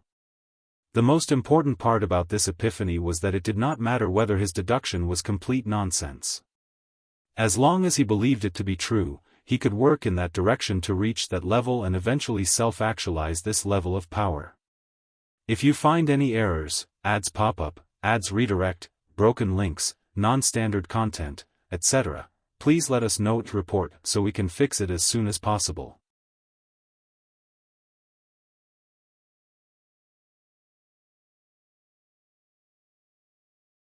Chapter 1304 End of First Meeting. As he opened his eyes, Wang Wei saw the slight envy in Sun Junyau's eyes, and he understood. There were two types of epiphany in the three stages of the immortal realm, the kind that instantly increases a cultivator's understanding of the Grand Tao source by 1% and the kind that gives a significant boost/blessing in cultivation for an extended period. Wang Wei's epiphany was the latter, but even such a kind was rare and valuable beyond words. After establishing such a deep foundation in the mortal realm, the effects of my innate paragon soul are better than I anticipated, Wang Wei analyzed. However, he did not focus too much on that as his mind shifted to his previous deduction/epiphany. I don't have to wait until I'm at a higher level to reach such a state, I can lay the foundation now and maybe even acquire this ability early, Wang Wei thought, deducing how he could go about achieving such a task. Above the Taishuang indifferent state of mind, Taoism has a higher level called harmony with the Tao, which allowed them to fuse their mind with heavenly Tao, entering a state of absolute calmness, absolutely stillness, and emptiness, in other words, a state without emotions, thoughts, troubles or concerns. In this state, the blessing for understanding the grand Tao source is comparable to some of the best physiques that lean toward comprehension. Many inspirations flashed in Wang Wei's mind. Buddhism sees the world as a sea of suffering and strives to transcend it. Maybe I can combine these two to get what I want. First, enter a state of harmony with the Tao. Then, find a way to transcend heaven and earth. No, I don't need to transcend it. I don't think I can even do it at this level. I only need for my status, my existence, to be above heaven and earth even by a slight margin. Then, I can guide it to help me achieve my goals and ambitions. Wang Wei was excited but soon calmed down. This plan sounds easy, but this was far from the truth. There were many obstacles to overcome. The first of which is a deep understanding of Taoism and Buddhism and sufficient achievements in spiritual practices. Wang Wei has access to the knowledge to make achievements, but spiritual practices usually require dedication and their own unique Tao heart to reach high levels. Luckily, Wang Wei has an ever-changing Tao, so with a thought, he can be a Buddha and, with another, a supreme Tao Lord. The second obstacle is the harmony with the Tao state. Many Taoist priests failed to reach this level or did not even take this path because of the consequences of assimilation. The consequence of fusing with heavenly Tao is to turn into an emotionless machine, just like supreme unity. Taoism emphasizes reducing and regulating emotions, not completely removing them. As such, any priest who has such a state of mind will have to constantly be on guard to prevent themselves from being assimilated and turning into a monster. Of course, some people actively pursue assimilation. These people belong to a unique branch of Taoism called the way of indifference, the way of ruthlessness, or the way of heavenly Tao. This is harder than I thought, Wang Wei pondered. He had attained great success in 2 different spiritual practices and then fused them. By any standards, it will take a long time to succeed, and it might not even work. Instead of wasting time, I might as well focus on becoming a half-step transcendent. Wait, why am I so arrogant to think I can make such a technique in the Paragon realm? My goal should be to lay the groundwork now, and once I'm on that level, I may succeed. Wang Wei believed his future self was way more powerful than the 2 sons, and it's not because they used an incomplete method. According to his deduction, becoming a transcendent is such an enormous leap from the Paragon realm that the half-step exists. However, there should be a difference between the half-steps. Maitreya and Supreme Unity would be something like Tier 12. 1, while Wang Wei's future self is like Tier 12. 7 to 12. 9, and Tier 13 is true transcendence. His technique should allow him to have some characteristics of 12. 7 people while in the realm of 12. 1, Wang Wei's lips twitched. He hoped he knew enough about the realm of half-step transcendence since he was not fond of this 12. 1 and so on system. Is something wrong? Sun Junyao asked again after noticing his weird reaction. No, Wang Wei replied. Where were we? Oh, yes, negotiations. I have no problem with the price or your rules. Sun Junyao glanced at her before raising her eyebrow ever so slightly. That's good to hear. Is there anything else? One last thing. This is for you. This is? Purest power of fate, Wang Wei responded. What is this? A gift? She looked at him strangely. Oh, don't misunderstand, this belongs to you. I intercepted it from old man Tianji. Sun Junyao knew he was telling the truth as she sensed a direct connection to this power. After seeing this power, her mind deduced many things, and she understood a few puzzling matters, including why the reclusive old man Tianji was so willing to work with her. Well, thank you. No problem, Wang Wei replied. Well, it's time for me to leave. Now he's met Sun Junyao and knows how to break their connection. Wang Wei achieved everything he set out to do for this meeting. Things went even better than anticipated, with Sun Junyao completely giving up on their relationship. I should still be on guard since I doubt fate would accept this result without any resistance, but am satisfied for now, Wang Wei pondered. Fellow Daoist, why don't you stay a little longer? I'm happy to continue hosting. Wang Wei could tell she was just being polite, so he declined. That's a shame, Sun Junyao nodded before looking at the chessboard. Especially for the unfinished game. We could preserve it for our next meeting, Wang Wei suggested. Oh. After the previous alienation, Sun Junyao thought he only wanted a strict business-like relationship, but he seemed open to a regular acquaintanceship. She pondered briefly before nodding, that's fine. You can keep the board, but please, do not cheat. I would never, Wang Wei said, and with a wave of his hand, the time in that world froze, and he put the chessboard away. Sun Junyao did not believe these words. She knew that if there were any benefits to winning and cheating was the only method to guarantee the win, he would cheat without reservation. Why do I feel my reputation in this woman's mind has been ruined? Wang Wei thought after reading Sun Junyao's facial expression. He was speechless as he realized his assumption was correct. He shook his head, bowed to her, and disappeared from the heavenly beauty palace. Wang Wei did not return to the Dao burial ground, he teleported to a random realm located in Blood Dragon's territory. As soon as he arrived, he sensed more than 7 battles in the void. As expected, it's in chaos. Wang Wei did not have the manpower to occupy such a vast territory, and even if he could, he wouldn't dare. His movement was still an underground one, so occupying any territory would be revealing himself to the world and his enemy. Other people or lineages did not dare take over these territories or adopt a wait-and-see tactic, leaving the parasites.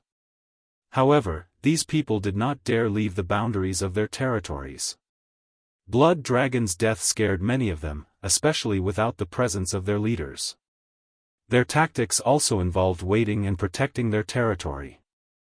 Expansion could wait until their leaders came back or ordered them to do so. I spent so long worrying about reactions from these parasites that I overlooked the time difference between primordial chaos and inside the eternal ascension world.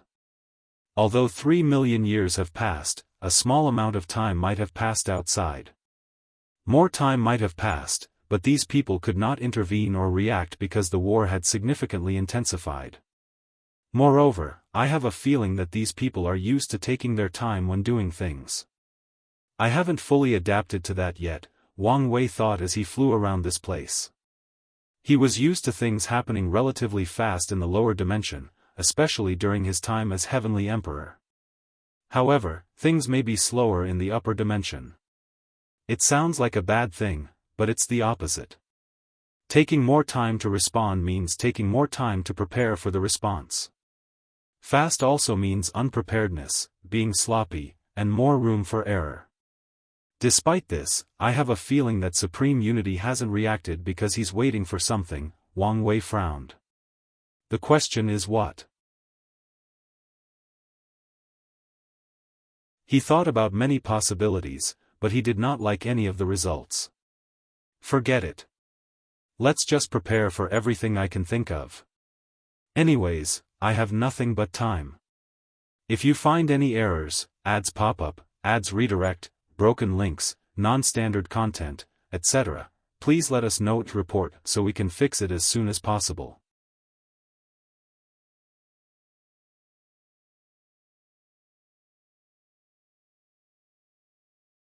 Chapter 1305 Relief. Sun Junyao walked into a long corridor with a furrowed brow. A few palaces saw and quickly saluted, but she was too lost in her thought to notice. Soon, she arrived at her destination. Master, Xiao Tiandi quickly said. Are you alright? Sun Junyao finally woke up and smiled gently. What can happen to me? She walked to the slightly elevated podium and sat down, and her apprentice followed. The announcer, Sun Tong, appeared next to the two and served tea before sitting next to the palace lady. Xiao Tiandi controlled himself so he would not immediately ask 1,000 questions by slowly sipping his teeth. Palace Lord, what happened? What took you so long? For the most part, we. Sun Juniao told him what happened but in too much detail. So, by some twist of fate, he did you in a way, Sun Tong nodded, feeling relieved. She has said something similar to the palace lord for many years, but her words could never get through. However, she's happy that the latter finally awakens regardless of who helped her. What do you think of him?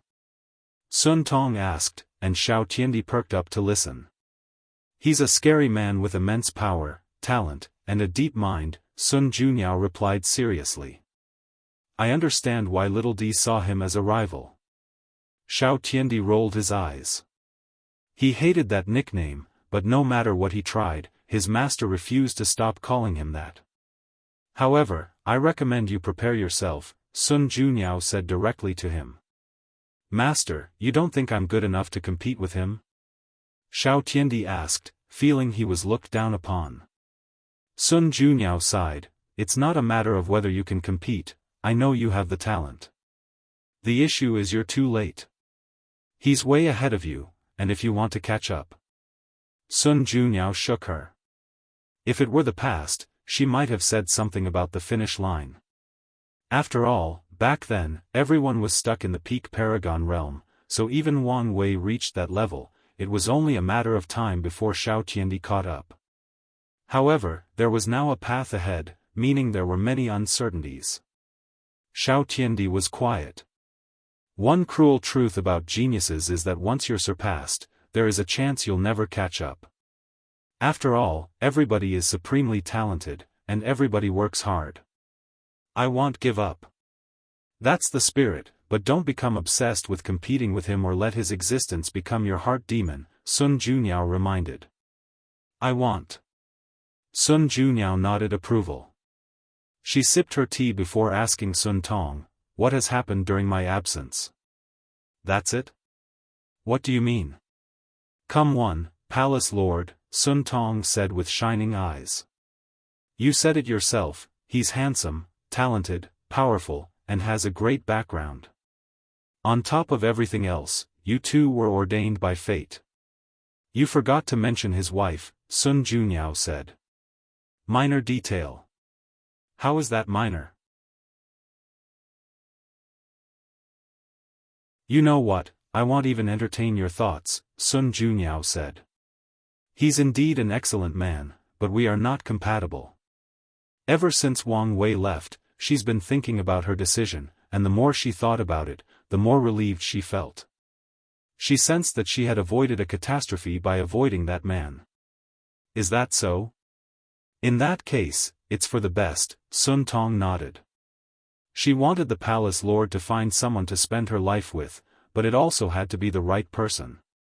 She didn't mind if the person had other wives as long as they treated the lady with great sincerity. However, if she felt they were incompatible, there was no sense in pursuing such a companionship.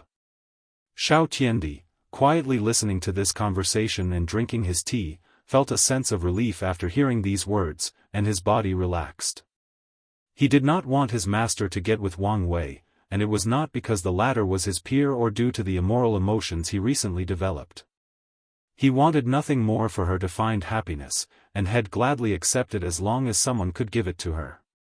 However, he had already figured out that his master was not compatible with Wang Wei. His master has a flaw in her mental state, which is something that someone like Wang Wei can easily take advantage of. However, this was not his main concern. His primary worry was that his master had trust issues. Sun Juniao lived her life amidst wolves who wanted nothing but her body and beauty. Living in such an environment already made her weary of the people around her, but the straw that broke the camel was when she discovered her parents had sold her to the highest bidder. After learning this truth, Sun Juniao became discouraged at the world and mistrusted anyone who came close to her. She ran away from home and never met with her parents again. When her mother died, she did not show off, participate in the funeral, or even send words of condolence. When her father came to see her, asking to help revive her mother, she coldly refused. Luckily, Sun Junniao had Sun Tong, the maid who raised her, accompanied and protected her. No matter what she did or said to drive Sun Tong away, she remained steadfast in her loyalty and desire to protect her young lady. It's that unwavering dedication that melted Sun Junniao's heart, allowing her to have faith and trust people again. Although Sun Junniao was much better than when she was young, Xiao Tiandi knew his master needed someone who could sacrifice and truly open their heart to her, even if it was just to reassure her. Someone like Wang Wei, who has many secrets and countless thoughts, schemes, and plans, cannot be 100% with their partner. Master, I'm glad you're okay, but I have some inspiration, so I'll go cultivate. Oh, all right. Xiao Tiandi bowed before walking out of the room. What's wrong with him? Sun Junniao asked. A light flashed in Sun Tong's eyes. He's been a little stressed lately, so he might need to relax a little. Is that so? Keep a close eye on him. We don't want him to regress to his old self. I don't think that will happen, but I will. Sun Junniao nodded. Anything noteworthy to report? 2 things, Sun Tong reported. The Dao opening sect responded that they agree with our proposition, but the summoning ceremony is more complex than they anticipated, so it may take a while before they finish their preparation. It's good news that they're willing to help us in the first place, Sun Junniao smiled. True, Sun Tong agreed. Regarding the second thing, it's about the world's changes since 3 million years ago. Xiao Tiandi stood in his cultivation room, looking at the sky in a daze, for hours without moving a muscle beside his face. What am I doing? How could I suddenly fall in love with my master? Oh, who am I kidding? I probably always loved her. He smiled wryly. Regardless of when it happens, it doesn't change the fact it's wrong. Due to the long and exaggerated lifespan, cultivators do not have so many rules and restrictions about their partners. So, unless they are from a religion like Buddhism, which altogether forbade relationships, Taoism, which takes master-disciple relationship seriously, and the literature way, which is strict on etiquette, most people will not care about a master marrying their disciple. On the contrary, this kind of union is rather common sense, as masters and disciples spend much time together and know each other intimately. This known fact is one of the contributing reasons. Besides his talent, the parasite schemed against Xiao Tiandi to turn him into a waste. Of course, there are some hidden rules for these kinds of relationships, mainly that they are more acceptable if the people involved are in the immortal realms. Suppose one of the individuals involved is still immortal. In that case, there is a concern about lifespan and the power dynamic balance in their relationship, so many people will condemn these types of relationships. In fact, in cases like Xiao Tiandi, the people involved usually wait until they are in the same cultivation realm before revealing the information to the public. Should I just bottle up my emotions? It might be better that way. Master won't think less of me, and I won't tarnish her name and reputation, Xiao Tiandi thought, but his face contorted after feeling like this. No. If I continue like this, my state of mind might be affected. It's better to tell her the truth and face the consequences, good or bad, he analyzed. However, it's best I wait until she finds her true self and face. That way, she can understand that my love is sincere. After deciding, Xiao Tiandi felt a heavy weight lifted from his shoulders. He did not know what the future held, but he knew his heart was at peace. If you find any errors, ads pop up, ads redirect, broken links, non-standard content, etc. Please let us know to report so we can fix it as soon as possible.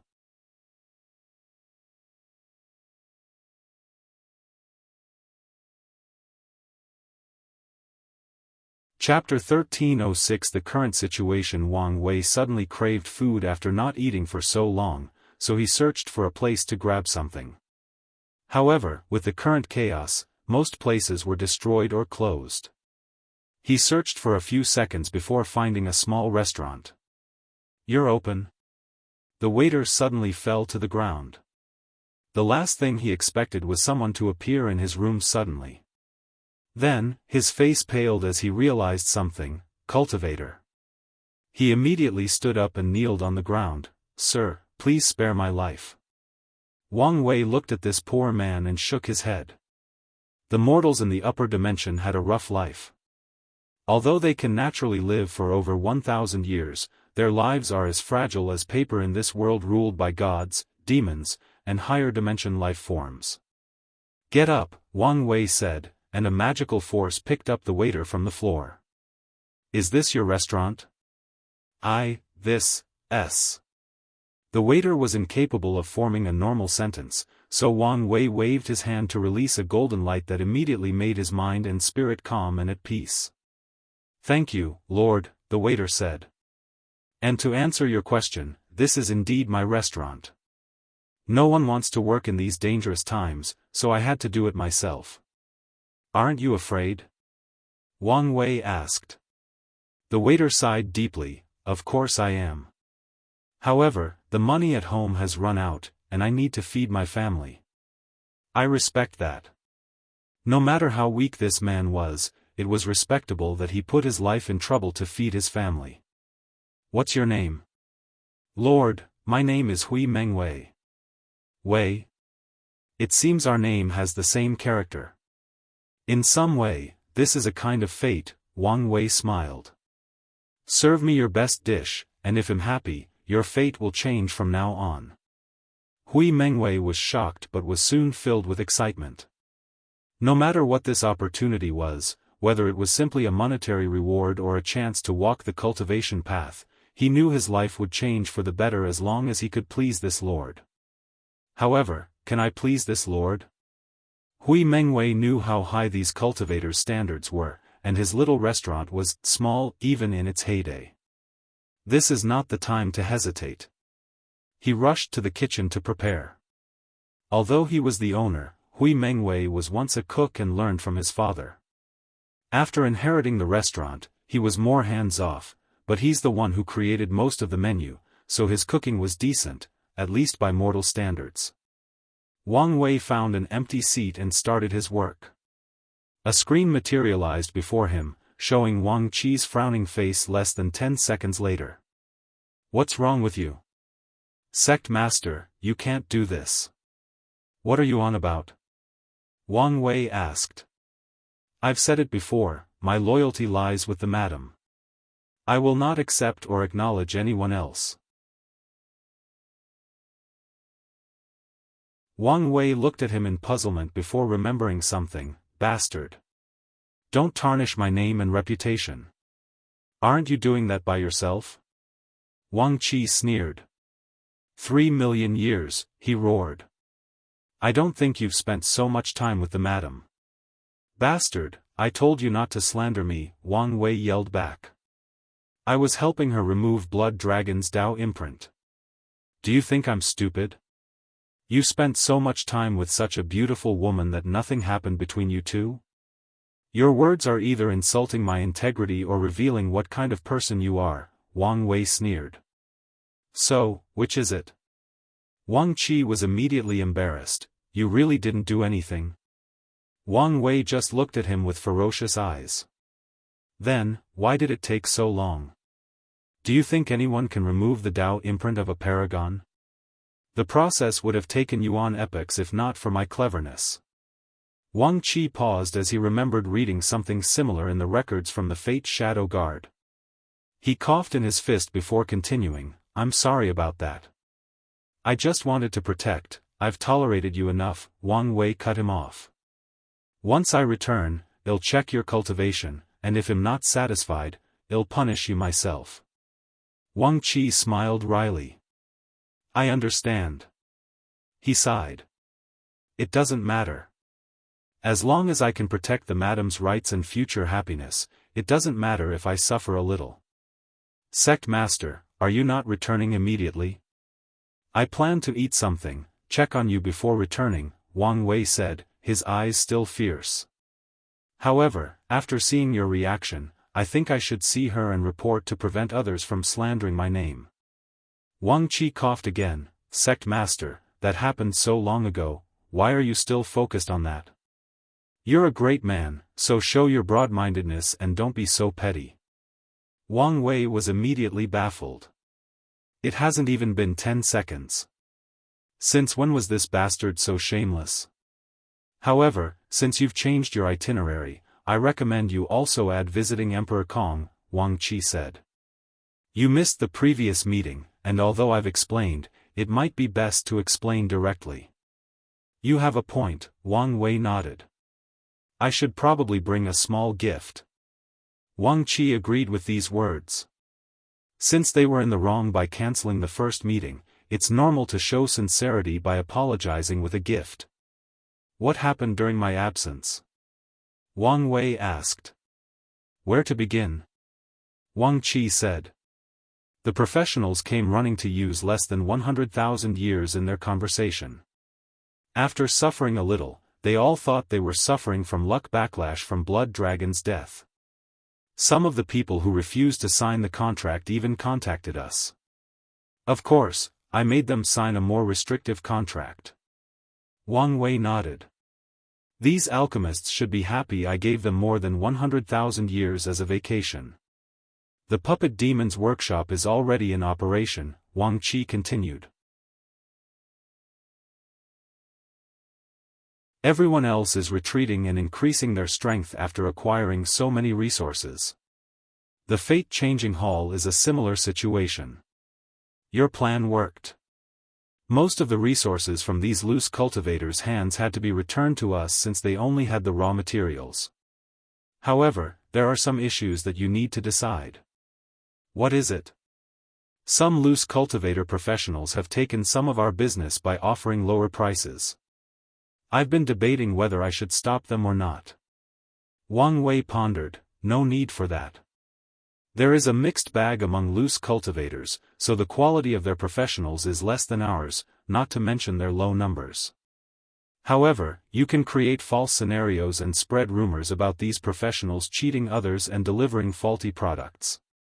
Wang Qi's eyes lit. One of the advantages of using the hall's own professionals is that they must guarantee their products and their reputations.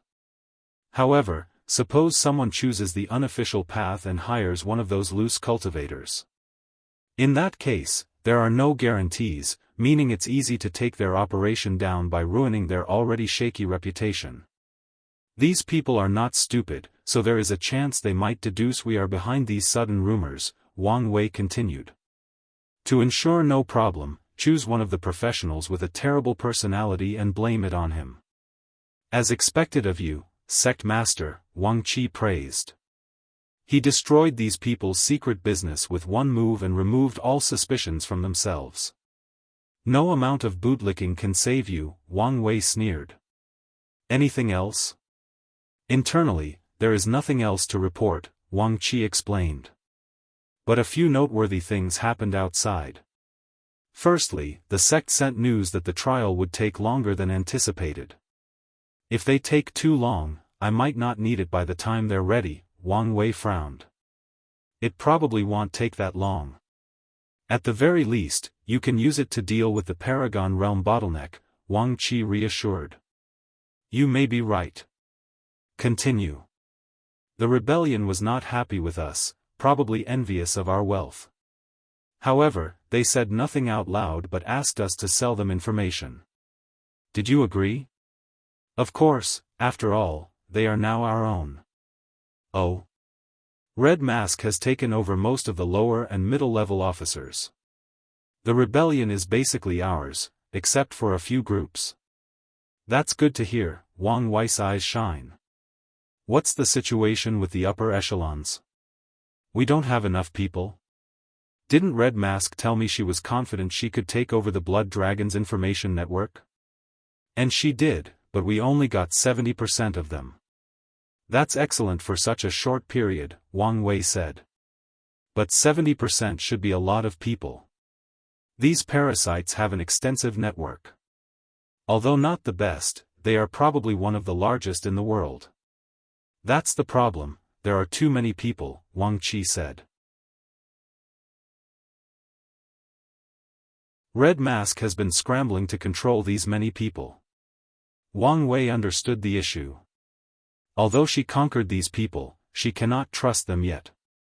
As such, she'll need the original members from the Fate Guards to supervise these new members, but Wang Wei's original foundation was way too small compared to the Blood Dragon, meaning Red Mask did not have enough people to supervise these people, let alone spare members to control the rebellion's upper echelons. I'll be in retreat once I've dealt with a few things here. I'll take this opportunity to create more Tier 10 and 11 creation life forms, Wang Wei replied. And if she's truly desperate, she can borrow some creations from Jiaping and Dulgun. Is this alright? Wang Qi asked. The Fate Guard is one of the core assets of Wang Wei's political powers, so it may be a problem to have others involved. Like I said, it's a desperate move.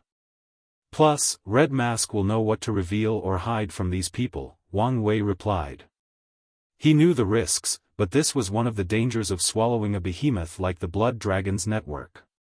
So, it was worth it to take the risk to digest the behemoth since the reward would be worth it. As for the problems that will arise, they can be dealt with given sufficient time. I understand. If you find any errors, ads pop up, ads redirect, broken links, non-standard content, etc., please let us know to report so we can fix it as soon as possible.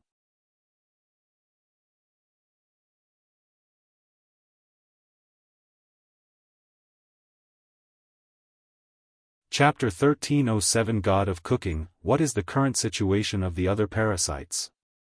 What's their reaction? Wang Wei asked. Things are becoming complicated, Wang Qi replied seriously. There are signs that the fights between the two suns might reach here. A battle between Buddhism and Taoism? Tell me what happened. Wang Wei frowned. It started with the disappearances of a few renowned Taoist priests and eminent monks, but about 15,000 years ago, these two had a direct confrontation over a small source stone mine. Do you think someone is manipulating these events? Red Mask had the same thought, but after investigation, we found no mastermind.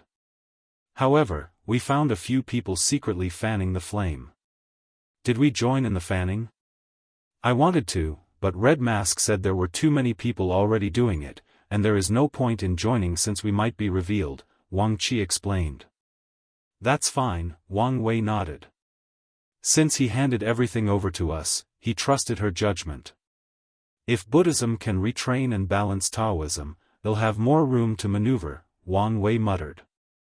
What about the others? They have entered the highest state of alert. They cleaned up a few core territories, eliminating all spies or anyone they deemed suspicious. We've lost a few people, Wang Wei explained. Luckily, our methods are far from ordinary. The Fate Shadow Guards will parasite someone's fate line and take on their identity, luck, destiny, and everything else. This method is hard to guard against or detect. Although they lost some members, they still retain a decent amount of them. From what we know, they've been doing a few things since that day. Firstly, they've been using their resources to build their military. It seems that everyone is preparing for something. Secondly, they've been on guard against each other while lowering their previous confrontation, at least, in the open. From what the guards reported, Wang Qi knew there had been a decrease in confrontation between the borders of these parasites' territory. The third thing is they have been hunting down Sun Junyao, Wang Qi continued. They have offered a substantial price for any information on her whereabouts and even more for her capture. Only capture? Wang Wei asked. Yes. Even the two women? That's right. I want to believe they want her alive because she's valuable and due to the Blood Dragon's wealth in her hands, but I doubt that's the truth, Wang Wei sighed. Continue. The last thing is they are looking for us, Wang Wei added. To be precise, they are looking for Dragon Palace. That's understandable, Wang Wei nodded. The palace contained unimaginable wealth, so he reckoned many people were looking for it, even these top lineages. Is that all? That should be it. No, there is also the celestial race.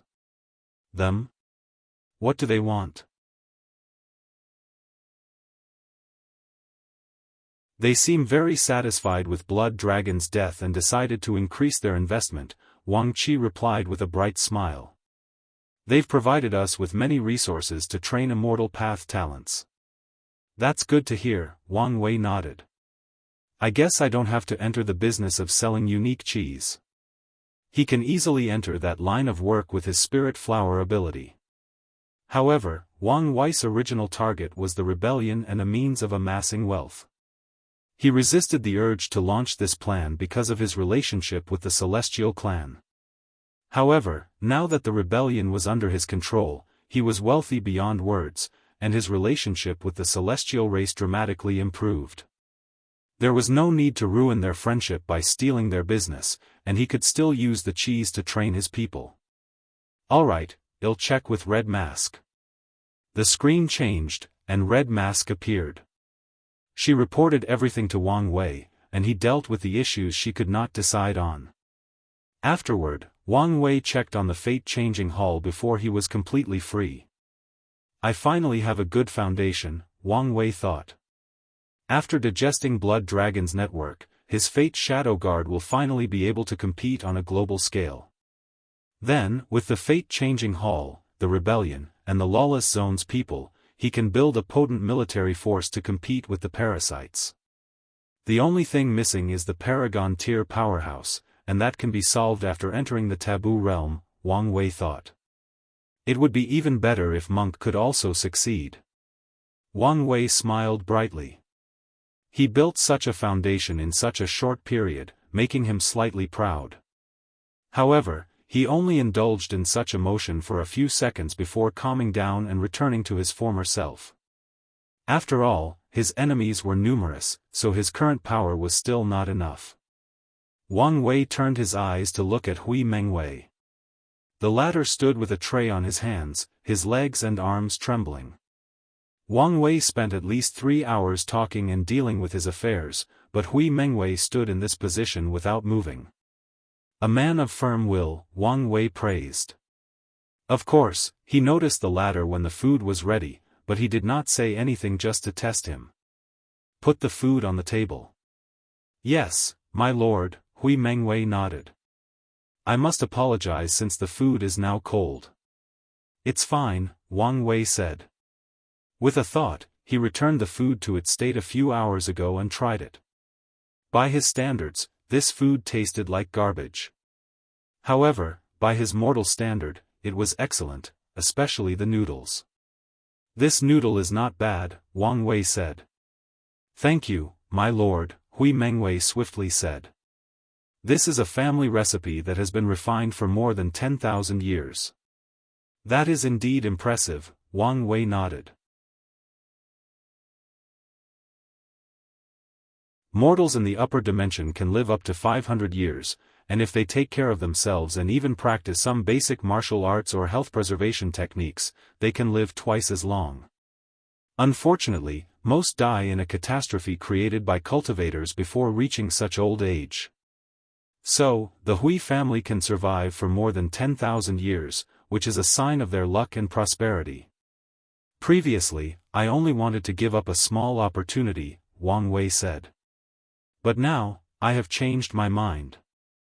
Wang Wei's original plan was just to praise the food as long as it was decent. This might not appear much, but it was praise from an Empyrean and one that is loved by fate. Hui Mengwei's chi luck would soar with his words only, and his family would be blessed with more than 100,000 years of good fortune. As long as they use that fortune correctly, it would not be impossible for them to become a cultivation family.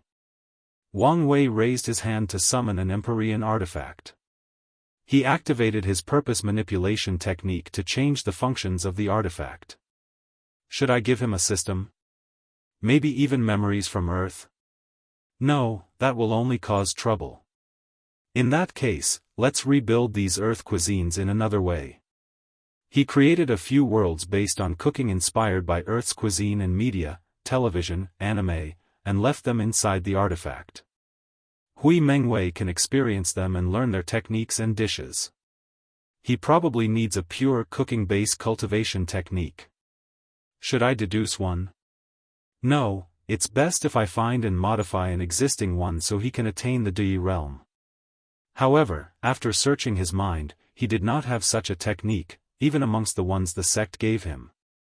Damn it! If only those parasites didn't close the Myriad Record Temple. Wang Wei was annoyed. He wanted to ask his future wife but felt it would be inappropriate to call her now just for this. In that case, let's give him a basic soul-nourishing technique and tell him he can have the technique after meeting certain requirements. This should buy me enough time to find it. Wang Wei created an artifact spirit to better facilitate this deception. Since my purpose is to plant Dao fruits, it's better to go all out. Let's put cultivating a family into this artifact. If the entire Hui clan can dedicate themselves to cooking Dao, it'll reap even more benefits. Wang Wei was not doing all this for nothing. His future wife despised him for not having better cooking skills, so how could he accept that? However, Wang Wei knows he'll probably be busy for a while, meaning he won't have time to be studying the art of cooking. So, he decided to have someone else do it to reap the benefit. Hui Mengwei was lucky. The last part is the heaven will. Should I leave him one or allow him to compete fairly for one? Wang Wei pondered. A good cook must also be powerful to hunt certain materials. However, I also don't need to compete in these emperor battlefields. I can create a world similar to my father's swordsmanship world and have him fight in it. However, this time, the reward can be a heaven will. Wang Wei finished the artifact before looking at Hui Mengwei. If you find any errors, ads pop up, ads redirect, broken links, non-standard content, etc., please let us know to report so we can fix it as soon as possible.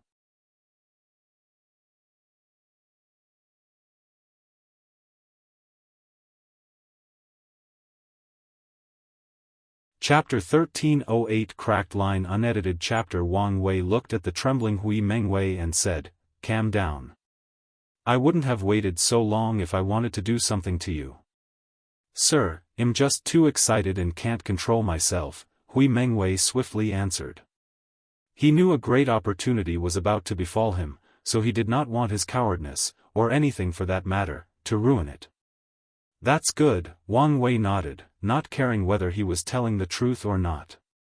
"My wife once despised me because I cannot cook or because I don't have as fancy of a tongue as her. As a man who can hold both heaven and earth in his heart, how can I tolerate such a thing?" Hui Mengwei looked at him in shock. This is not where he thought this conversation would go. "I didn't expect even these gods would also tremble under their wife's wrath," Hui Mengwei thought before his body was once again overwhelmed by fear. All he could think about was whether his small body could survive the confrontation between these gods. Even if he survived, he might be wiped out for knowing too much.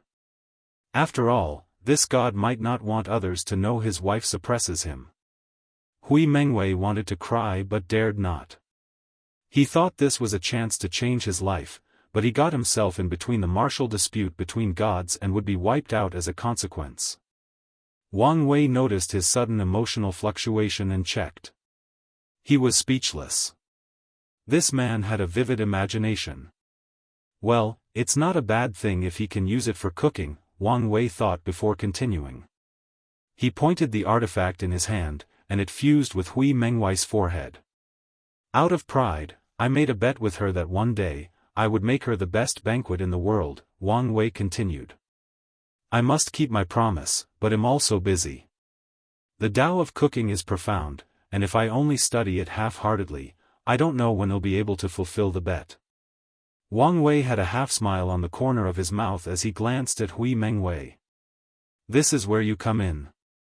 I've granted you an artifact that will train you to be the best cook in the world. I want you to build a clan based on the Tao of cooking, creating the best and most unique recipes in the world, and it'll come to get them. Do you understand?" "Lord," Hui Mengwei said, immediately kneeling on the ground. I will go through fire and thunder to complete your mission.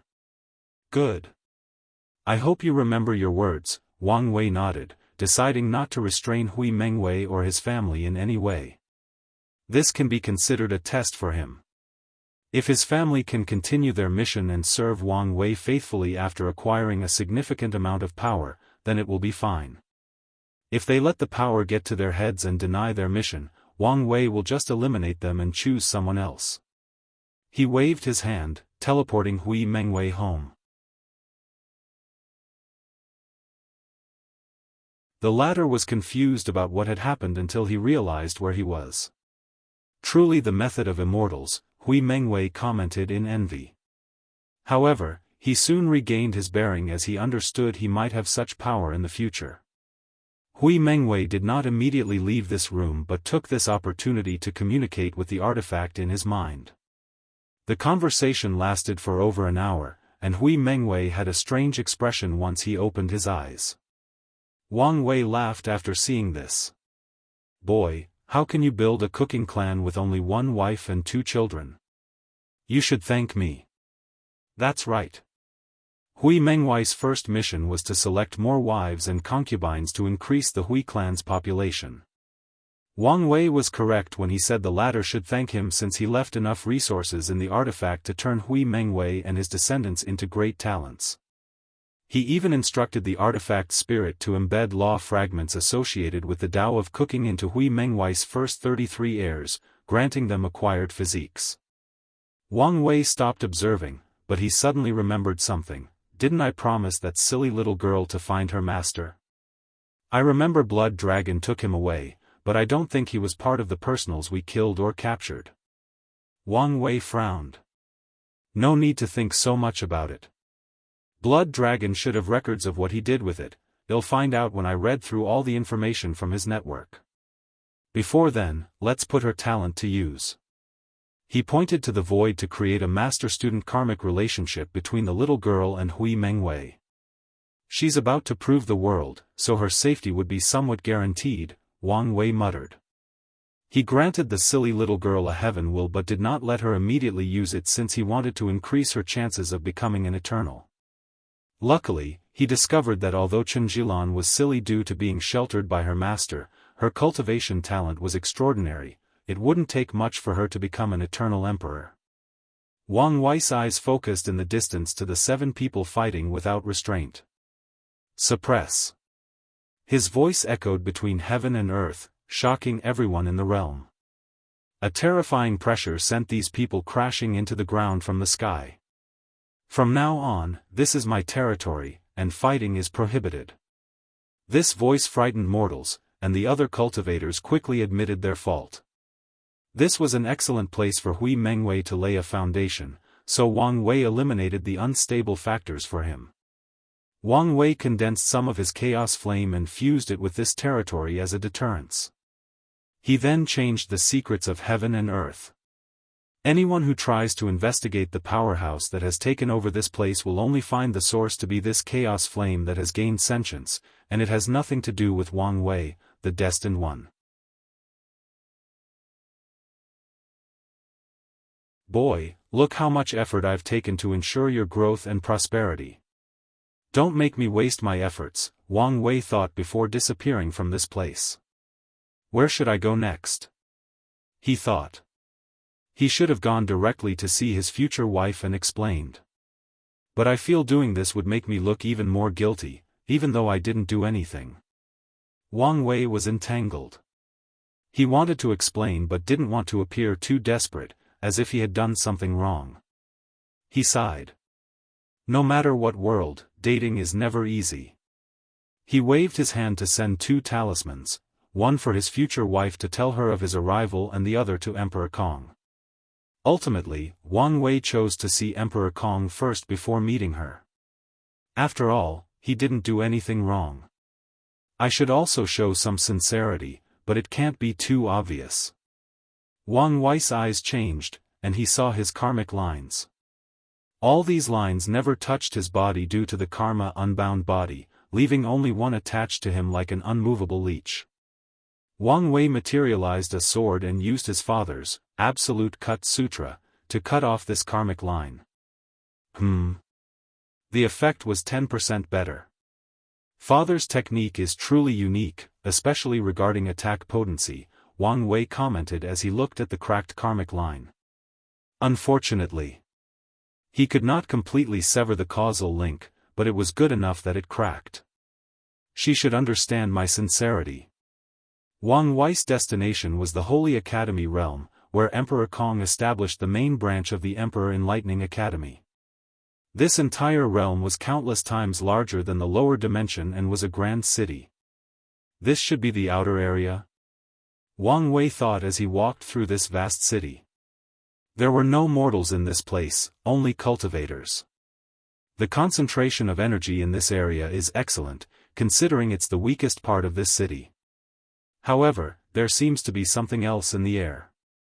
Wang Wei sensed his environment as he walked. Eliminating resentment, restless thoughts, calming the soul, and an understanding boost for cultivators below Tier 10, this should be a righteous chi array. Emperor Kong's foundation is more profound than I anticipated. It's one thing to use this kind of array for a few selected areas for talented students, but something else to use it on such a large scale for everyone to use. From what Wang Wei knows, the outer area is for guests and people waiting for the academy to recruit members. Yet, such an environment is already top-notch, so he could wait to see the inner and central areas. While Wang Wei was observing everything, someone flew with incredible speed and landed before. He was surprised since there were flying restrictions even in this outer area, but he understood as soon as he saw who it was. If you find any errors, ads pop up, ads redirect, broken links, non-standard content, etc., please let us know your report so we can fix it as soon as possible. You're tuning in to the UnparalleledSwordWill YouTube channel. Don't forget to subscribe and join us on this journey to catch the most captivating stories.